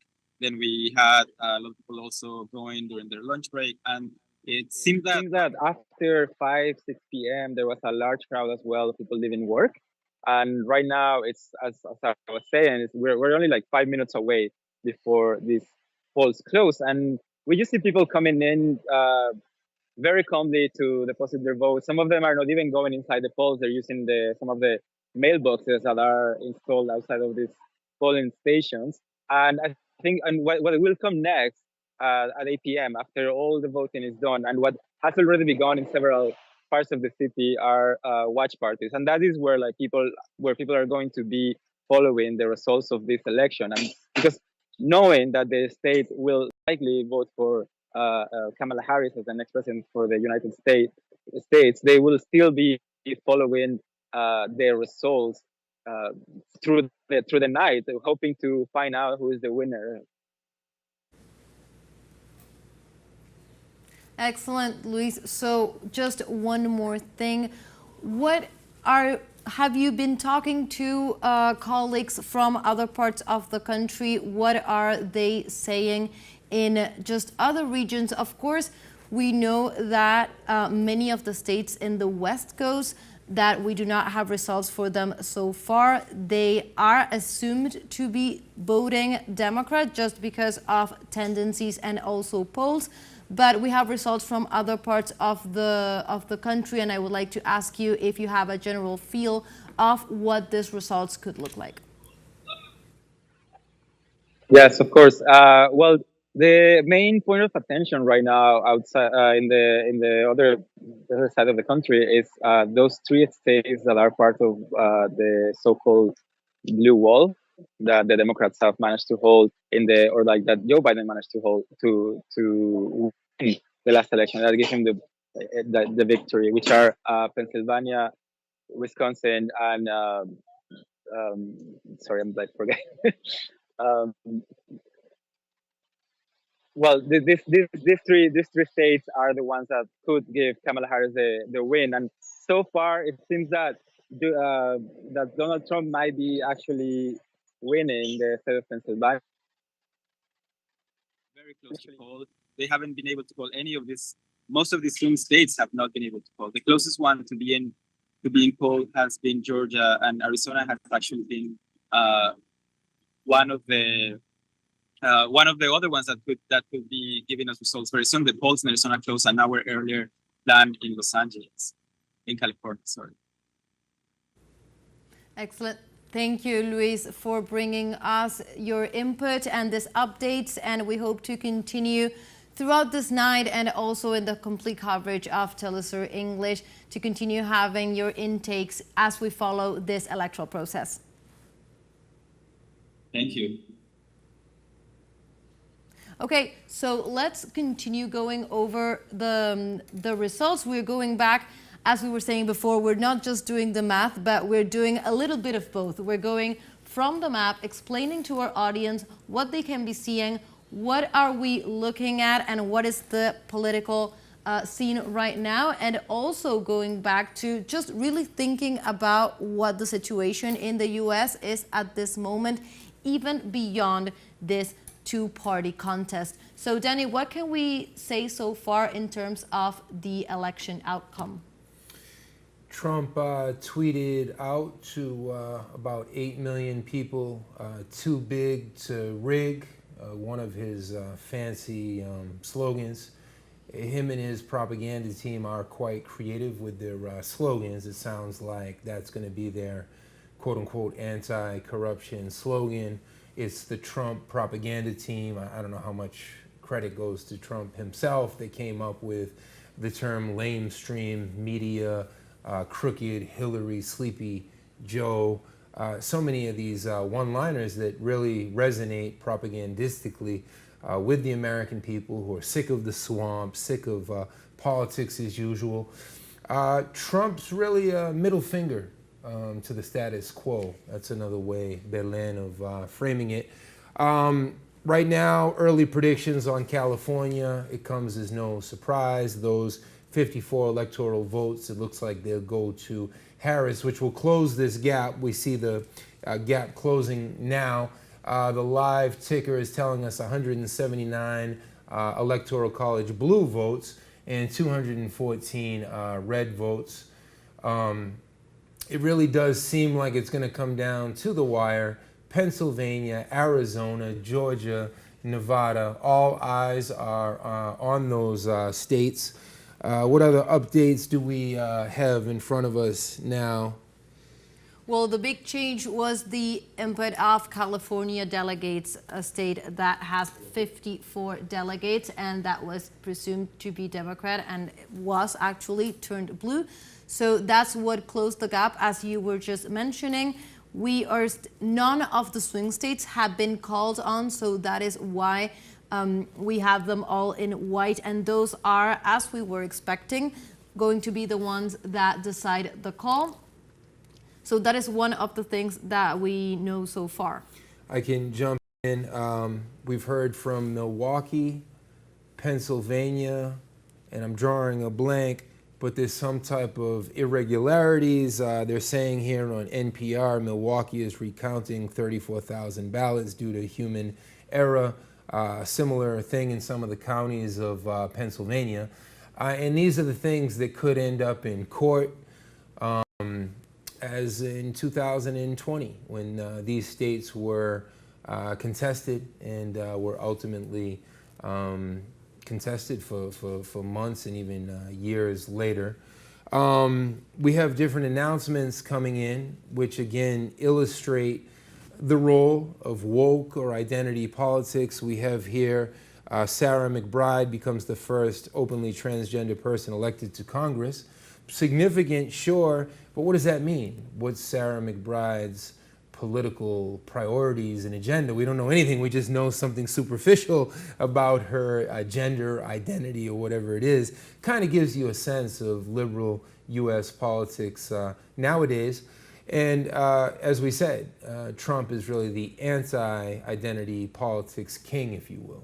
Yeah, I want to, if it's a crucial moment here, I think, let's talk about one state that is called to be voting Democrat, that caused real noise in 2020, not in terms of the votes, not in terms of being a swing state, because it's not, but in terms of what it showcased in 2020 and also what it prompted out of one singular event. I'm talking about Minnesota. Okay, and that's the homeland, the home state, I beg your pardon there, the birthplace, and also is the state under Tim Walz's governance, because he is leading the federal government there. So Tim Walz, first of all, he is, as we were saying early in this show, he is the vice presidential nominee and he is the running mate in the formula with Harris. He is also representing a more traditional way. He is, you know, the head of his family. He has his 2 children conceived using in vitro. So he is also an advocacy for the reproductive rights, not only of the women in terms of abortion, but also in terms of the families and the possibilities for families, for American families to conceive. Also, I want to stress this because now it comes an element that could be dual. Because first of all, Minnesota was the state that saw the, sadly and terribly, the killing of George Floyd back in May, the 25th of May of 2020. And we saw the other face of a country that was stuck in a pandemic. We saw the racism and the police brutality broadcast firsthand. You know, we saw it on a screen. We saw the protests that erupted there. And that started the protest nationwide, because we saw it went coast to coast in the US, the protest for the George Floyd killing. And that took the votes from Trump. So that's one thing, okay, on that matter. But there's also something that is waging now on Tim Walz, because he was the governor back then in that moment. And he was late, you know, in taking action regarding this case, in taking action in the protest matter, in the issue of police brutality, in taking, you know, maybe action and being proactive in terms of justice. And that is weighing on him, and it's dangerous for Kamala Harris, because she is presenting herself as a black woman that is running for the president of the United States. So there is this dual element, that him being the one carrying this weight on his shoulders, okay, and now presenting himself as the almost progressive white elite politician that accompanies a black woman. So Danny, can you elaborate a little bit more on that? Yeah, I mean, I never heard Kamala Harris even mention the issue of policing and racial profiling and police brutality. The George Floyd torture and police murder sparked an uprising across the United States, and estimated, I think it was 16 million Americans participated in different protests after watching that heinous 9-minute traumatizing video, sucking the life out of this human being. And despite the demonization of George Floyd that came from Fox News and the like, no human being deserves to be treated in this type of cruel manner. I think your points about Tim Walz really add up. He's another individual who really played into this liberal, hollow, vacuous identity politics agenda. All types of talk and rhetoric with very little to show for. So that's the team that they try to put out there. So far, according to what we're seeing, the American people are not really buying it. But again, it's too It's too early right now to know how it'll play out. What we did see with Tim Walz and J.D. Vance in the vice presidential debate, because Trump is such a vitriolic, quote-unquote, controversial individual and really gets off on an anti-politics, insulting the Democrats, which a lot of people love to hear. I can't help but chuckle myself when we heard the vice presidential debate. Both VP candidates were very sure to be as civil as possible. They wished each other's families well. J.D. Vance expressed a type of human sympathy because Tim Walz's family had gone through this and that. So they were really trying to tone down the rhetoric, because at the end of the day, the U.S. ruling class needs unity. If there is too much strife, like they do benefit from all the algorithms based on strife, they do want to pump it up to a certain point. But after Trump was nearly assassinated back in June, look how quick Biden was to publicly call him and express his solidarity. They don't need any type of civil war conflict. The FBI has been pursuing different militias, different individuals who have an apocalyptic stockpile of weapons. There's about 500 million weapons on the loose in the United States. The United States of guns, as some call our country. There's about 400 million to 500 million guns in the hands of Americans, a country of 333 million people. So any type of internal divisive strife doesn't benefit the agenda of the foreign policy establishment. How can they continue their war against Russia, their war against Palestine, their war against Venezuela, their war against China with Nancy Pelosi and the other liberals flying to Taiwan, simply a province or state of China, trying to pretend to be the friends of the Taiwanese or the people of Hong Kong or Tibet? Nothing could be further from the truth. How can they pretend to care about Hong Kong? They don't care about people at home in Hawaii. How can they care about Taiwan? They don't care about people, what begins with T, a place in the United States that begins with T. They care about Taiwan. They don't care about Tennessee. Thank you so much. I needed that alliteration, a little bit of solidarity. Thank you. As if they cared about, we got Hong Kong, Taiwan, Tibet. We need another T. You all get the point. How can they talk about free Tibet? They've yet to free Brooklyn. They've yet to free Queens. So it's the same rhetoric about U.S. democracy and U.S. freedom, which boils down to U.S. geopolitical, geo-economic, and geo-military strategic interests. And Danny, thinking about what you were talking about regarding the unity of the elites and also the divisiveness between the popular class, and well, that popular class that remains yet to find causes of unity to really challenge this system.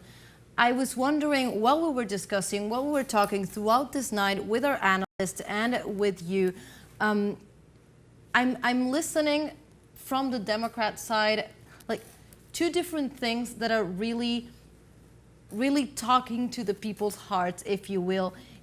From those who go and vote Democrat, there are a lot of causes that have to do with civil rights. They have to do with voting against racism, with voting in favor of women's rights, with voting for the liberation or for the rights of minorities. They are voting against the policies of discrimination of different sectors of society. And we also talked about, if we think about Trump voters or today Republican voters, we were talking about how that speech, for whatever reasons that it might have done it has, well, spoken to the working class of some sectors of the country. And you've mentioned it, and we've mentioned it with our analysts as well, this idea of, was it rejecting Trump but not rejecting the Trump voters or the Trump's working class, if you will, the idea of conquering them back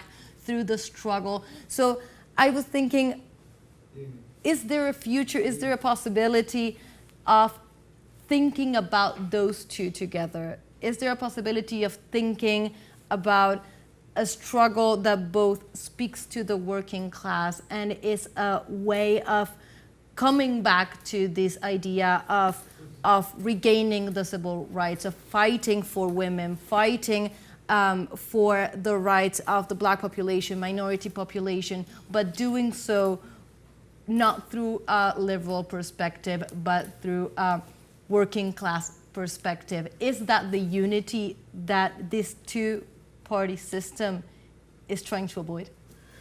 Yeah, wow, what a formulation. I really love how you put that all together.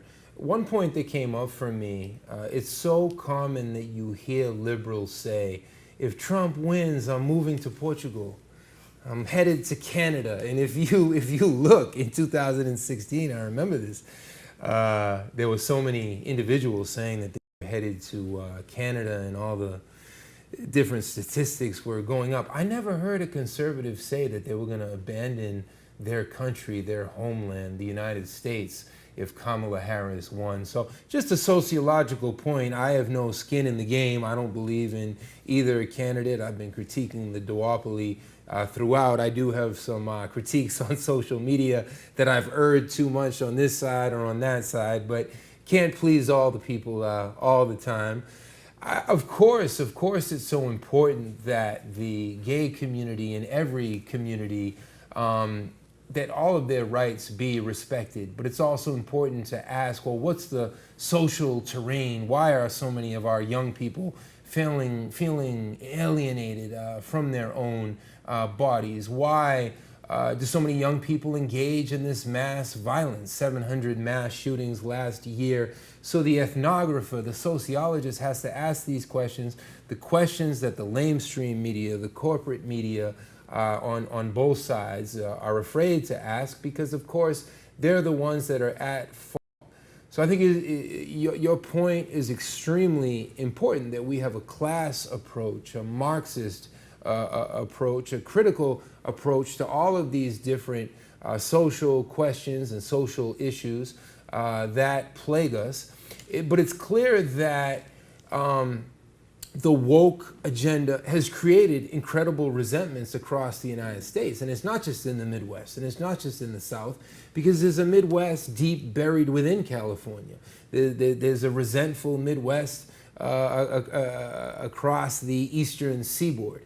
So I think that's why we're seeing right now, again, a Trump victory is an incredible middle finger to quote-unquote liberal values, which are misvalues. What this should trigger, even at this stage right now, and I think that's why a victory for Kamala Harris represents the continuity of that which is, of the status quo. A Trump victory forces every liberal to wake up tomorrow or the following day, whenever the decision officially goes down, and those liberals have to reflect, how did we arrive at this point? How have you abandoned U.S. workers, and all of your rhetoric about respect for this community and respect for those minorities amounts to a pile of economic beans, because it doesn't in any concrete way improve the lives of everyday Americans. And we can think about a worldwide trend in this case of a system that is in crisis, a large part of population that are more and more facing this huge unrest with their means of living, with their day-to-day life, and they find this outcomes in this political parties and representations that propose themselves, as you were saying, as a middle finger to the elites and to the status quo, and apparently they've managed to do that, to offer that maybe alternative, at least in image, and it remains to see how that can be contested from a left perspective.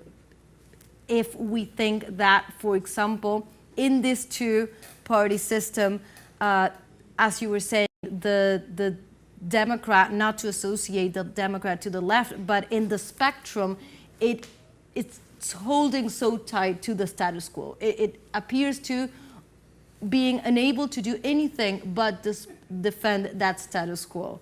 So that's a trend that has been that we can see it worldwide. And again, I cannot help but think that something that started in 2016 with the Trump win has had a great trickle-down effect, to name something that has no effect in economics, but has had these repercussions worldwide, and now comes back to the United States. And apparently that other side has not woken up. It didn't wake up in the first, and we maybe need to see, well, they're not waking up because they are that elite. 100%. It's that they call it white guilt and liberal guilt. That's their unofficial religion. And one would have to go back to Holocaust throughout history and look at the liberals and how little that they actually did. Have you heard one liberal politician speak out against the genocide? I would hope that this was an opportunity for liberals to self-reflect and abandon the Democratic Party. We could only hope for the result. I'm glad you brought it to the international realm. The gray zone with Max Blumenthal and Aaron Mate and Jeremy Lafredo and Jeb and Kit and all of our friends over there put out an amazing piece. And they tracked that this liberal woke agenda, the NGOs would only send money to Bangladesh if Bangladesh approved transgender rights. And I mean, how can the U.S. impose upon another country that you can receive this or that aid if you adopt these liberal values? There was a time with the Democratic Socialists of America, and this is not a swipe at the entire DSA. There's many honest, hardworking people within, but I was translating between the Peruvians and Pedro Castillo. It's coming up on the 2-year anniversary of the U.S.-sponsored coup against Pedro Castillo, the democratically elected government of Peru. Many of us don't even know what happened in Lima. And at the height of all of this repression of the native people of Peru, how many were repressed and murdered for standing up for their president, and the DSA wasn't even asking about the Peruvian population and how they were surviving. They were asking about their perspective on transgendered rights and LGBTQ rights. How does this become the political priority? Where are the class politics? And I wrote an article recently called Snakes in the Grass, looking at the fake left. You framed it as this liberal left spectrum. I think you're headed in the exact same direction that my thinking is. And we hadn't even coordinated this conversation, but it's playing out in this way, because I called the article The Snakes in the Grass because this fake left pushing the cancel culture and the identity politics, it represents the very abandonment that the corporate neoliberal Democrats with their spearheads, the Clintons and Biden and the Obamas and Kamala Harris, it represents the abandonment of everyday working class Americans. And that, I think, is part of the resentments as we see playing out right now, where this agenda has gone way too far and alienated how many tens of millions of Americans. Yeah, I think one of the merits, if we can call it so, for Trump is to make a comeback. Because his copycats, as we have been saying, all these governments that endured COVID-19, that had, the crisis that came with COVID-19, stoppage of economic activities, that came with the disbelief in vaccines, and all the social crisis that came with that, okay?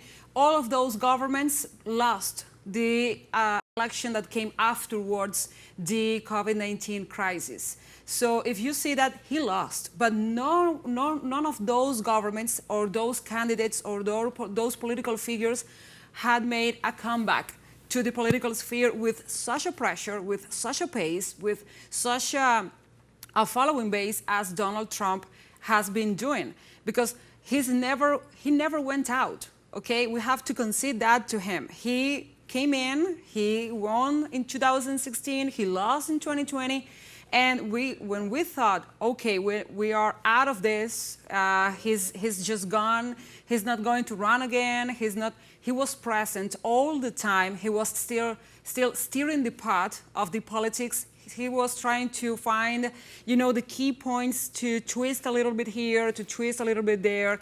He was out of Twitter, out of X, he came back to X, and he's now like doing the full cycle, okay? he's closing his arc, for a way to say that, in politics. He's coming back again, he's vying for the presidency, he's strong, and I think his followers, his fan base, what he has been doing showcases that, okay? And I think Trump is at risk, okay? Because he's bringing back himself as a role, as an idol and an icon in politics. And as I was saying, many of the figures that followed him and are governing in parallel with him in the region, they are out. They never came back. Bolsonaro, he was out when Lula came in, and he's never, he hasn't been able to come back to politics in the same way. And that has happened in other countries in the region, but the danger is the people that are following him, and we were talking about Milei, we were talking about Bukele, and we are talking also about not only governments and not only, presidential candidates. We are talking about also the trends in politics, the opposition figures in Latin America. We're seeing now attacks against Gustavo Petro. We're seeing attacks against other governments and the progressive governments. And I think Trump is the spearhead of all of that. And his comeback is showcasing that kind of politics, that kind of aggressions, the attack on institutions are a trend and are a strong trend right now. Yes, certainly. And looking at the electoral map, he's dangerously close. As you can see beneath me, he's at 230 electoral college votes. That could literally be another 3 or 4 states. We may be up till 3 a.m. We may have to break night, as they say in New York City, amanecer. Or this could be over in a question of minutes. It's all unpredictable. And let's not get too caught up. This is bourgeois political theater. This is the realm of the oligarchs. At the end of the day, what power do we have? Within these elections, it's a one-way street. All we do is go and check one X. You call that democracy? Where's our self-expression? Where's our collective power? You have this French theorist who everyone should check out, Jean Baudrillard, who talks all about these liberal elections, neoliberal capitalism, and he says it's pure spectacle. He talks about the absolutization of speech, that there's no real exchange, that we're just an anonymous mass. Every 4 years, we write an X, that's democracy? Where's the democracy in the media? Where are the voices of my cousins and my older brothers and sisters, as in my siblings? U.S. foreign policy, we have no clue what's going on. So it's a truly anti-democratic system. Trump has pointed that out in different ways that the liberals never can, because they're so invested in it and they're so blind and they have this hollow message. I think that's what we say playing out before the world. It's still too early to call it, but again, it's getting dangerously close. Trump is the liberal nightmare. He's offensive, he's clumsy, he's the opposite of politically correct. He's the opposite of identity politics. White, male, octogenarian, approaching 80 years of age, and a billionaire, which is the true strike against Trump. It's not offensive, the color of his skin. His politics are offensive. The social class that he represents, the other billionaires, the Elon Musks, that's what's offensive.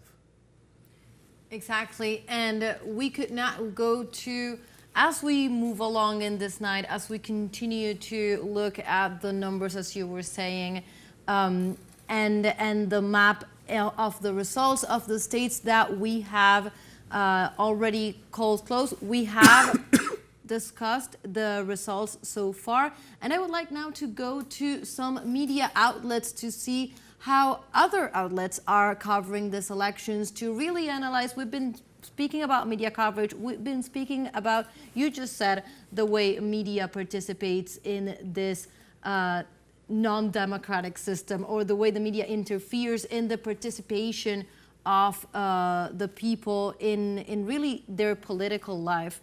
So I don't know if production, if we have on screen to see different media outlets, so to analyze the way that these results to this point are being set. Let's recall, as we were seeing on screen, let's see that as we were seeing on screen, that the delegate count so far is 187 for Kamala Harris, for the Democratic candidate, and also 230, according to estimates, for Donald Trump in the Republican candidacy. So we will continue moving forward. We'll come back to the media outlets in a minute, I hope. So what else can we see from the results so far? Okay, so regarding the results, Kamala Harris secured Oregon, and with that, she secured the coast, and she also had, it was expected, you know, those results were expected, and we have there the Fox News headlines, and it says too early to call, and it showcases this electoral map, and it shows all the red states that have turned for Trump and to call him a winner in those states. We also have the results, and as we were commenting, there are no surprises so far, because there you have Florida for Trump, as well as Texas for him, and California for Harris, as well as Washington and Oregon. So those are the main data and the main intel coming from Fox News, you know, a news outlet that, as we know, has a strong support for Donald Trump and the Republican Party. Exactly, and what Fox News was highlighting was that the swing states were still too early to call, as it also highlighted that Iowa had been called for Donald Trump, a state that was predicted to vote for Donald Trump, but in the past days had a bit of a question mark on, because there had been some last-minute polls that put Kamala Harris ahead. So that, of course, in this bourgeois battle, you were calling it before, it cost probably Donald Trump a few plane tickets or gas tanks going to Iowa, or trying to make some last-minute campaigns to assure that state, and finally it paid off, as it was called a red Republican. So I think that we are now joined live once more by Carlos Montero, our special envoy. He is in Washington, D.C. He has joined us throughout this night. Hello, Carlos. Thank you once again, and please tell us, what information do you have? We are looking at this moment almost half an hour before midnight. Wisconsin, Michigan, and Pennsylvania. Those are the chances. I think at this time of the night, the only chances Kamala Harris has to win the election. But let's see what's happened. It's going to be a short margin for the numbers we are getting right now, but she depends on those three states to change the situation. We don't know what's going to happen. I think we are not going to know the results tonight. On the side of Donald Trump, they are pretty excited. Elon Musk, who is with him precisely in Mar-a-Lago, in Florida, he wrote in his X account, he said, almost match point, game match, I mean, like it's over. That's the information he's getting, that's the information he's giving to Donald Trump, and like I told you before, it's something really amazing. I was listening to you when you were talking about when Donald Trump lost the last election, 2020, many people, I was included, said he's not going to come back. He's not going to come back. That's the end of his political career. Then we have problem with the justice. He was prosecuted, but he's back. He's back, and he's doing a great election, and he's really close.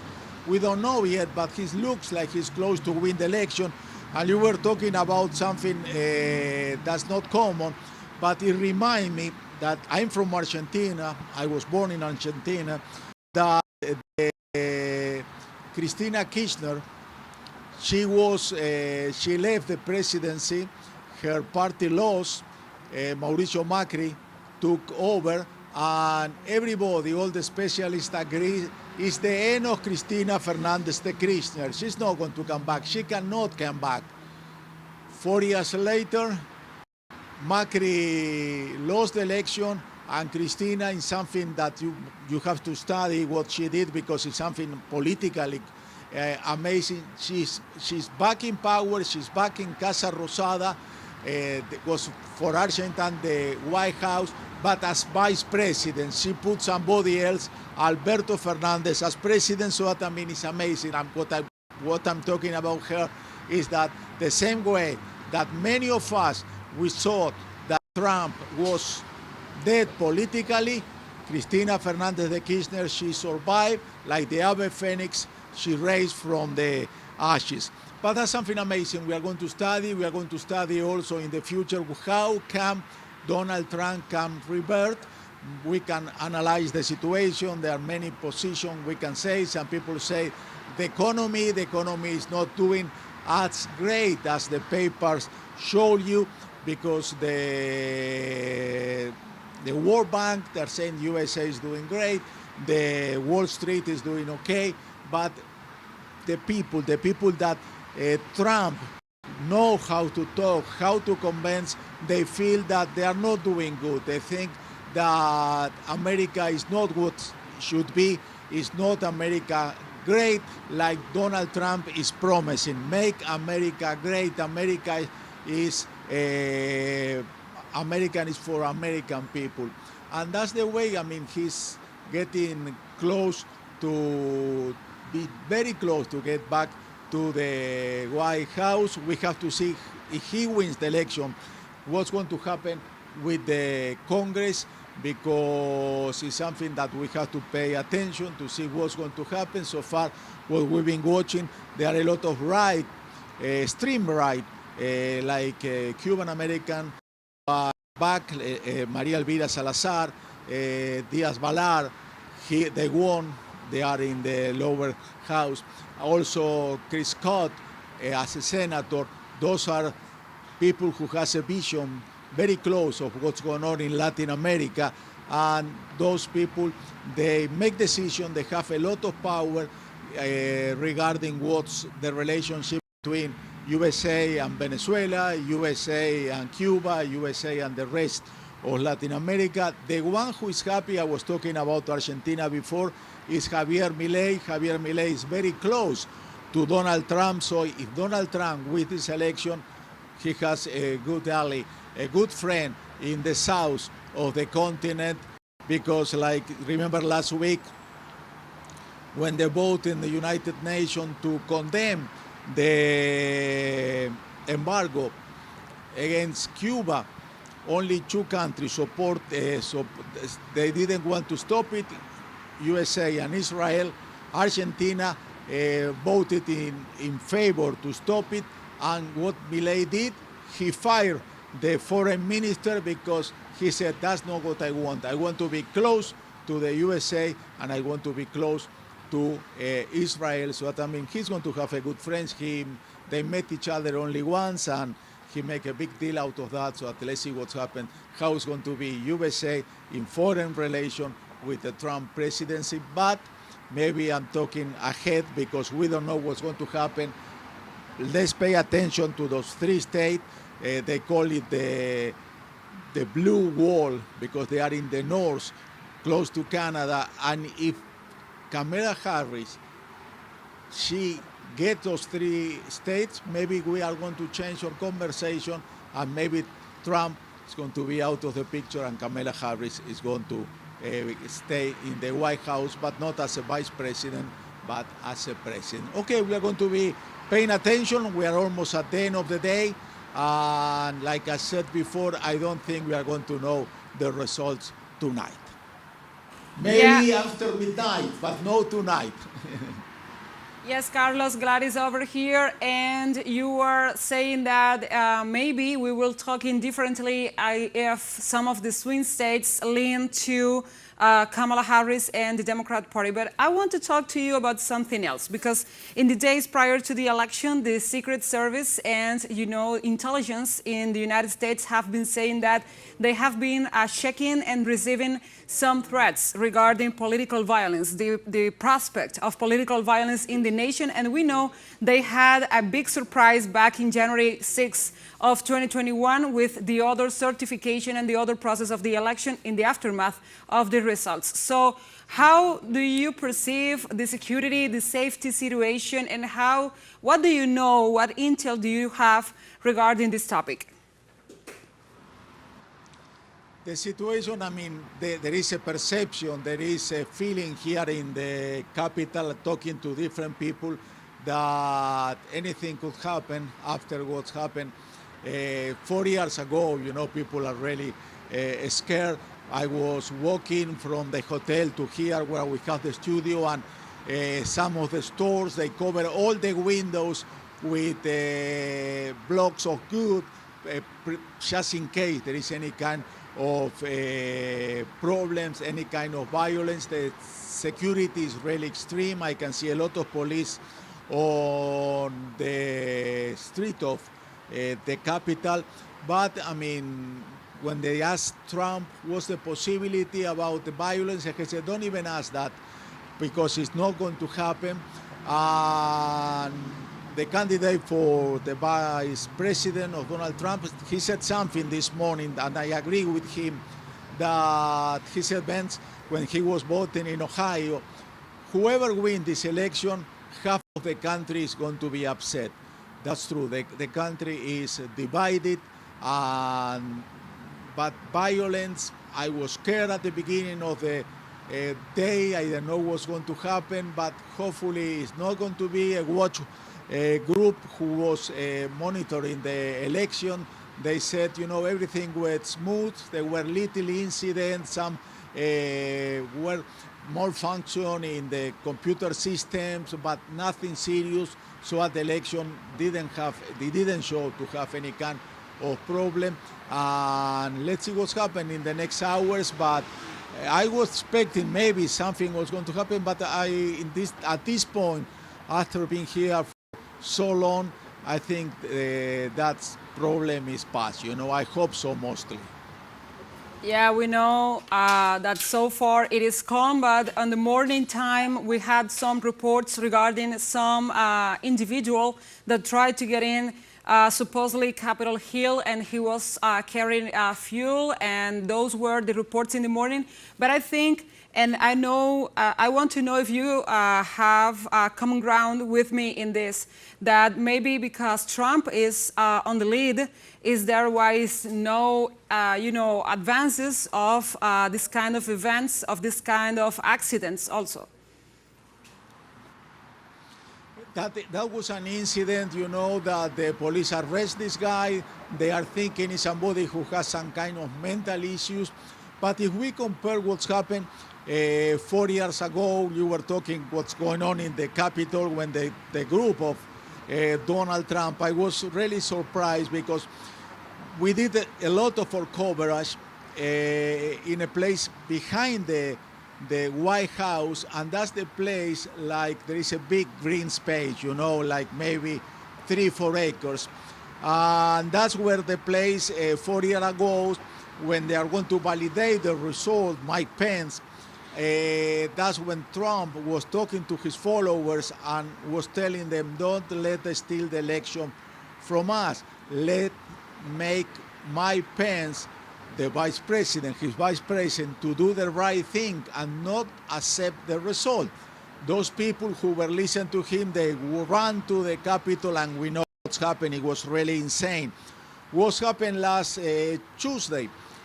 Kamala Harris was here, and she wanted to do a meeting in the same place where 4 years ago Trump talked to the followers, and then they ended in the Capitol. And she said, we are Americans, don't want more violence. We are going to try to respect each other. If I'm the president, I'm going to be the president, not of the right, not of the left, not of the blue, not of the red. I'm going to be the president of all Americans. So what I mean, time change. I think the USA learned it was really embarrassing what's happened 4 years ago in the Capitol. It was one of the darkest moments in the history of this country, and hopefully we are not going to see something like this again. Yes, Carlos. So it is always good to have you. We're giving us all the details, the updates regarding the situation there. And we will wait for you in upcoming contacts to provide us with more intel and more information. Thank you very much. Bye-bye.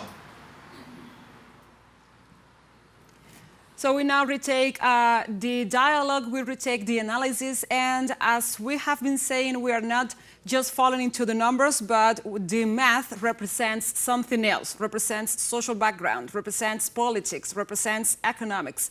So in this case, we have updates, and I'm asking production to please place the map, the electoral map we have been following, so we can have more clearance regarding this topic, please. Okay. So now we are watching this, and as we have in the updates, and we have been referring, Kamala Harris has won Washington, California, and Oregon, which are one of the trios of strongholds for the Democrats, and it was expected, the victory. So far, we also have a result from one of the 7 swing states, which is North Carolina, and the state voted Republican, so it is red in our map.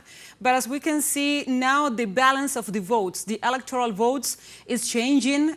So we don't have the same figures like a few moments ago, because polls have been closing in the far remote states that had 3 hours differences with the first one that opened and started polling early this day. So now the panorama, the ambience is changing, is twisting, and we see that Kamala Harris has 205 votes, electoral votes, and Donald Trump, who had a strong lead first, now is standing at 230. So it gives us another view, another overview on this matter, because we were seeing a steady pace from Trump, and now we see a steady pace from Kamala Harris in this count of votes, in this preliminary outcome.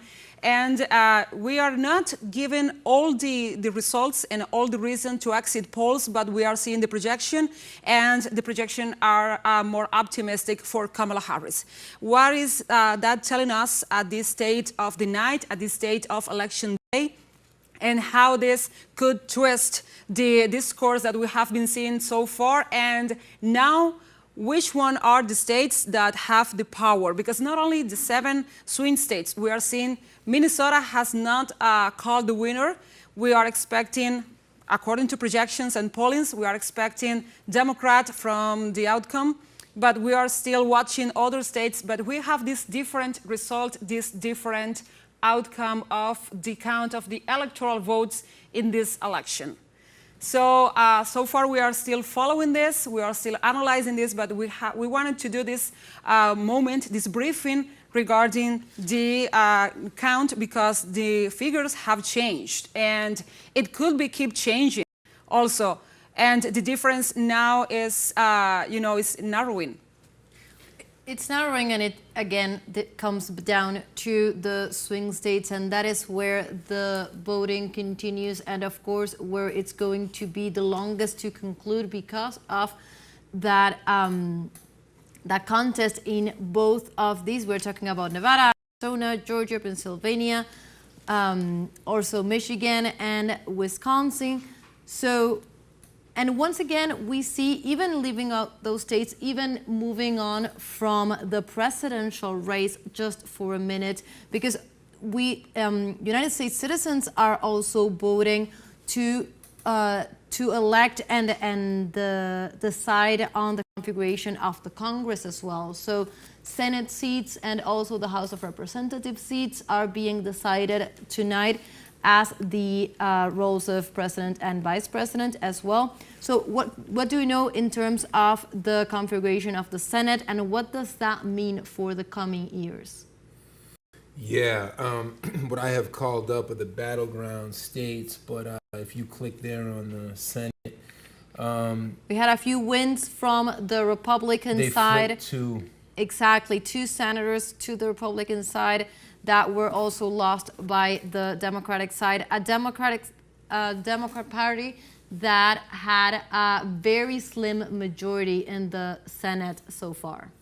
What I'm seeing right here, Georgia is at 91% of reporting, with 51% for Donald Trump, 48.2% for Kamala Harris. So it looks like Georgia is really leaning towards Trump.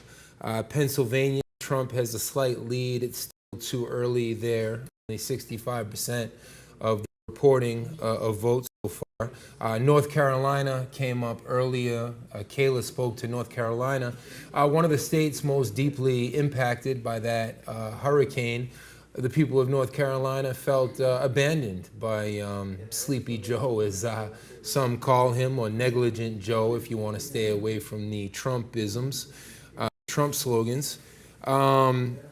North Carolina right now, with 85% of the reporting in, it's at about 51% for Trump, so he's a 3% lead. If things continue to play out this way, it looks like those 3 states could go to Trump, which would be decisive.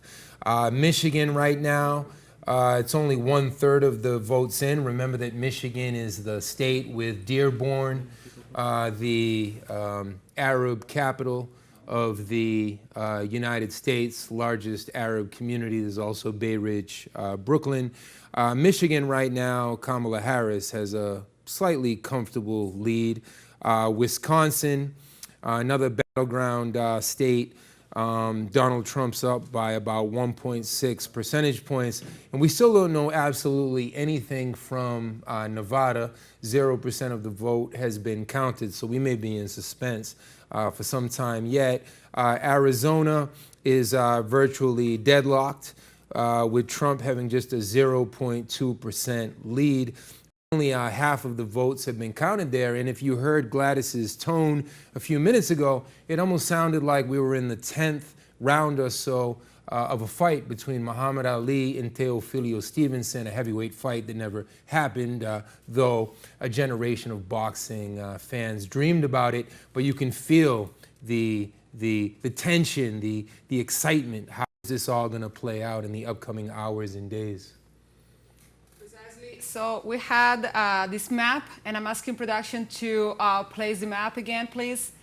Because so far, what we consider, or what is historically considered as the Northeast, okay, Maine, Rhode Island, Connecticut, New Jersey, Delaware, they all voted, a Democrat, and also the coast, the West Coast, Washington, Oregon, and California, they confirmed to be strongholds of the Democrats. So far, this is limiting to a small amount of states, small amount of electoral votes, but the strongholds, the main core, the base of the amount turnout is done. And I think so far from now, we are seeing stalls and rapid advances in the count because of this, as you were saying, Danny, these new ways of counting and these differences in timelines. But also, as we have been saying, the South has confirmed its position as well. And in any case, we are just waiting to see what the outcome is after these little counts here. And I wanted to point something regarding the Northeast, and is that those states, New York, Maine, New Hampshire, Rhode Island, as we were saying, those are the original conception of what we know as the United States. There was happening the American Revolution, the American experiment, and they have this duty, as we were saying at the beginning, this conception that they have to go Democrat and that they have to go to defend institutions. And precisely that is a difference in the discourse with Donald Trump, okay? He's anti-institution, he's anti-system, he's anti-establishment in his ways as incumbent, because being the president, he was, holding to all the legality he could, even though he was violating and breaching the status of his own government sometimes back in 2020 and during his term. But as we see, those states went blue, those states went with the Democrats and went with the institutionality.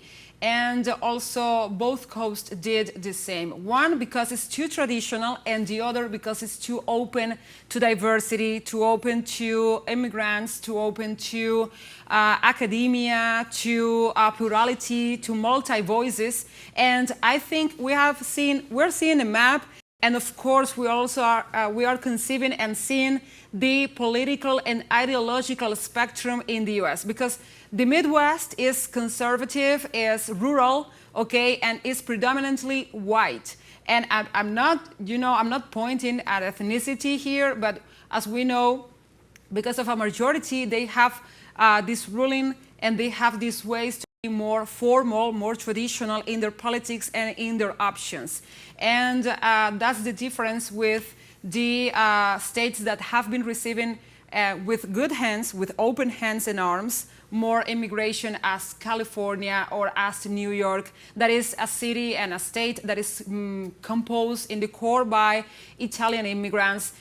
The United States even has what they know as Irish in Rhode Island, the Italians in New Jersey. They have all this culture of immigration in both coasts that we cannot just obviate in this analysis and in this conception of the map. And as we were saying, it is quite a contrast from those states that receive immigrants, receive plurality, that have an open-minded, but the so-called open-minded policies, if we contrast it with other states that also receive immigrants and also have a big or large black population. For example, I'm trying to call Texas in that case, Louisiana in that case. Those are states who have black culture, black tradition, but because of the share in the Electoral College, because of the lack of representation, because of the amount of population in the ratio with the representatives, they keep being silenced. They are keep being, put in the margins of the political decisions and, of course, in the voting and in the elections. That's the case of Florida, and that's the case, and I'm daring to say Texas and Louisiana, which are states that have this plurality of cultures, but because of the political predominance and the gaps in the system that gives advantage for an elite, they are voting this way. Because let's remember, the Electoral College is a winner-takes-it-all system. So we are not seeing the plurality of voices, we are not seeing the minorities, we are not seeing maybe the little lights, the little bulbs, lights in the darkness of the far right and the univoicing and the only way of thinking that we maybe perceive in this electoral map. And we have to say that it's the same in the other side, okay? Because we are not condemning or we are not saving one trend or the other or one party or the other. There are also black Trumpists. There are also Latin American people who live in there, Latin American descendants who are advocating for Trump and for the Republicans, and they live also in California. But because of this kind of system, the winner-takes-it-all system with the Electoral College, so those voices are kept silent and those decisions are kept in the ballot, but not taken into account or not taken into the outcome of the election. Exactly. And Gladys, I'm thinking about what you're saying, and of course there's so much to go into and to analyze, both taking into account the considerations you were bringing, also looking at the map that we have so far in terms of the states that have decided on a representation, at least to the point that this system allows it to. So definitely there's something to say about demographics. A lot of the analysis regarding this election usually focus on demographics and the way different communities tend to vote. And I think in such a plural community as the one living in the United States, it's something to always keep in mind. And also these trends have been changing. I think it's also important to always keep in mind how complex it is to think about demographics in terms of well, the different populations coming from different origins and their association or not with different parties, political parties in this sense. And I think it's always interesting. You mentioned it, Gladys, very well early on in this program, the question of intersectionality. But really, I think we need to look at the both tendencies. Of course, this election, and we will analyze this in the coming days, the migration issue, both in terms of the migration as a concern prior to the elections, and also as the decision of migrants and the childs of migrants living in the United States and their decision to vote either way will have had a decisive factor in what we're looking at here today. And I think we need to think how that demographic and that origin of migrant voters intersects with their class position as well, and how that is affecting their alliances with either one of these parties, and how the rhetoric of both the Democrat and Republican Party is appealing to these different sectors, because of course we have a wide variety of different voters within what demographics sometimes tends us to group together, and a lot of these things are coinciding in the same way. So I think it's very rich to bring to the table. You were talking, Gladys, about the ethnical differences maybe in between the central region, the rural central region of the United States, as opposed to the coasts, right? And of course, that also coincides with what, Danny, you were mentioning some time ago, right now in this long night, the economic differences of what has been described in the previous Trump campaign as the prosperous coasts and the forgotten rural central region. So those things have intersections. Those things are coinciding or not coinciding depending on the case, and that is a factor to keep in mind when we think about, for example, how has migration as a topic affected or impacted the vote? How has the Latino population decided to place its alliance, and what are the factors leading and appealing to that vote? Because one may of course be being appealed by a rhetoric that is not criminalizing that sector of society, but also there may be a lot thinking about, for example, the appeals to the working class that Republicans have been doing. Yeah, this is what is called in the mainstream media the cultural wars. The cultural wars. And this brings up all types of contradictory, nuanced or dialectical differences that are at play and that are dynamic. For example, in Georgia, there was a study that 1 out of 4 black men in Georgia intended to vote for Trump. And of course, it would be very easy from the liberal perspective to say, well, how could you ever vote for Trump? And then Latino voters, with all of Trump's scapegoating and xenophobia, it would appear absolutely ridiculous that a Latino, a Mexican, a Chicano, a Mexican-American would vote for Trump. But many Latino men identify much more with Trump than they do with Tim Walz and with Kamala Harris for a wide assortment of reasons. The LA Times ran a very interesting article the other day called Cholos for Trump.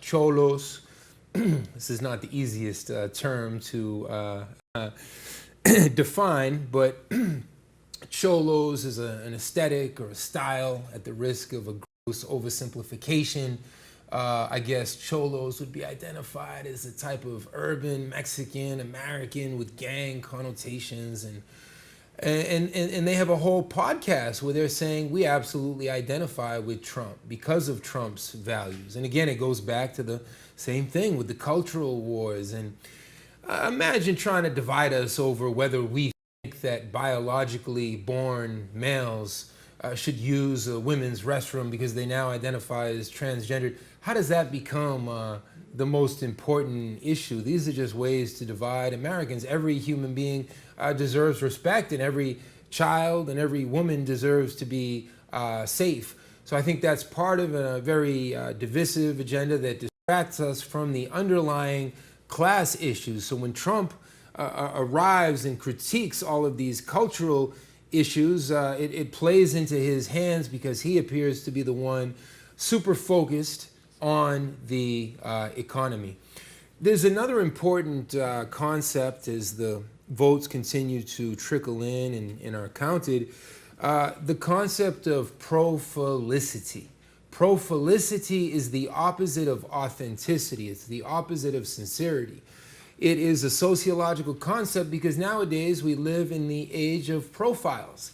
It's not what I do in real life in the streets of the Bronx or Brockton, Massachusetts, where I grew up. It's what my profile on Instagram, my profile on X, if I still have a profile on X, because this billionaire-in-chief Elon Musk puts his material at the very top for tens of millions of people to see. They did a study that Elon Musk has now reached some 2 billion people with his recent tweets, at the same time that he censors and shadow bans and delists and deboosts the rest of us.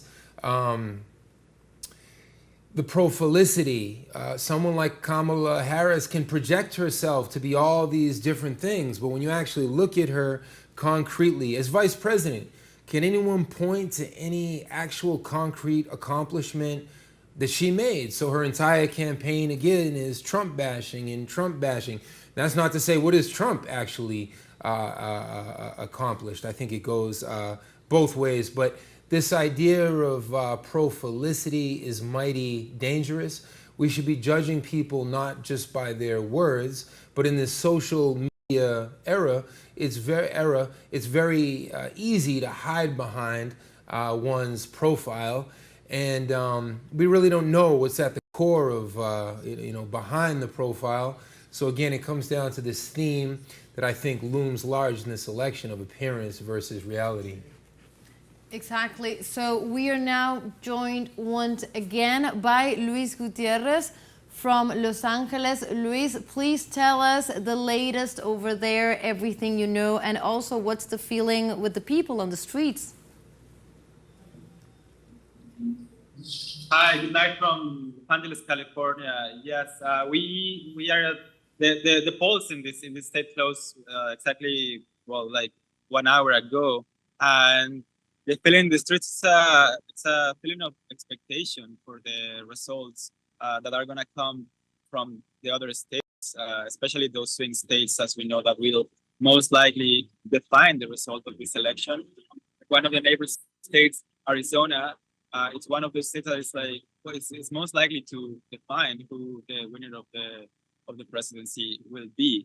And as we have been mentioning before, this is a state where Californians campaign outside of their own state, trying to influence a neighboring state, hoping that they will be able to swing it towards the Democratic Party. Since California, it's a party that has voted Democrat for the past more like 2 elections at least, and that gives 54 votes to the Electoral College. Yeah, Luis. Okay, so Luis, Gladys over here, and I'm taking in from Belen. And I want to tell you, of course, we know it was expected that California went voting blue, and you know that they had the support for Kamala Harris. But what about the scores? Because we have to see the two sides of the story. What about the scores of the Republican voters, the Republican people, the people that are seeing other options other than the Democrat Party? Because we need to get the perspective from you and not from the map and not from the results, because as we have been saying, the winner takes it all policy from the Electoral College silences this. And we want to know, have you seen, under your perception, under maybe the figures, do you see a growing, a steady, or a decline in the Republican voters that maybe are a minority or maybe have a little part, or we don't know, we are expecting to hear that from you in this election from California? Yes, well, the city of Los Angeles is also a very pro-Democrat city, so it is actually hard to see Republican supporter in the open. It's a very rare sight when you see someone with either like Trump hat or Make America Great Again hat, or of people with Trump stickers around the city. These are very rare sightings. Usually, when you drive around or walk around Los Angeles, you can feel the support for Kamala Harris and Tim Walz. But I mean, anything can change tomorrow if Trump is declared the winner. Maybe these things will be more in the open. We have to know that it is mostly in the support for.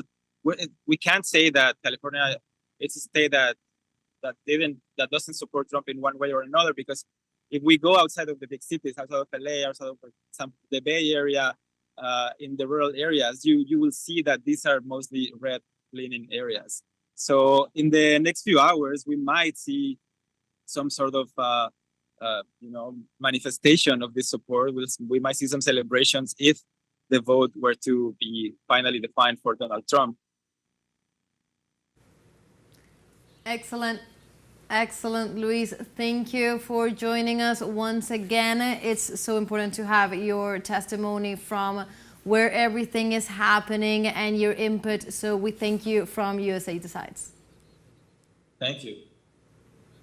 Excellent. And I move on with some information. We were mentioning something like this before. The Senate was won over by the Republicans with won the majority with the two senators that were won by the Republicans and lost by the Democrats. Let's recall that the Democrats held until today a slim majority of the Senate chamber, and that is one of the things that will be defining the upcoming term in the years to come. How much does that define the political scene to have the control of the Senate? Oh, this is highly significant. They can, if Trump is also to win and they have the Senate or both houses of Congress, that means they're almost uncontested. That would certainly be a nightmare for the Democrats. Do we have the House of Representatives? How is it shaping up right now at this late hour? The House, what we're seeing is, the GOP is on top with 178. They gained one seat so far, so it's only one flip. I'm just getting news as well that Chris Halali, longtime anti-imperialist, someone who has been instrumental in trying to create peace and communication between Russia and the United States, someone who has long defended the Donbass region, a region that lost 14,000 of its people because of the U.S.-sponsored counter-revolution, the Maidan coup in Kiev, and this violence against the Russian-speaking populations in eastern Ukraine. Chris Halali won a local office as the bailiff in Vermont, which would put a communist in this local office. And I think it gives a sense of the change across America.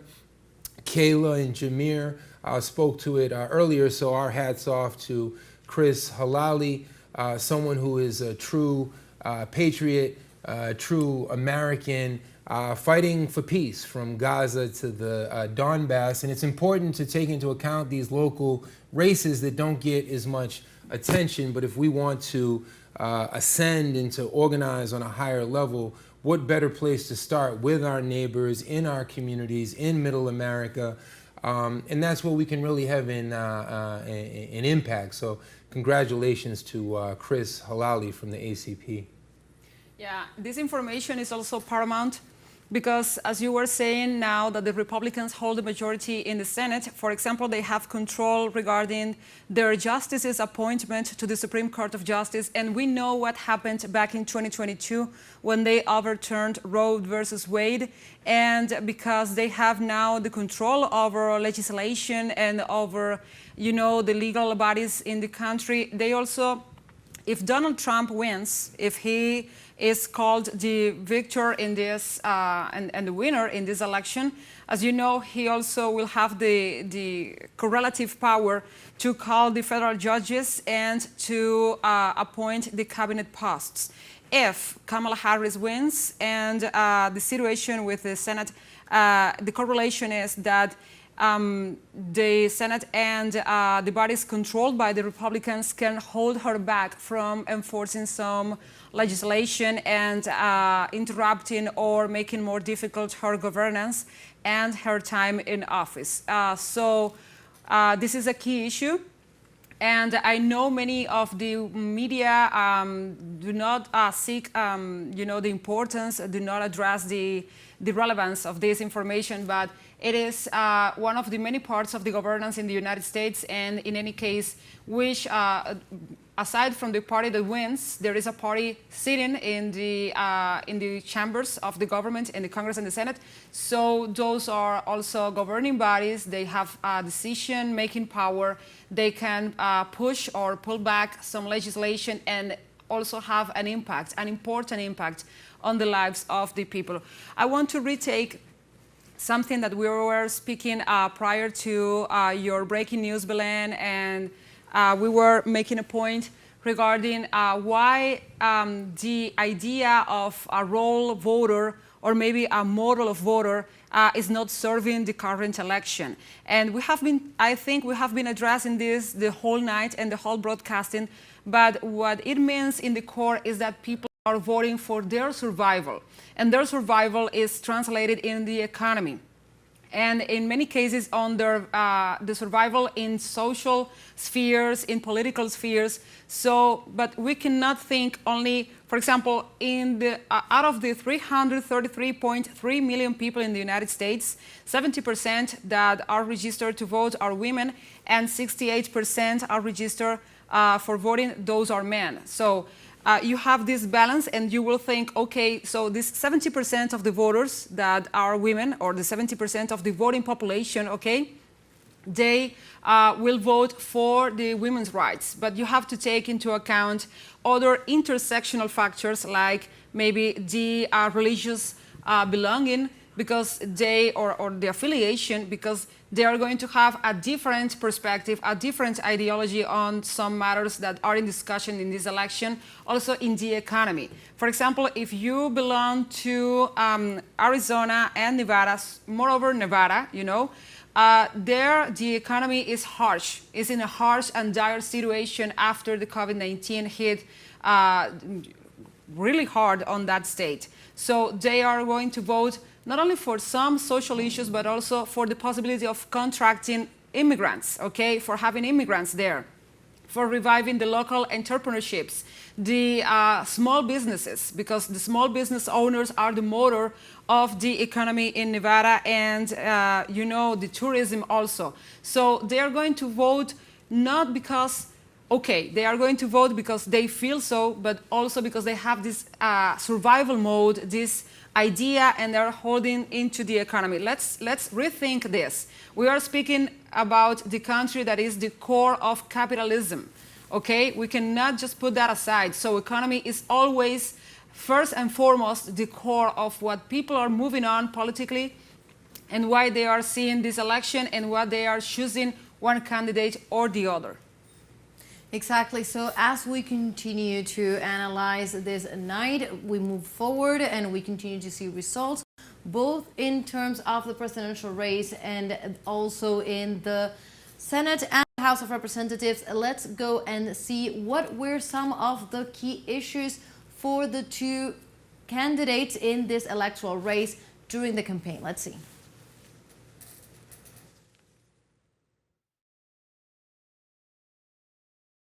Material, we are waiting.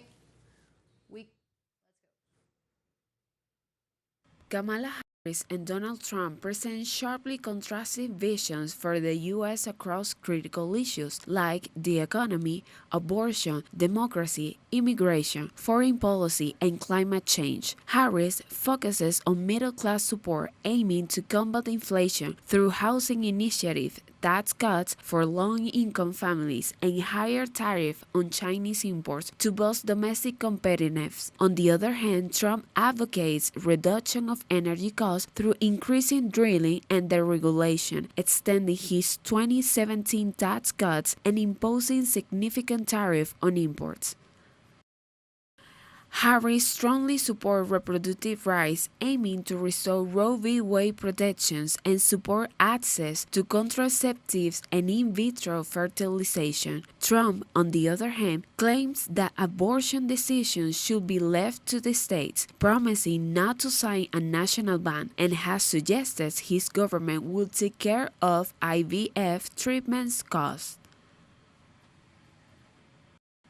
In terms of democracy, Harris views Trump as a threat, advocating voting rights legislation and the potential elimination of the filibuster to pass abortion rights. For his part, Trump continues to deny the legitimacy of the 2020 election results, threatening to use the justice system against political opponents. He also supports pardoning the January 6 defendants. In regards to immigration, a key issue on this election, the Democrat proposes stricter penalties for illegal crossing while advocating comprehensive immigration reforms and pathways to citizenship, while Trump promises aggressive deportation and the reinstatement of controversial policy from his first term, alongside a harsh stance against undocumented immigrants.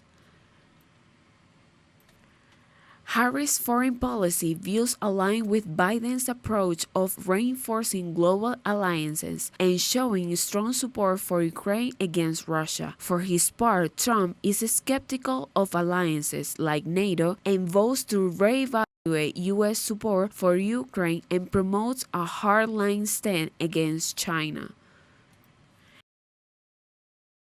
Now, in climate and energy, Harris acknowledges human-caused climate change and supports significant investment in renewable energy, though she was moderate her stance on some progressive initiatives. In this regard, Trump dismisses climate science and advocates deregulation and fossil fuel expansion, promoting the so-called drill baby drill mentality.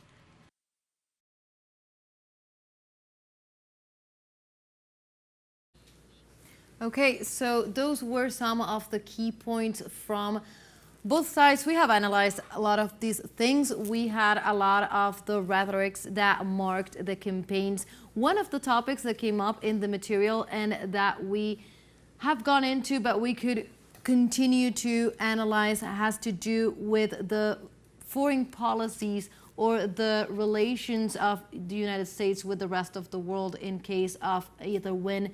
And what do you think, if we are looking as may be considered from the preliminary results at a second mandate of Donald Trump, what would that look like in this world? He has made a lot of promises regarding different conflicts in the world. He has many times stated that he could end the Ukraine conflict in, was it 24 hours, something like that. He has also made more recent calls and much more contradictory with other of his standings to also be willing or going to enforce an end to the conflict and the genocide in the Middle East.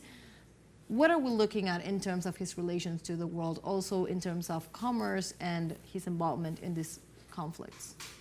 Certainly with Ukraine, which is not a Ukraine-Russia war, but rather a U.S.-NATO proxy war on Russia and its geopolitical strategic interests. And that's why we have this whole Russia-phobic campaign coming from CNN and the other liberal mouthpieces. They're very afraid they could lose control of this proxy war.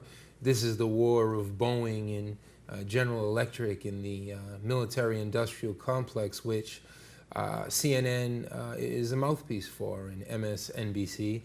Trump's not afraid to speak his own mind, not because he's any lover of peace, that's for sure, but rather he thinks America comes first and that money can be invested. In 2016, he campaigned along the lines of America's roads and transportation and infrastructure first over war. At the same time, he is a belligerent. We saw the assassination in 2020 I'm losing track what year it was. It's getting later and later here in Caracas, but the assassination of General Soleimani, Qassem Soleimani. This was an incredible insult to Western Asia. Soleimani was a unifier, the defeater of ISIS. So to think that Trump somehow is good on foreign policy is also, would be quite delusional. But because he has this jingoistic America First attitude, it is, we can conclude from his first term that he is willing to back out of many of these wars. In terms of the aggression and the belligerent rhetoric against China, that's going to come from both wings of the ruling class. The 21st century is the Chinese century. We look at the leadership of Xi Jinping and the Chinese Communist Party. They have been able to surpass the European Union in terms of their total input with the gross domestic product. By the year 2040, it's estimated that the Chinese GDP would be able to transcend that of the US, which right now is at about roughly 30 trillion. But it's been the Democrats again. It was the Nancy Pelosi's and other Democratic senators that flew to Taiwan to to do the saber rattling against the Chinese. Every day we see these headlines that the Chinese have infiltrated or trespassed in the South China Sea. What's wrong with that sentence? The Chinese have trespassed in the South China Sea. Maybe it's the United States military that's trespassing. Maybe it's the US military that has 1,000 illegal military bases spread across the world to enforce their interests. They try to say that Iran is a threat, but it's the US military-industrial complex that has Iran surrounded. So there are some things that won't change regardless of what happens in the upcoming hours or days. But I think it's very clear Kamala Harris represents the status quo, the foreign policy establishment. The puppet masters keep her on a short leash, whereas with Trump, he marches to the beat of his own drum. To say Trump is a loose cannon is one way of explaining it. On a whim, he went and met with Kim Jong-un. There are now reports that the DPRK, the Democratic People's Republic of Korea, of course in the United States we never say DPRK. They teach us just to say North Korea. They insult the Koreans, call it a hermit state, but the Koreans have sent thousands of their soldiers in solidarity with Russia. They could become actively involved, if they aren't already, in the Ukrainian theater. This will present a lot of challenges for whoever the next commander-in-chief is of the U.S. military. North Korea DPRK just launched their own hypersonic missiles as well. I mean, how symbolic on the eve of the U.S. elections. They're sending a clear message. Mm-hmm. They're not going to go the way of Iraq. They're not going to go the way of Libya. They're going to go down fighting. And that's why there's been this effort to make sure that Iran cannot access nuclear capacity. And that's been both a Democratic and Republican effort. But Trump has been very aggressive against the Iranians. There is a blockade of Iran. Roughly 1/3 of global humanity wakes up every day under the financial and economic sanctions of the United States of America. That's not something that's going to change in its entirety, but Trump is not the selection of the foreign policy establishment. There's an expression in South America, the Venezuelans, to say loose cannon, they say that Trump es más peligroso que un mono con navaja. I'll translate that. Trump to the foreign policy establishment is more dangerous than a monkey with a razor in his hand. So I'll leave you with that imagery so you can understand the ruling class thinking. And to support that point, and you were saying that the Trump administration was the one that withdrew from the treaty, the nuclear energy treaty with Iran back in 2018. So it marked a precedent of these hostilities between the US and Iran. afterwards a steady pace to finding common ground and negotiation and maybe some not friendly but amicable relationship back then. So many more of the hostilities that we are seeing today are coming and stemming from that moment. Exactly. So we'll come back to that. We are now joined by our correspondent in Washington, D.C., Carlos Montero, with further updates. The tie is now at 210 delegates for Kamala Harris and 230 for Donald Trump. Carlos, please join us and tell us what information do you have on your side. What I'm reading right now, I think is something so precisely. I love sports, and Cardi B, the singer, she has 36 million followers in Twitter. He wrote something that I think it reflects how tough it is for Kamala Harris to revert the situation. You were mentioning the numbers. She said, we need a Hail Mary. What's a Hail Mary? In American football, Hail Mary is the last, when the game is almost over, you are too far away from the end zone, is when you throw away the ball very high, it has to go very far, and you have to hope that one of your teammates catch that ball and you can score the points. Something very difficult is like, that's the reason they call Hail Mary.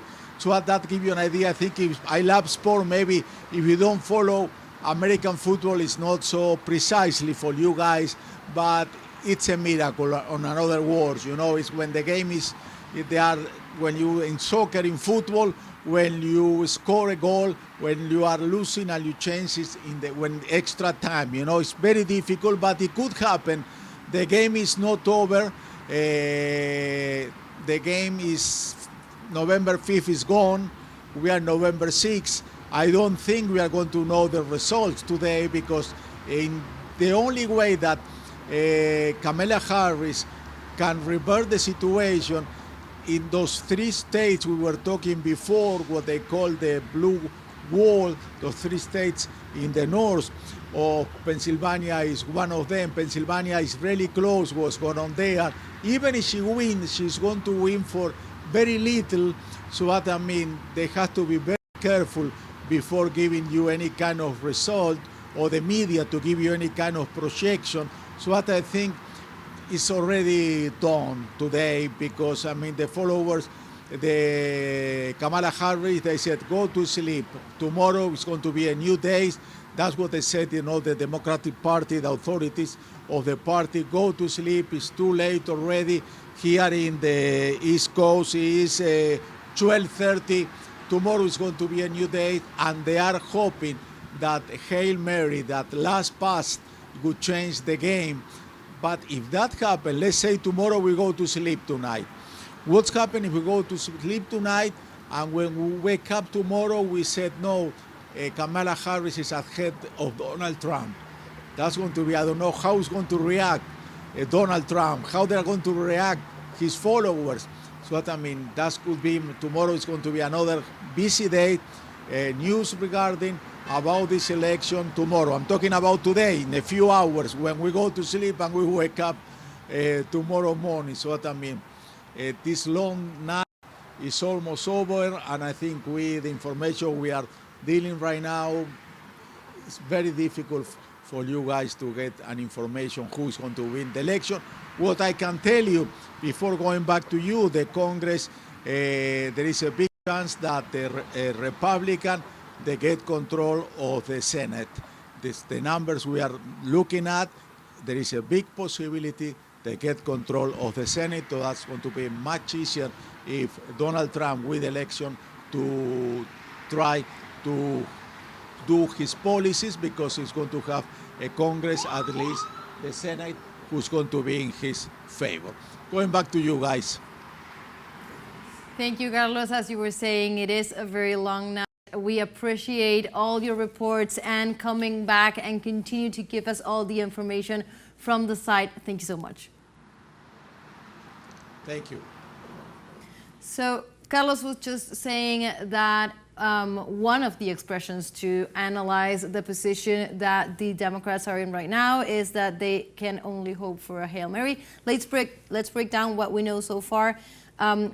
We were saying we're still waiting on the three key states, that blue wall: Wisconsin, Michigan, and Pennsylvania, and only just to bring the data of what we know so far. According to most media outlets, the numbers are, of course, they can minimally vary from one to another as results come in, but we in Wisconsin, with 82% of the votes counted, Trump leads with 51.2%, with 47.3%.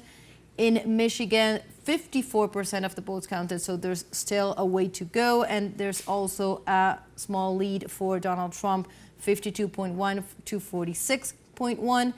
And in Pennsylvania, that is one of the key states that many have pointed out as the defining state, the one that would signal the winner. That state has an 86% of the votes reported, with a small lead for Donald Trump at 50.9% against 48.1% for Kamala Harris. So all of the things that we have just said, we see on screen. These states are on white. They haven't been called by any of these parties because, of course, the count has to continue in the situation in which we know these are polls estimated this to be very close, so no one is going to call them beforehand, but that is the situation so far, and that was part of what Carlos was just analyzing. I'll break down Michigan a little bit for us. Wayne County is a key county. It's where Detroit is, and it's where Dearborn is. Dearborn is the Arab capital of the United States, a large Iraqi, Lebanese, and of course Palestinian population. And as we just heard from my colleague, Donald Trump is up right now quite a few percentage points from Kamala Harris. If those 15 votes go to Trump there, that'll be highly significant. He'll be much closer to reaching the 270. And if you look at the numbers here, it might be the state where third-party candidates play the biggest role. Jill Stein right now has almost 1% of the vote. Those are certainly all votes, about 20,000 votes at this point that would come away from Kamala Harris. Same thing with Cornel West with another few thousand votes. Robert F. Kennedy, who we haven't even mentioned tonight, he's supposed to be the quote-unquote health czar or vaccine education czar. That was the promise. And RFK had said that he had thrown in the towel. He was one of the speakers at the Republican National Convention with Trump, but in some states he still appears on the ballot under different party names. In the case of Michigan, it's the Natural Law Party. But if you count up all of those third-party candidates, collectively, it's a huge dent in Michigan, a battleground state. And wouldn't it just be some type of, I mean, we can't call it poetic justice. There is no justice under genocide, certainly. But imagine if it all came down to Palestinian, Lebanese, and Arab votes in Wayne County in Michigan, and the Palestinians had the last word in the pan-Arab unity to stop this Holocaust, a word we should never have to say in 2024. That would be certainly an interesting thing to observe. And that's why Kamala Harris showed up there in Michigan, trying to, because she knew it could come down to this. So we're going to have to stay tuned. But right now, what percentage of the votes do we have in Michigan? I'm not seeing it. In Michigan, we have 55%. So there's a ways to go. Yeah. And Danny, as you were saying, that Michigan holds the largest Arab descendant community. We have to take into account some turns into the events. Today, or well, yesterday, because we are talking like in the last 24 hours, Benjamin Netanyahu, the Prime Minister of Israel, he sacked Yoav Gallant, his defense minister, and it could suppose a strain in the relationships with the US, okay, because Yoav Gallant was the only one trying to hold the attacks on Lebanese people prior to the latest escalation of the hostilities, and his sacking could mean less support, or as I was saying, a straining in the relationships with the US, and this puts other perspective and turns the events and the possible outcome of this election in terms of if Trump wins, it could mean one thing for Israel and of course maybe and just maybe for this conflict and this genocide, and also if Kamala holds the Democrat lead and the Democratic governance and you know, she follows the steps of Joe Biden, this new turn in the events could mean that she has to change policies, or maybe that she has to assume a new perspective, new pledges, and new pressure on Israel, and not only send troops and send, you know, arms and being back in Israel's right to defense in all the international arena that she is advocating and as Biden is advocating too. Very interesting. Any contradiction within Zionism can only be analyzed as some type of hope, no matter how slim, for humanity to end this genocide. Supposedly, according to the mainstream headlines, Yoav Gallant's era, the reason why he was sacked is because he mentioned the thousands and thousands of innocent casualties in Lebanon and in Palestine. Tough to know what to believe. The official numbers that we hear from the corporate media is in the range of 43,000 Palestinians who've been murdered thus far. That's only what the health ministry can confirm. The Lancet journal, medical journal of high repute, has put that count at about 5 times higher, slightly under 200,000 casualties at this point, which would represent well over 10% of Gaza. When we think of the starvation campaign, the dehydration campaign, a study came out today that only 6% of the aid sent to Gaza has been allowed in by the genocidal Zionist Israeli and Western authorities. And how important to reiterate, this is not just an Israeli genocide, this is a German genocide with their guilt, pride from what German society carried out from 1941 to 1945. Just in the last one German century, we've seen 3 Holocausts: the Holocaust against the Namibians, the Herero people of Namibia at the turn of the 19th century into the 20th century, of course, the murder, the Holocaust of 6 million Jewish people and 6 million others who were socialists and communists and labor leaders and the elderly and the Polish, and then what we're never told, the 27 million Soviets. The Soviets ultimately defeated Hitler's march across Europe, but it cost them 27 million of their people. About 90% of the adult male population of the Soviet Union perished in defense of the Soviet motherland. So, and of course, this Holocaust now that's playing out in Palestine, the violence in the West Bank, the settlers continue to sack Palestinian homes and businesses, trying to make it unlivable. The entire world is watching. I returned not too long ago from Southeast Asia, whether it's Malaysia or East Timor or Indonesia. Countries across the world identify with the Palestinian people. And that was what October 7th was all about. The Palestinian resistance said, we're still here. You're not going to continue to genocide us silently. And October 7th became a rallying call so that all the world can see what is truly behind the Israeli and Western designs for the region. And while we highlighted that both candidates fully maintained their support of Israel and had no divisions within that matter, as you were saying, we could be looking at a scenario in which the community Michigan, let's recall that we were talking about Michigan because it is the state with the largest Palestinian community and also an important Lebanese community.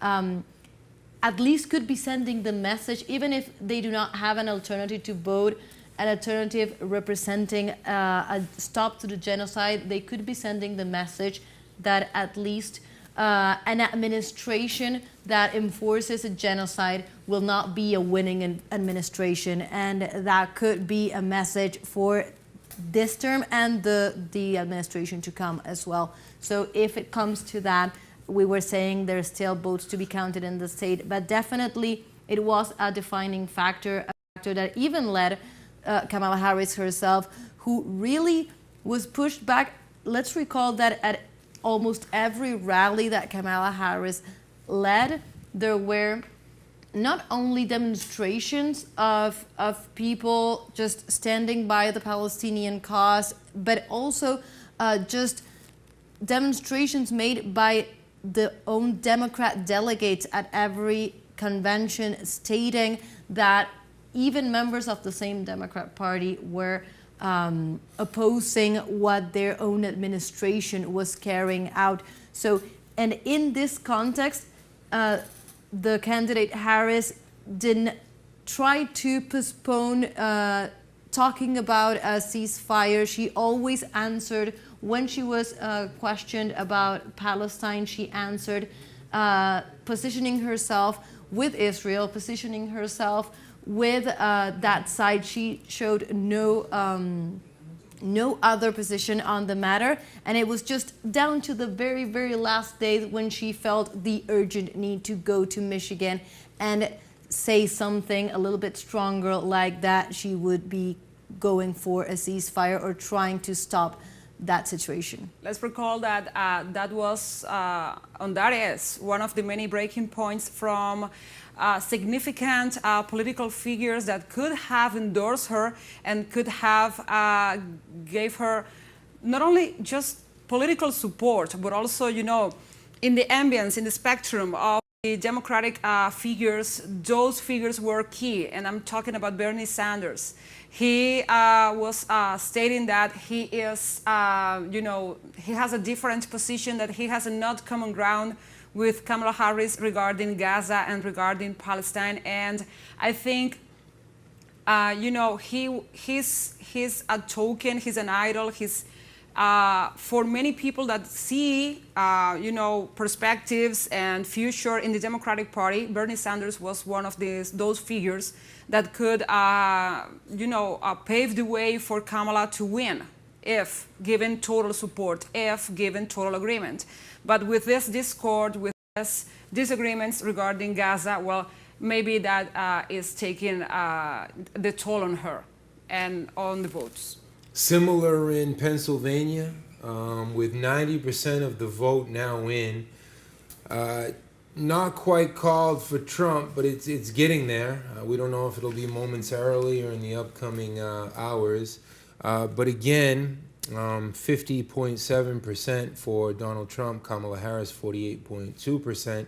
But then you have Jill Stein and Chase Oliver, and if you combine their votes, Kamala Harris would be in a virtual tie with Trump. So is this genocide the defining issue? What are we seeing now in Georgia? 98% of the vote is in. It looks like they're calling Georgia for Donald Trump. It's extremely close. Looks like a difference of about 120,000 votes. But if these 16 Electoral College votes go to Trump, that could bring him to 246. He's advancing. He's getting closer and closer. It's a very, very close call for Georgia, and definitely it's getting there. There are some assessments saying that the vote counting is so advanced that even with that slim difference in the state, there wouldn't be the necessary numbers for it to flip. So we could be looking at the calling of Georgia Republican in the coming minutes. While we're saying this, let's go and see some live images that are taking place right now as in this context, Trump supporters are already going out on the streets and while celebrating what they can see as a near victory. I don't know if we have the images right now. We were saying now we have apparently a stage in which the Trump supporters are prepared to celebrate what appears to be, or at least the counting of the votes appears to be leaning towards a Republican victory. That is what we're seeing so far with everything that we've said, as well as some of the key states that could hold the math to favor Harris are still being counted. The data that we have, at least so far, is that not only is Trump leading in the number of already assignated delegates, but he is also leading in the counting that is underway in most of these leaning states. Yeah. We still have no information from Nevada. Nevada is also one of the swing states and one of the last to close. So there are no results there. It was one of the swing states that was expected to be maybe leaning Republican. Many were not Republican, I'm sorry, Democrat. Many were speaking to the diversity of the ethnic and cultural composition of the state, very close to California, with a similar situation, but we have no results from that state. All the other ones, well, North Carolina has been called just hours ago already, and the others seem to be at least leaning Republican. So that is the situation so far. And we are still waiting also for Arizona, as you were saying, and for Minnesota. And those are the figures so far. And we were going on maybe how we got into this and this losing of the Democrats in some key states and key strongholds. And we were going on the Gaza situation and the ties of the Democrats with Israel. And but also, I think there are some other aspects that costed Kamala Harris the lack of support in some states. One of them, I think, is her changing of opinion and her sudden changes in support to some causes. Because, for example, she was saying that she will never support fracking. And in some point, she said that she supported fracking and that if elected, she will keep going on this kind of policies. So it was a key point. It was the ankle of Achilles. That's to say, in some points, because the environmental policies, the environmental, that's to say, intellect, the kind of ways that the Democrats have been performing on this, advocating for environmental rights, to enforce protection, to fight environmental racism. And now they are saying that they are advocating for fracking is a huge mistake, and that change of mind and change of opinion could have an impact and a cost on Kamala Harris. Exactly, and as we were saying this on screen, we are looking at two separate images. That is what looks to be the preparations for different events. On the right hand of the screen, we have an act prepared for Democrat supporters from Washington, and also we were looking at Trump supporters in Florida. Let's recall that Florida is the state that the candidate Donald Trump also chose to spend his election night and have his election rally. So he is there. Apparently, he announced that he was going to be spending this night with Elon Musk, none other. So very... We didn't mention it before, but very particular to their own campaigns where these candidates decided to spend this night, because Trump was decided on Florida, of course, a key state for all the reasons that we mentioned before, and with Elon Musk, with everything that he represents in terms of the economic elite that is backing Trump in this moment of his political life. And well, Kamala Harris was supposed to be waiting this election night and results in the Howard University, one of the aspects of the university that she attended to, and one that she has been continuously mentioning as it's like part of the narrative that links her to well, her Asian African descent, and how well she has been working with that narrative to appeal to the voters. So that's what the candidates are doing right now, and of course they must be waiting, as are we and as are the supporters over there, for these last results, these last states that are of course continuing their countdown to the last votes. While we wait, let's go and see some more material. We were using also the part of this talk to really understand some of the crises and some of the main concerns that have affected the U.S. population across the country. And fentanyl and other opioids are fueling the worst drug crisis in the history of the United States. This has been in the media. More than 1,500 U.S. citizens are dying every week from taking some type of opioid, making this drug by far the leading cause of fatal overdoses in the country. In recent years, the crisis has become defined by illicit fentanyl, an extremely lethal synthetic opioid. Let's see some material and we'll continue talking.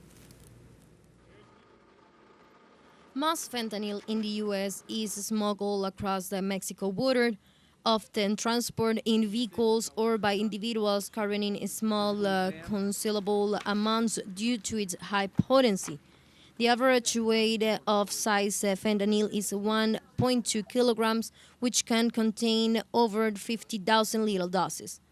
By December 2023, at least 12,245 kilograms have been intercepted at the southern U.S. border that year. Overdoses involving synthetic opioids, particularly fentanyl, are the leading cause of death for the U.S. adults aged 18 to 45. In 2021, fatalities surged to 80,411, surpassing U.S. military deaths in post-9/11 conflicts. The COVID-19 pandemic intensified the opioid crisis, disrupting supply chains and pushing individuals toward unfamiliar drugs. Social distancing led to more solitary drug use, increasing overdose risk. Additionally, the proliferation of illicit fentanyl, often disguised as a legal prescription opioids by drug cartels, has further worsened the situation. The opioid epidemic is significantly impacting the U.S. economy, with estimates from the U.S. Congress Joint Economic Committee indicating it cost nearly $1.5 trillion in 2020, accounting for 7% of that year's GDP, an increase of about one-third since 2017. This cost is projected to rise with increasing fatal doses. If you're a drug trafficker. Between 2008 and 2021, the U.S. provided Mexico with approximately $3.5 billion in security and counter-narcotic aids, including military aircraft and surveillance softwares. President Joe Biden has prioritized the fentanyl crisis as both a domestic and foreign policy issue, despite rising overdose deaths during his administration. In late 2021, he declared synthetic opioid trafficking a national emergency and signed executive orders to sanction those involved in fentanyl production. By late 2023, the U.S. sanctioned 25 China-based entities linked to fentanyl precursor chemicals and added China to the list of major illicit drug production and transit countries, alongside 22 others, including Colombia, India, and Mexico. And after this material, let's see and let's review social media, because we have latest news, latest information regarding this election and regarding the ambience in the U.S. and how the people is living this outcome and these possible results of the election. we have this tweet or this post in X, and it says, from the Trump campaign on Harris, it seems like the joy went out the door. Harris' campaign suspended the scheduled broadcasts from the headquarters, where they were following the results as midnight approached. Some of her supporters began to leave, follow live coverage, of course, with this kind of tweets and this kind of information. And this is a post on X of, other outlets and new outlets that we are following for this coverage, AP News in this case. Associated Press. Exactly, that was AP News. And of course, pointing out one of the things that we were just mentioning, speaking of how supporters are waiting for the results. And of course, we just had images of two of the points where these supporters were waiting for the results. And it seems, as we are seeing and as the trend that we have been pointing out in terms of the results and the lead that Donald Trump has, he is now at 246 delegates, and Harris stands at 210 delegates. That's because Georgia has finally been called for the Republican Party, that is for Donald Trump. Let's recall that Georgia is one of the key states that was set to define this election. It was the one that defined the election for Joe Biden in the year 2020, when it finally turned blue last minute. And in this case, it appears to have been called. We had said it just a minute ago that the votes were almost completely counted, and that the difference was, while slim, it was big enough for it not to be able to be turned around. So we have it now on screen. So we have both Georgia and North Carolina, both swing states, already red. The others, Nevada, Arizona, Wisconsin, Michigan, and Pennsylvania, continue undecided so far. But we said before that the blue wall, Wisconsin, Michigan, and Pennsylvania, was in the count of votes that is still underway, also leading Republican. So that explains what the AP tweet that we just read was saying about, of course, higher expectations in the Trump party and rally in Florida than in the Democrat rally, where it said people were starting to leave. I think maybe the same things that were making her the enthusiastic candidate played against her. Okay, the short time of campaigning, coming from the Biden administration, being his VP, okay, those things played against her, and maybe the enthusiasm, the hype, the looming, and maybe calling victory and calling almost winning prior to the election, those things played against her, and now we're seeing the consequences on her and on her campaign. And if they are calling out and canceling the media appearances of her, this is this is an end for her and for efforts. Exactly, Jenny.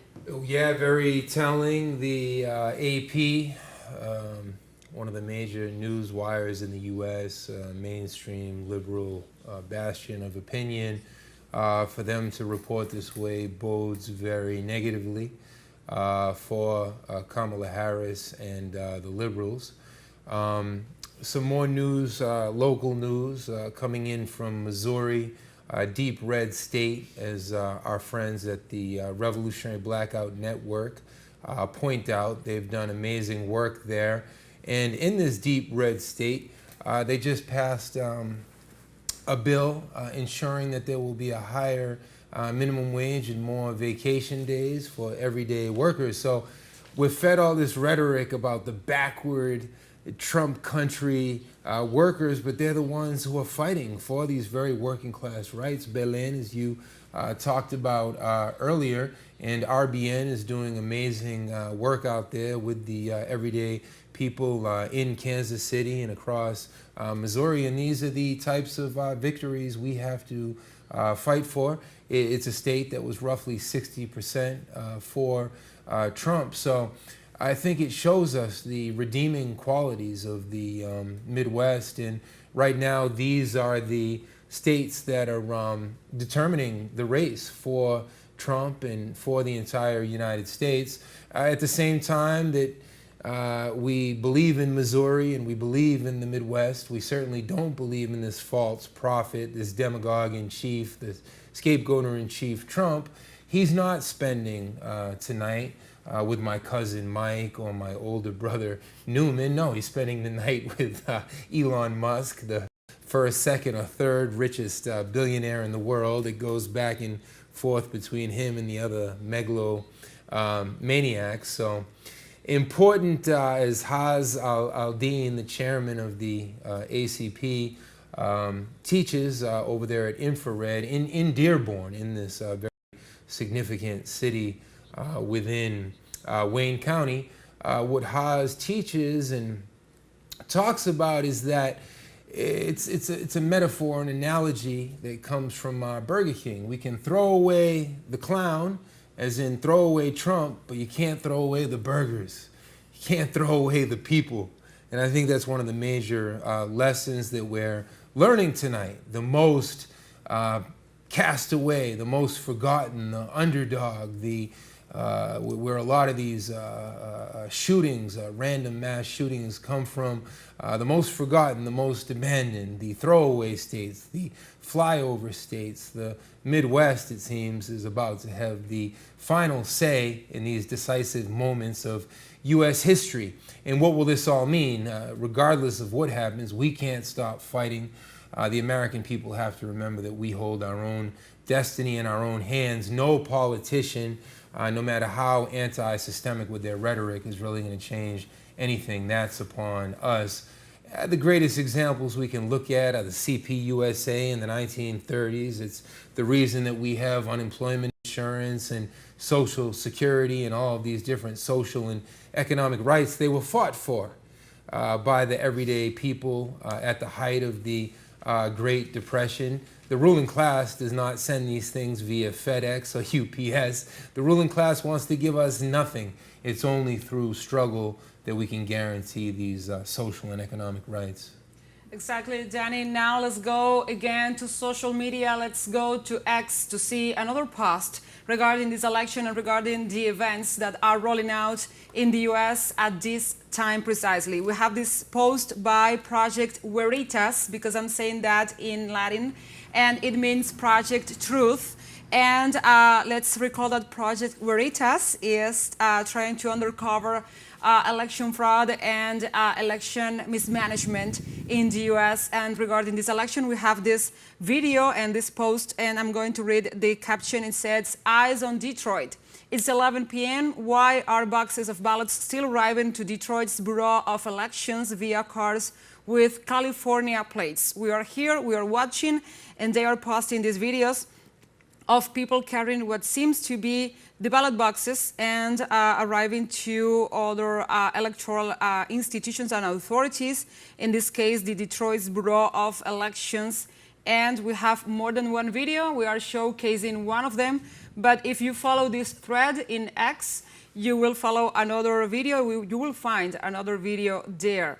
So this is, we were talking about this, we were talking about the dangers posed in this election, with high polarization, high hostility, and high divisions in the communities and divisions in the US population. And also we were talking about this, and Carlos Montero, our correspondent from Washington, D.C., he was saying to us that if you go to sleep right now to the U.S., you could wake up with a different country. I don't think it is a different country because political violence has been a constant since last election, and the attempts to overturn some states to cover some results or maybe to bring up electoral fraud had been there. And this is not new for U.S. citizens, and it's not new for us that have been watching this in 2 elections now, and for TeleSUR that has been covering all the processes in advance to this election day, to this polling day. So, Danny, what do you think about this Project Veritas post denouncing this possible fraud attempt and this mismanagement maybe in Detroit? Yeah, both sides are trying to build up the case that if they lose, it's a result of fraud. This is a tactic that we've seen both sides use. The Democrats have relied on Russia phobia to play that tactic, arguably more of a sophisticated way to approach it, because they always decried Trump, and they have created this atmosphere that there's no way Trump could win in a fair fashion. So it's important to call out both sides who I think are equally culpable in terms of trying to manipulate the final results. But we do have irregularities that we've seen reported both in Michigan, in Pennsylvania.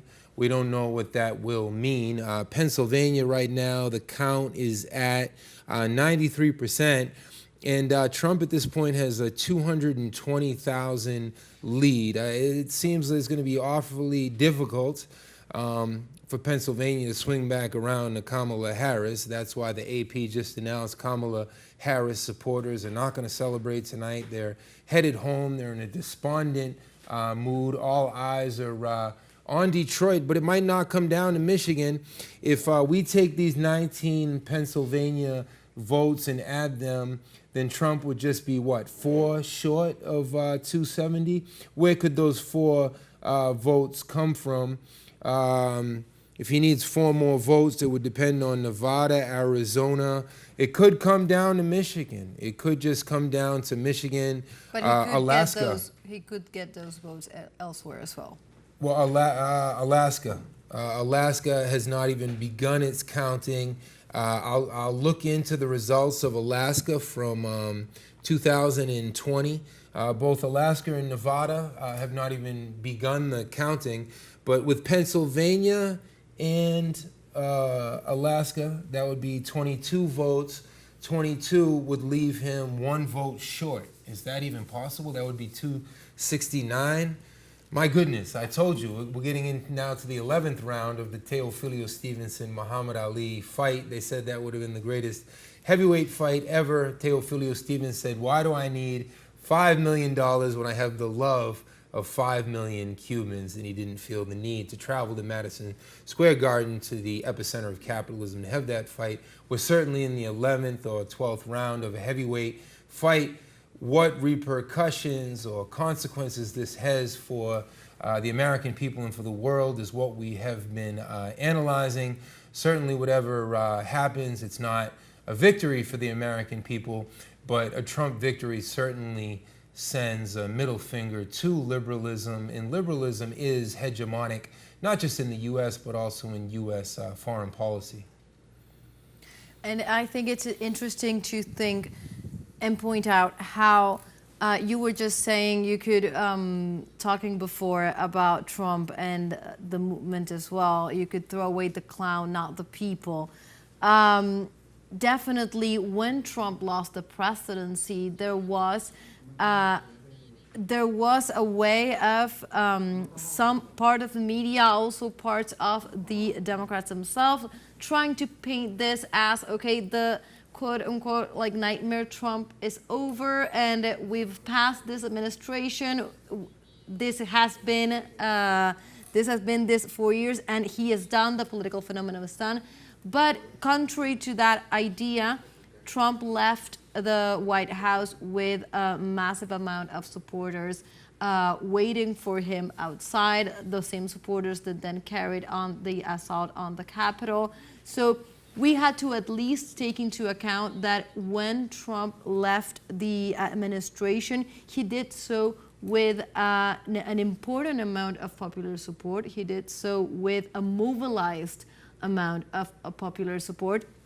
And he has, and that has been cultivated throughout these years, and that explains it's not a comeback out of nowhere, but it's a phenomenon that we have been seeing also in other areas of the world, in which this kind of outsider, extremist, and out-of-the-box leaders, even if defeated electorally, they are not defeated as their supporters are still there, their ideas remain, and are growing stronger. For example, Brazil is facing something similar with Bolsonaro supporters that were defeated in the ballot box with Lula. That's, of course, president right now. However, the phenomenon of the supporters continue to be of great presence in the country, and the country has just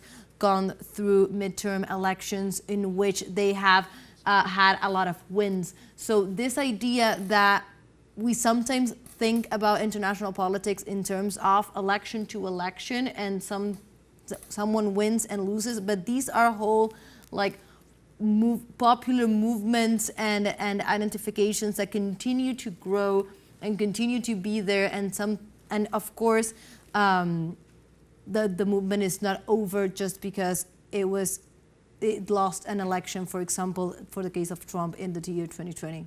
I think what we have been seeing is that the right and the far right and the extremists are just laying in wait, okay? They are not in a halt, they are not away, and we were saying that this supposedly and so-called Trump comeback and Trump's arc in coming back to the U.S. governance bodies. And for example, we just saw it in Brazil with the far right winning in the municipal elections, and that is telling us that Bolsonaro is not that far away, okay?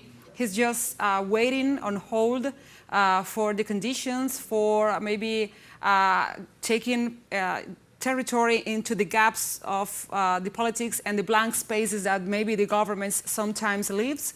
And in this case, well, is waiting to do a comeback just like Trump is doing. And I think in terms of blank spaces and gaps, Biden was tremendously racist here. He was radical.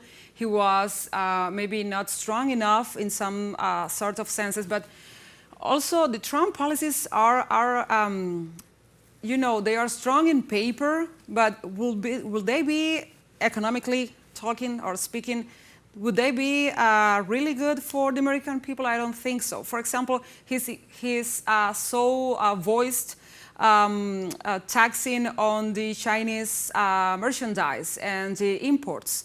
Okay, so you're taxing the merchandise. So the importers who are U.S. citizens, U.S. enterprises, U.S. and American entities, they are going to be paying more for getting those products into the country. So China is not suffering. China is not being harmed by these kind of measures. And if you take into account that recently China had a big stance in the BRICS summit back in Kazan, if you think that China is part of the G77 plus China bloc, of course, and the close ties that it has now with Russia in terms of gas exports, with Africa in terms of education, health, resources. So China is not suffering.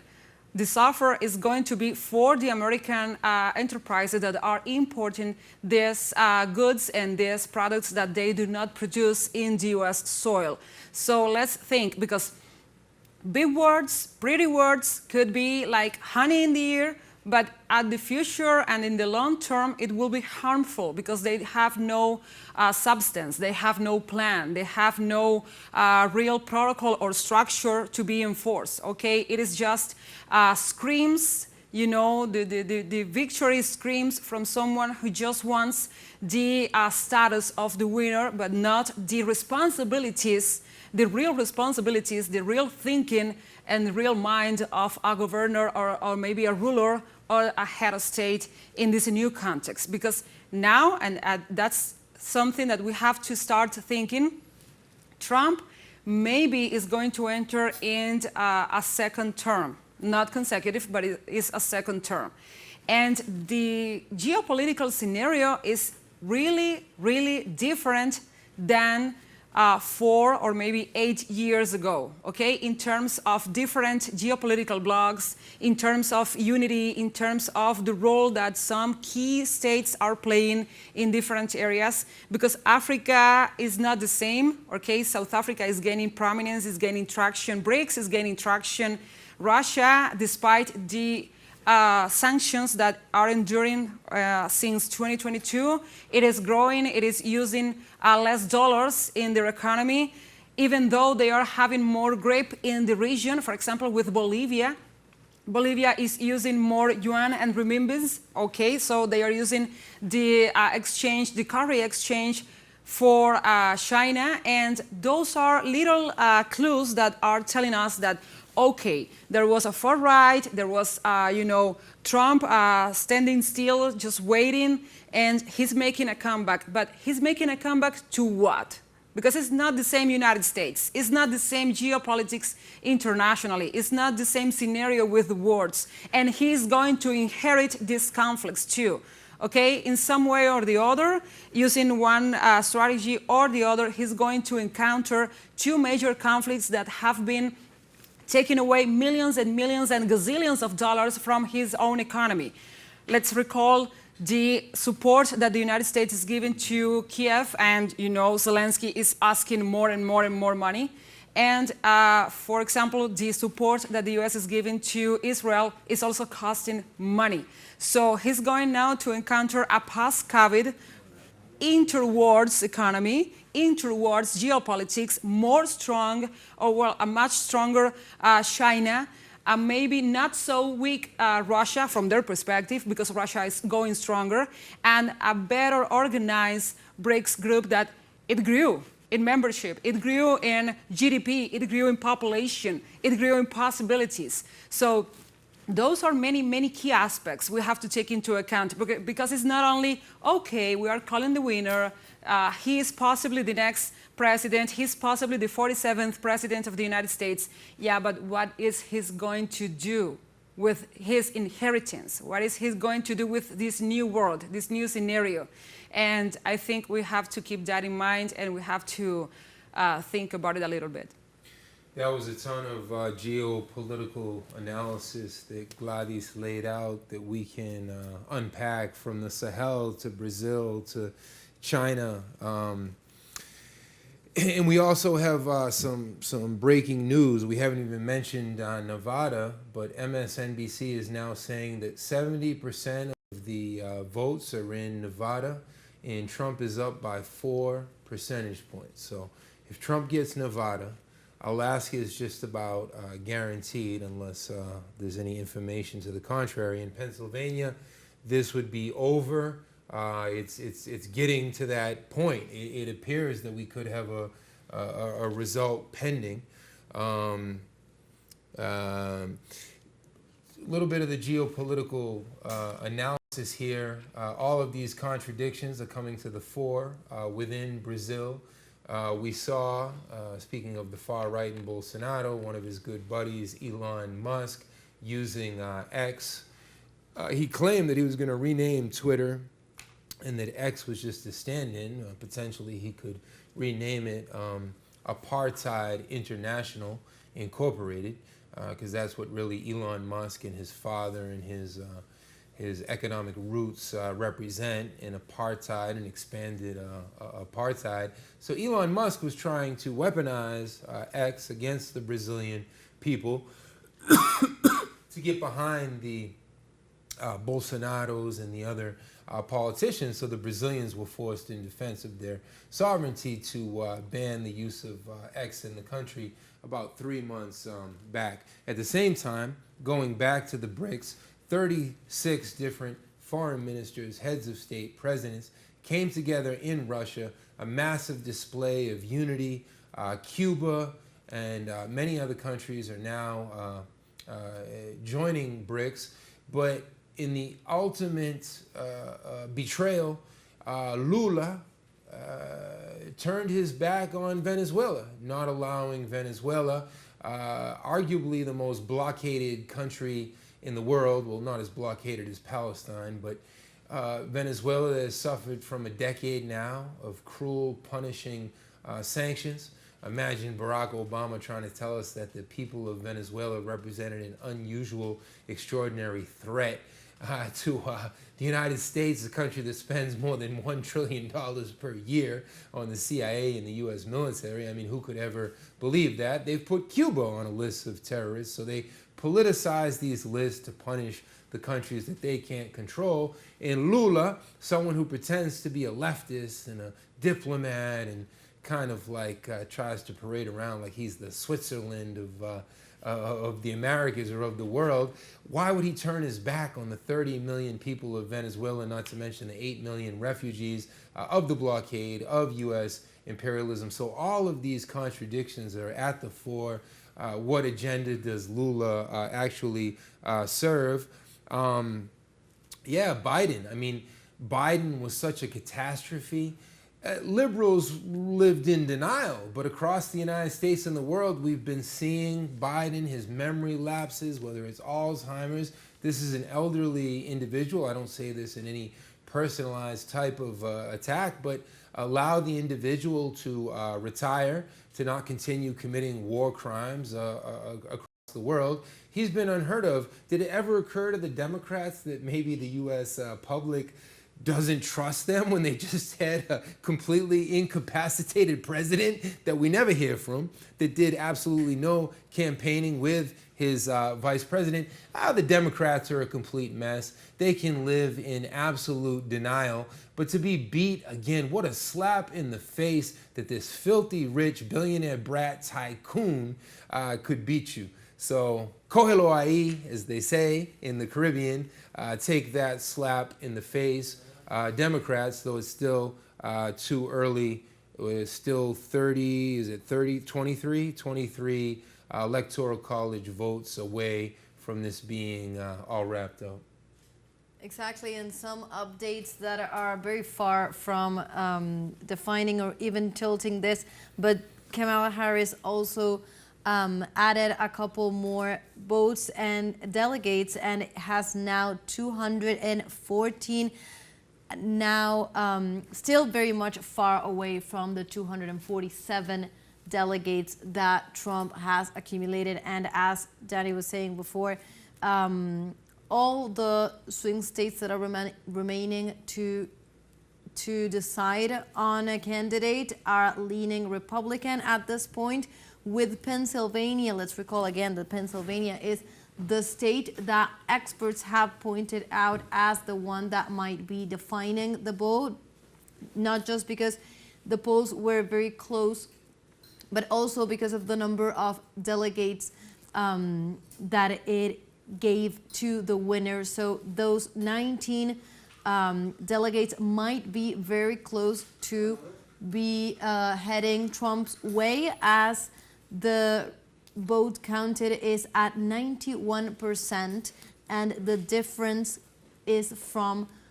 51.2% for Trump to 47.8%. So Danny was pointing out this just minutes ago. It seems to be heading that way, and it seems pretty difficult.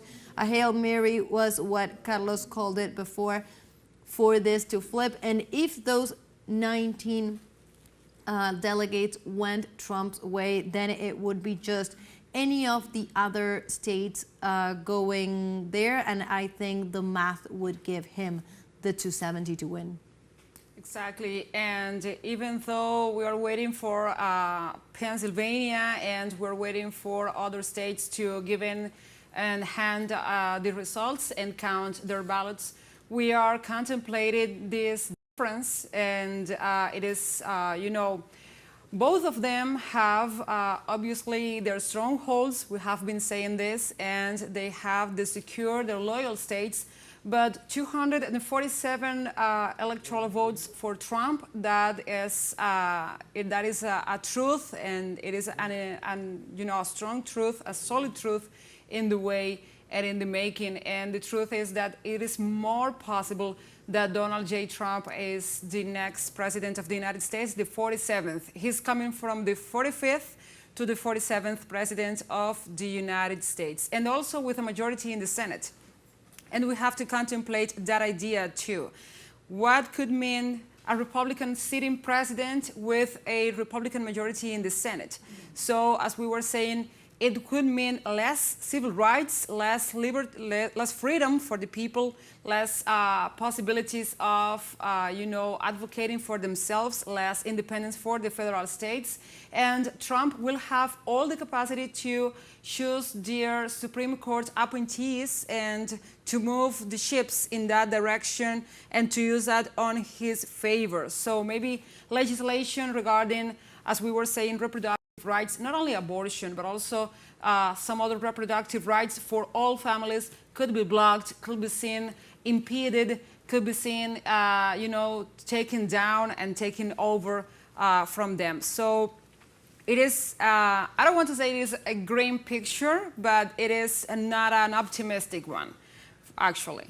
Definitely, and I think what you were pointing out earlier, Gla, about what world is this second mandate of Trump happening will set a defining tone, because if the situation within the United States is not the same, it's definitely not the same internationally as well. I think that the question of the BRICS growing and the BRICS being a more consolidated mechanism, which has been a way, for example, of Russia to avoid that or to escape that isolation tactic that the United States tried to impose, that will be a different political scene. And well, he has made various claims regarding how he would affect, how a Trump presidency would affect the political scenario. It's quite peculiar that, I think Danny mentioned it before, that it appears that people had been taking Trump's declarations in the past month about the international scene as if then Trump was the peace candidate, right? We went from a candidate that has boosted his campaign on polarization, on violence towards different sectors of society, not afraid to say the unspeakable in terms of misogyny, racism, and many, many other accounts, and even linked to an assault on the Capitol in terms of what that means for the allegedly exemplary democratic system of the United States. And nonetheless, even taking all of those things into account, some media were projecting a Trump candidacy as the candidacy for peace in terms of his allegations of being able to, well, allegedly solve conflicts, because of course they have the power to do that apparently in 24 hours. Definitely it's a different world, but we could be looking at a second mandate for Donald Trump. And let's go and listen to Donald Trump today, but hours before, after he cast his vote. Okay. I think they're crazy. If I lose an election, if it's a fair election, I'd be the first one to acknowledge it. And I think it's, well, so far I think it's been fair. I feel very confident. I have felt, we went in with a very big lead today, and it looks like Republicans have shown up in force. So we were listening to Donald Trump. This was just hours ago when he was casting his vote, and it was quite particular to hear him talking about just, of course, going to be recognizing the election, whatever the outcome, because, of course, he had never suggested anything to the contrary Let's recall that the Republican candidate and also the media campaign surrounding it had been both in the 2020 election and prior to this election continuously talking about the possibility of fraud as the only option to an alternate to a Trump win. So, and this, of course, has not only been a strategy maintained by Donald Trump, but could also be thought of yet another one of the strategies that we saw projected on Donald Trump and then repeated systematically by many right-wing oppositions around the world, in which they try to, through the media corporation, impose the narrative of a possible fraud to then be able to contest a possible Democratic lose. When he came out a couple of hours ago and he said that the elections were going well and he would have no problem recognizing an adverse scene, well, that changed the narrative a little bit. Well, it smells fishy coming from someone that has spent the last 4 years since 2020. And my God, it seems like yesterday that he was claiming that the election was stolen, and he allegedly prompted, or not prompted, his followers to storm the Capitol and stop the election certification. And it is quite significant that at the very last minute, the very last second, he took a turn on his mind, that he was saying that the election is going to be stolen, that there is going to be fraud, that he was, sensing, and that he was going to lose because of moves from the Democrats. And at the last minute, he's just calm and saying that institutionality works in the US, something that he was contesting even being the president of that nation. Also, I want to tell you, even though there is pessimism regarding the outcome of the election from the Democrat side, some Democrats in Arizona keep telling their followers to wait for the last results. So I think they have a thin hope, but it's hope in any case. And we were speaking about the international arena and the geopolitics and how Trump, if elected, will inherit a different world, a different reality. But we have not said what is going him to encounter inside the country, okay? Because this is a new U.S. The activists know what is at stake, what they could lose. For example, the abortion rights, the reproductive rights, they were given that for granted. And then in 2022, they lost those rights. They lost those abilities and capabilities in the crib of civilization for them. And right now they are seeing that it's easy for a politician to come and take away what they did, what they constructed, what they have built in their nation. So I think Trump is going to find, a Senate that favors him, but maybe, an American people as a whole that is not going to be so easy to move politically speaking. So we can hold that idea, okay, for later. So I'm giving back the moment to you.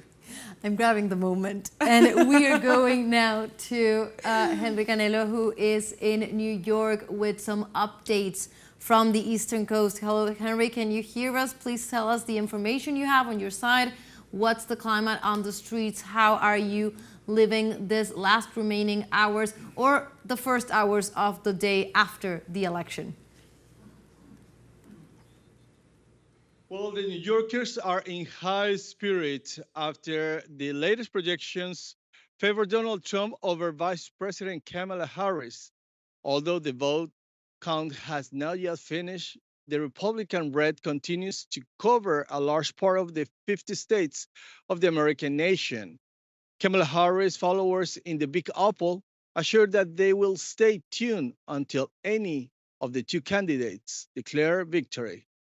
So far, Trump has a 51% lead over Harris compared to 48% for the Democratic candidate. And although Trump already has one of the swing states in his favor, the remaining 6 have yet to be defined, where he also leads the race. In Michigan, for example, Trump has an advantage over Harris with 51%, and authorities have said that the final results will be delivered in the next few hours.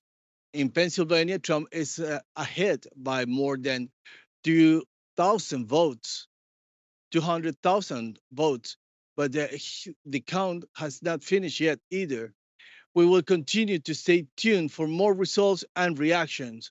And this neighborhood where I'm reporting from, this is a Hispanic neighborhood, and many of the Hispanic community are really concerned about Trump being the new president, the next president of the United States, especially because of the issues that he has with deportations and also with undocumented people.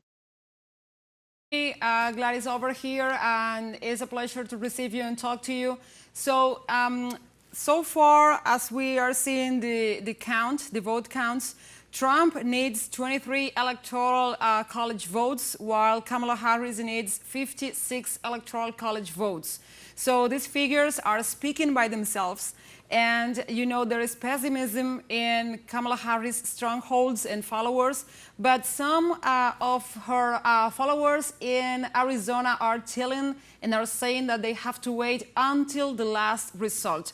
They are holding to thin hope, as we were saying, but what can justify this little hope they have at this stake and at this time of the election? Well, precisely the fact that many fear about Trump being president because he has promised massive deportations, and also he has talked about some other topics that affect the Hispanic community. That's why they have that hope until the last minute, until the last ballot is counted.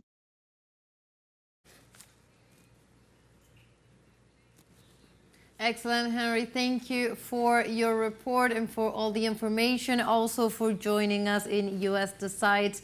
It's been a pleasure to have you. Thanks to you. Okay, so we come back to the information we were going over. We were analyzing, of course, the slim chances that Kamala Harris could turn around these results in Pennsylvania. The vote counting stands at 93%. That is quite a lot of the votes already counted for a key state in the blue wall. And of course, one of the states that we were waiting to define where could this race to the presidency go. Yeah, precisely, Bill. And as you were saying, this election is almost called out. But I want to retake our talking point prior to the report of Henry. And we were on the issue that, yes, Trump is going to go on presidency if elected in a different international arena, but we were speaking about how he's going to manage the changes inside the nation, the changes inside the activism, maybe these new groups that are taking other positions. And because we are not seeing, and I'm insisting in this point, okay, we are not seeing the full spectrum of the vote. Because, for example, Texas is not completely Republican. Austin has a little bit of Democrat stronghold there.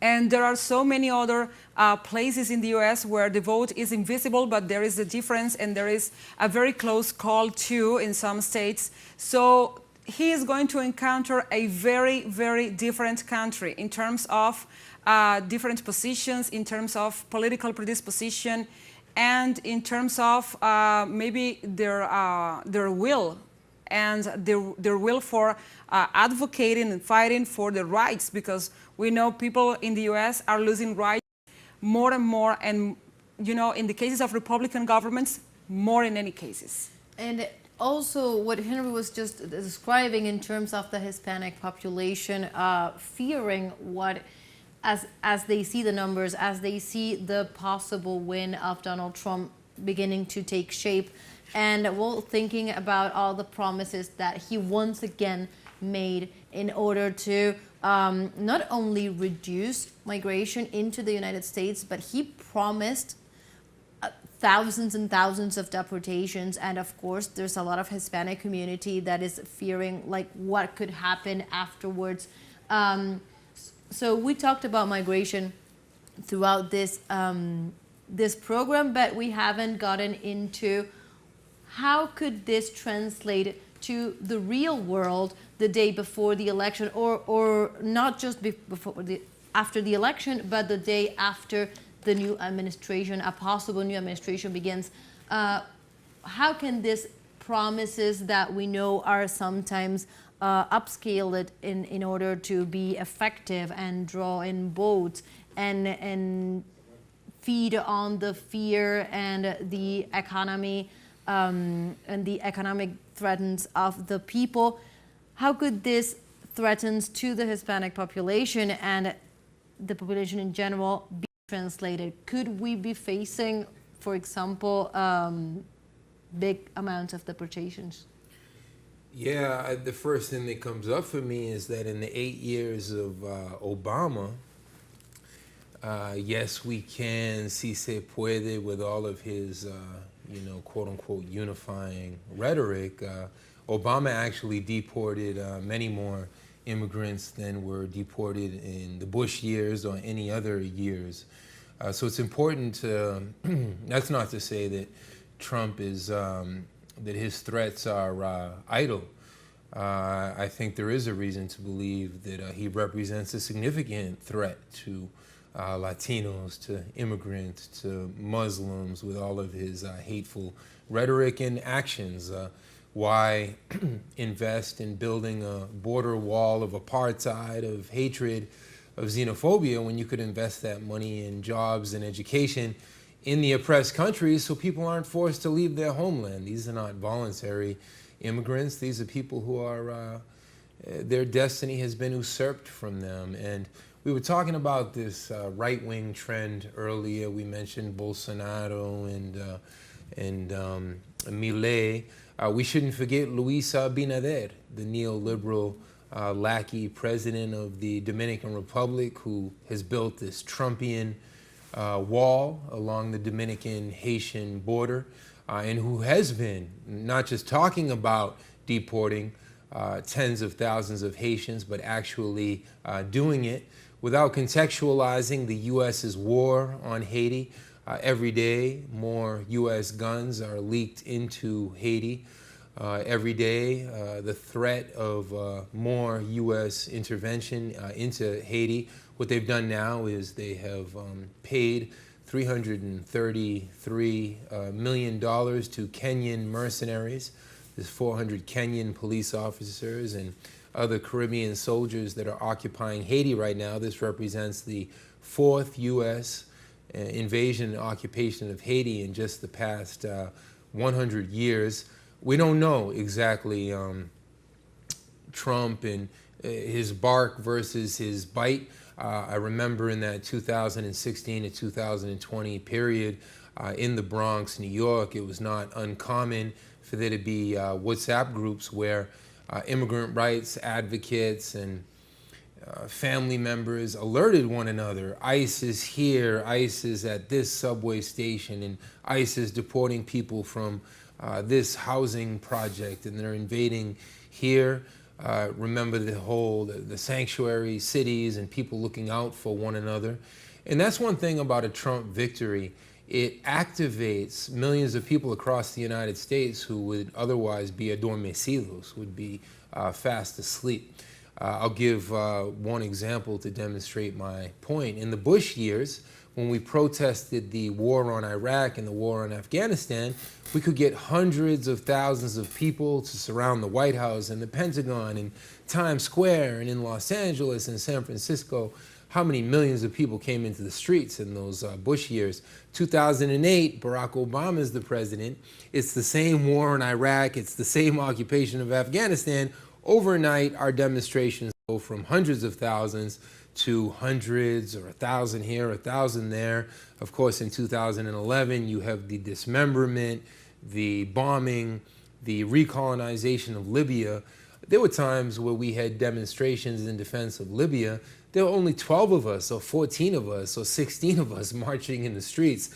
So the liberals, and Arnold August made this point earlier, the Democratic Party is the graveyard of social movements because it signals to the liberals that somehow things are okay because there's not a fascist in the White House, but Joe Biden and Kamala Harris weren't proto-fascists on some level. Ask the Palestinian people, ask the Russian people, ask the Chinese people, the Venezuelan people, and ask people right at home, how have they benefited from Biden and Kamala Harris's last 4 years? So the social movements across the country are going to have to be awake in communication, but certainly in certain states like Texas or in Arizona, it very well could mean that immigrant families suffer a great deal.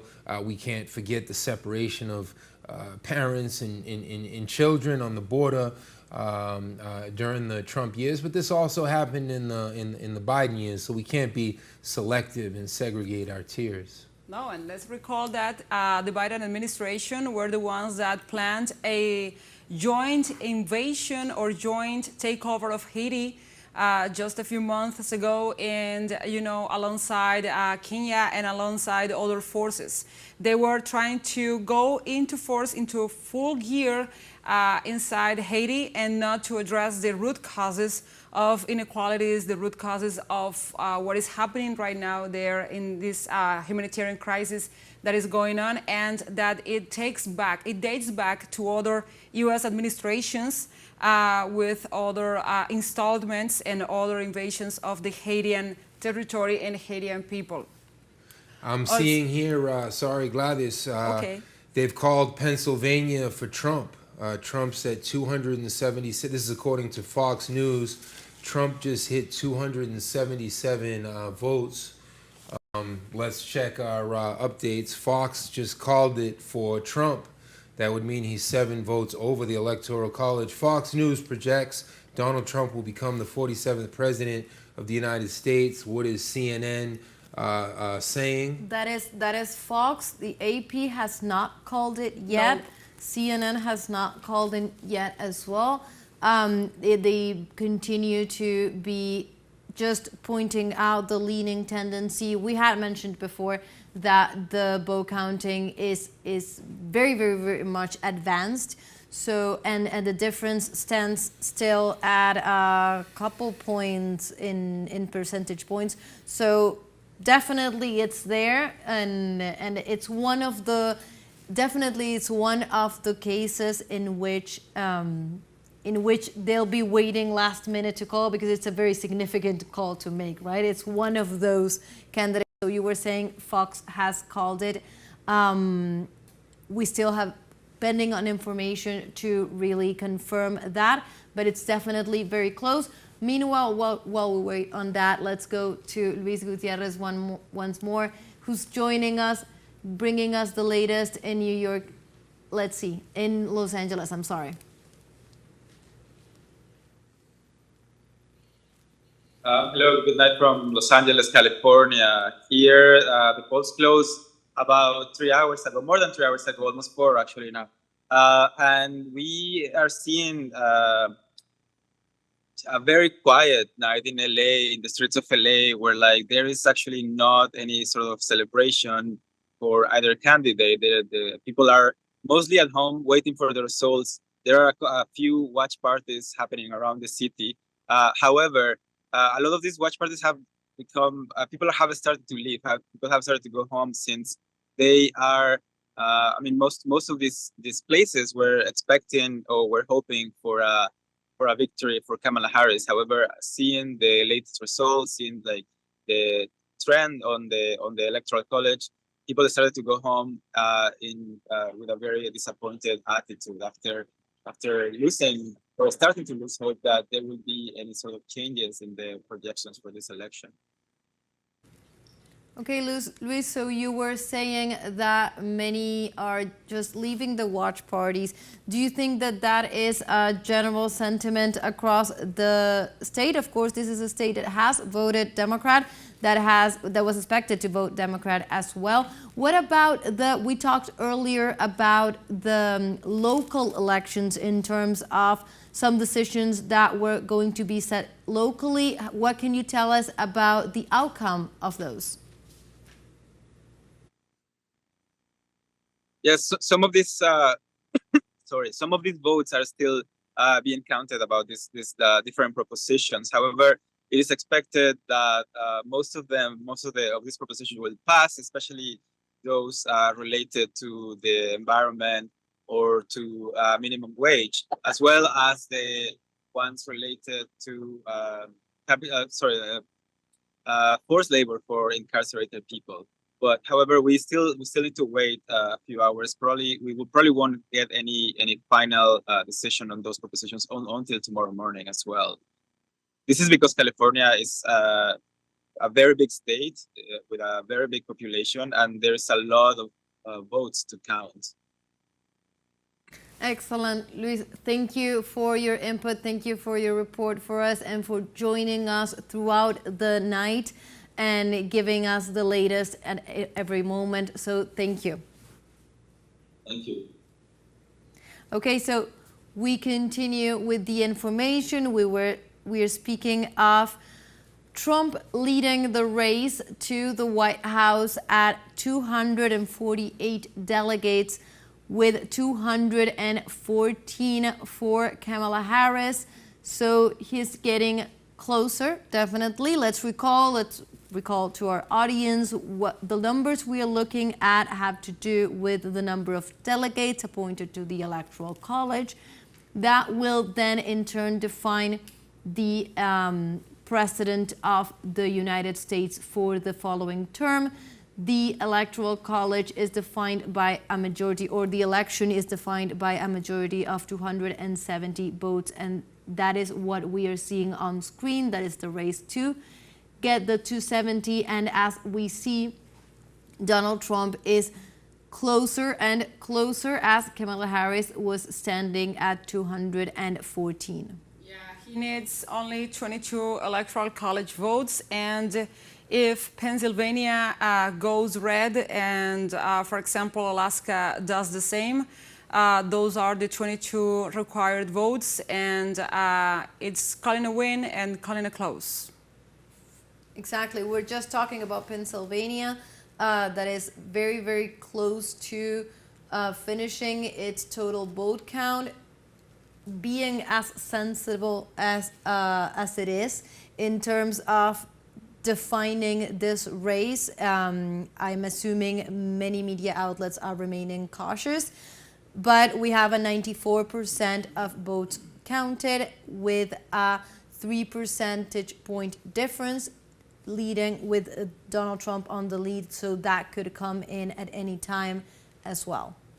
Yeah, precisely. We are just speaking about the projections, the possible numbers, but you know, in Cuba, as Danny loves to say, that we have so many phrases and so many sentences for every situation. We have one. Esto se acaba cuando se acaba. So this is over when it is over.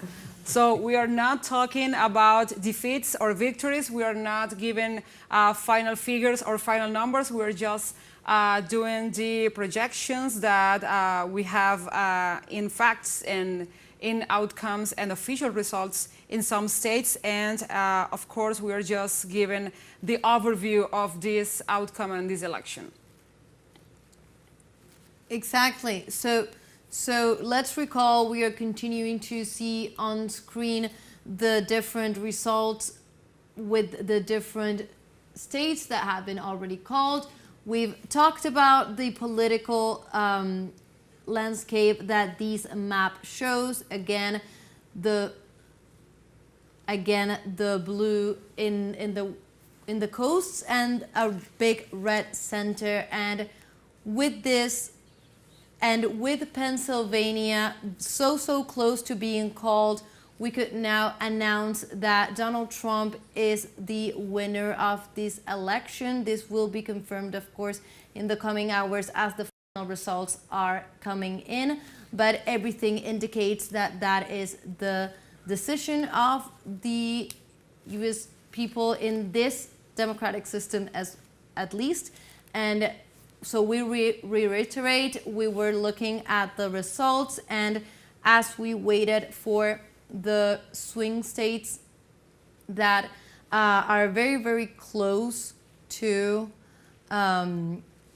finish their vote count, we were talking about Pennsylvania with 19 delegates, to go, and some media outlets have even called it so far, and that is showing a lead for 51. So really the chance that this could be reverted is pretty much to none. So that is why we are announcing this result.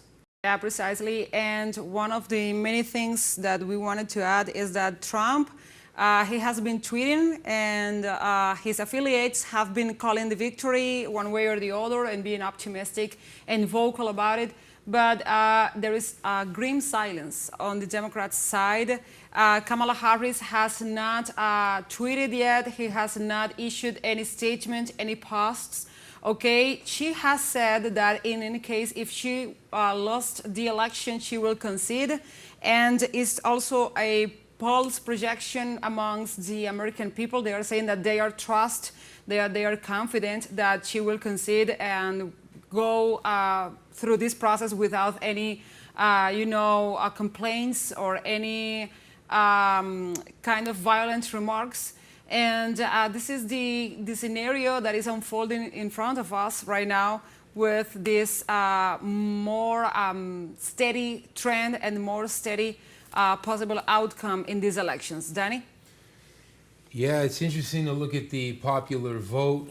For the past few days, we've been, of course, critiquing and exposing the Electoral College. This is not a democracy by any sense of the word. In fact, if the electors, the unelected electors, now decide that they don't want to recognize this result, they could throw it all out the window because they have the final say.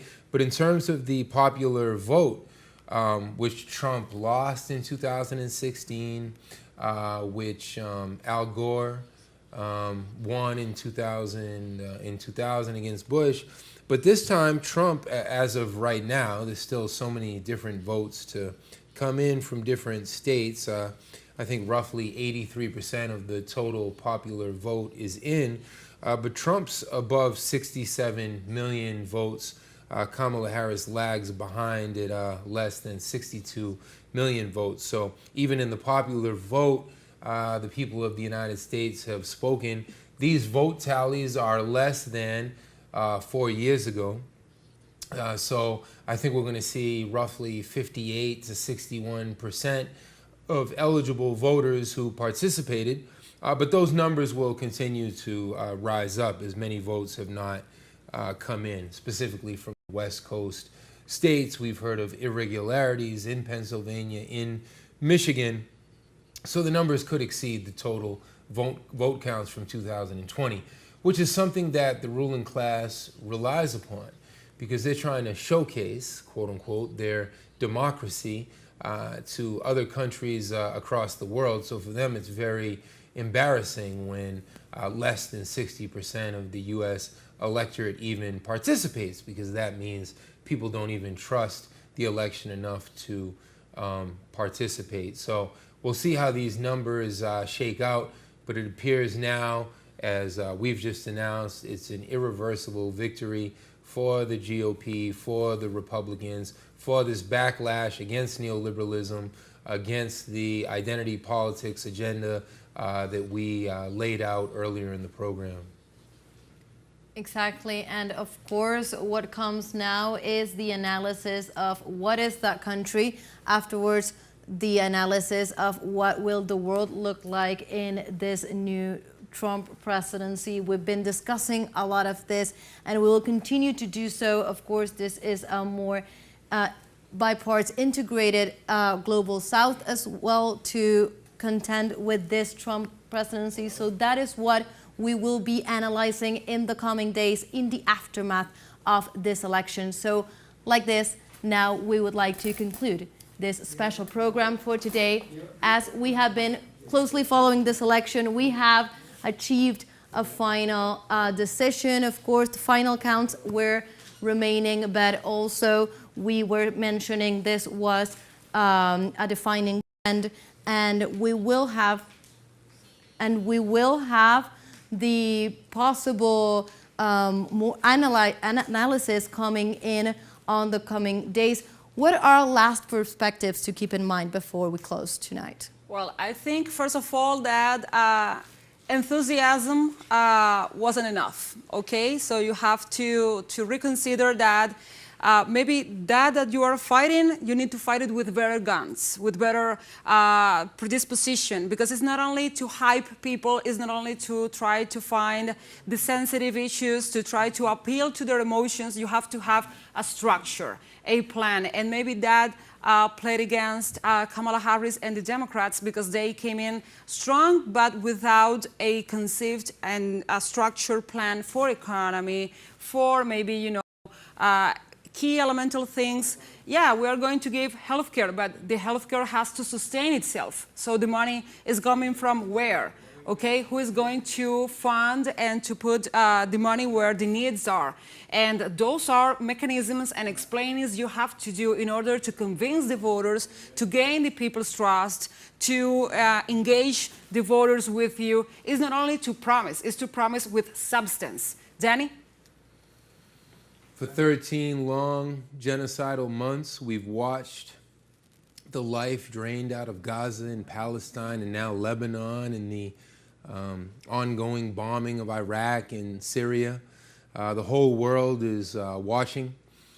This is an incredible middle finger to the Democratic Party that fashions itself as so advanced.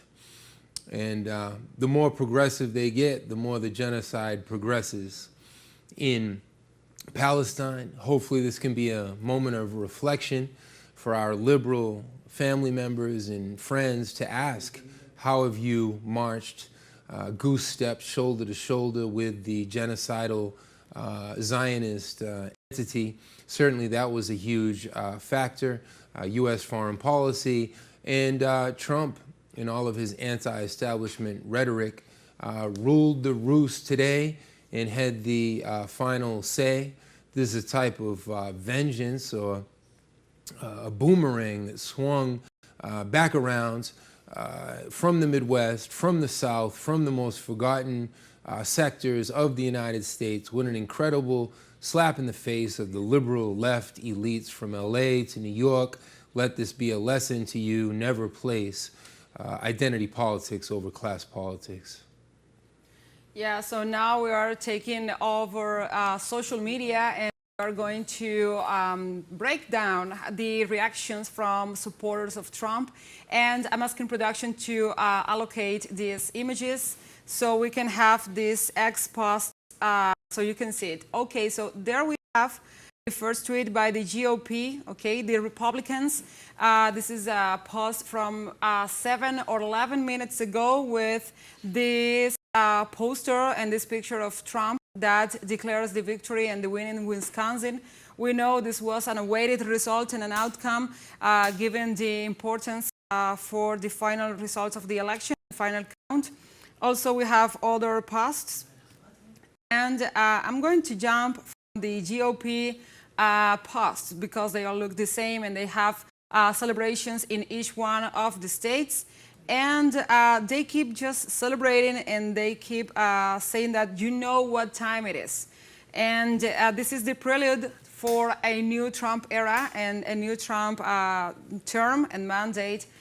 And I'm not sure the world was ready for this. It seems like the American voters were. And we have this tweet from the Trump War Room. And is the breaking news that Trump is the 47th president of the United States. And we have those rolling images. We keep searching, and we have the Republicans for National Renewal did a repost, and it said, like, for this user, ladies and gentlemen, our 47th President, Donald Trump, it was an honor joining my live stream with you, Erin Ross, ex-Trump, part of the live stream in the White House zone. So they are not just calling victory, they are making plans for the shorter term with this victory of Trump. Fox News, it was showcasing these images with the outcome, and they had this moment when they called the victory for Trump. And also there are other tweets and posts, but I want to stop a minute in this post by Nayib Bukele, the president of El Salvador, and the Republicans for National Renewal retweeted his post and said, President Nayib Bukele of El Salvador is the first foreign leader to congratulate Trump. He's a loyalist of Trump. He's a copycat. He's going and hitting hard on his own population on the justification of fighting crime to enforce, slavery-like work and to so-called cleaning the streets, but is also breaking human rights. And that is the first loyalist. That is the first Latin American leader to congratulate Donald Trump on his victory. You have the data, do the math by yourself. So now back to you, Belen. And now with this final conclusions and also this outlook on the social media and this conclusion with this Donald Trump triumph in the elections, we can conclude our show for tonight. Be sure to continue to join us tomorrow and the rest of nights this week, because we will continue to analyze the aftermath of this election. What does this mean for the United States? What does this mean for the rest of the world? We'll continue to see this. Professor Danny Show, thank you once again for joining us during this long night. Thank you, Gladys. Thank you, Belen. Thank you, TeleSUR. Thank you to everyone who accompanied us on this journey. I hope you learned as much as I did tonight from our beautiful colleagues here. Exactly. And Gladys, thank you as always for co-hosting this with me. It was my pleasure, and it will always be to be doing these breakdowns, these analysis, and these upcoming broadcastings with you. And I re-invite our audience to join us tomorrow on nighttime and also the rest of the week, because this is not over for us and not for you. Actually, we'll be giving you more intel and more details. Thank you, Danny. Thank you, Belen, for being together in this adventure today. It's definitely not over, but this was United States Decides. My name is Belen de los Santos.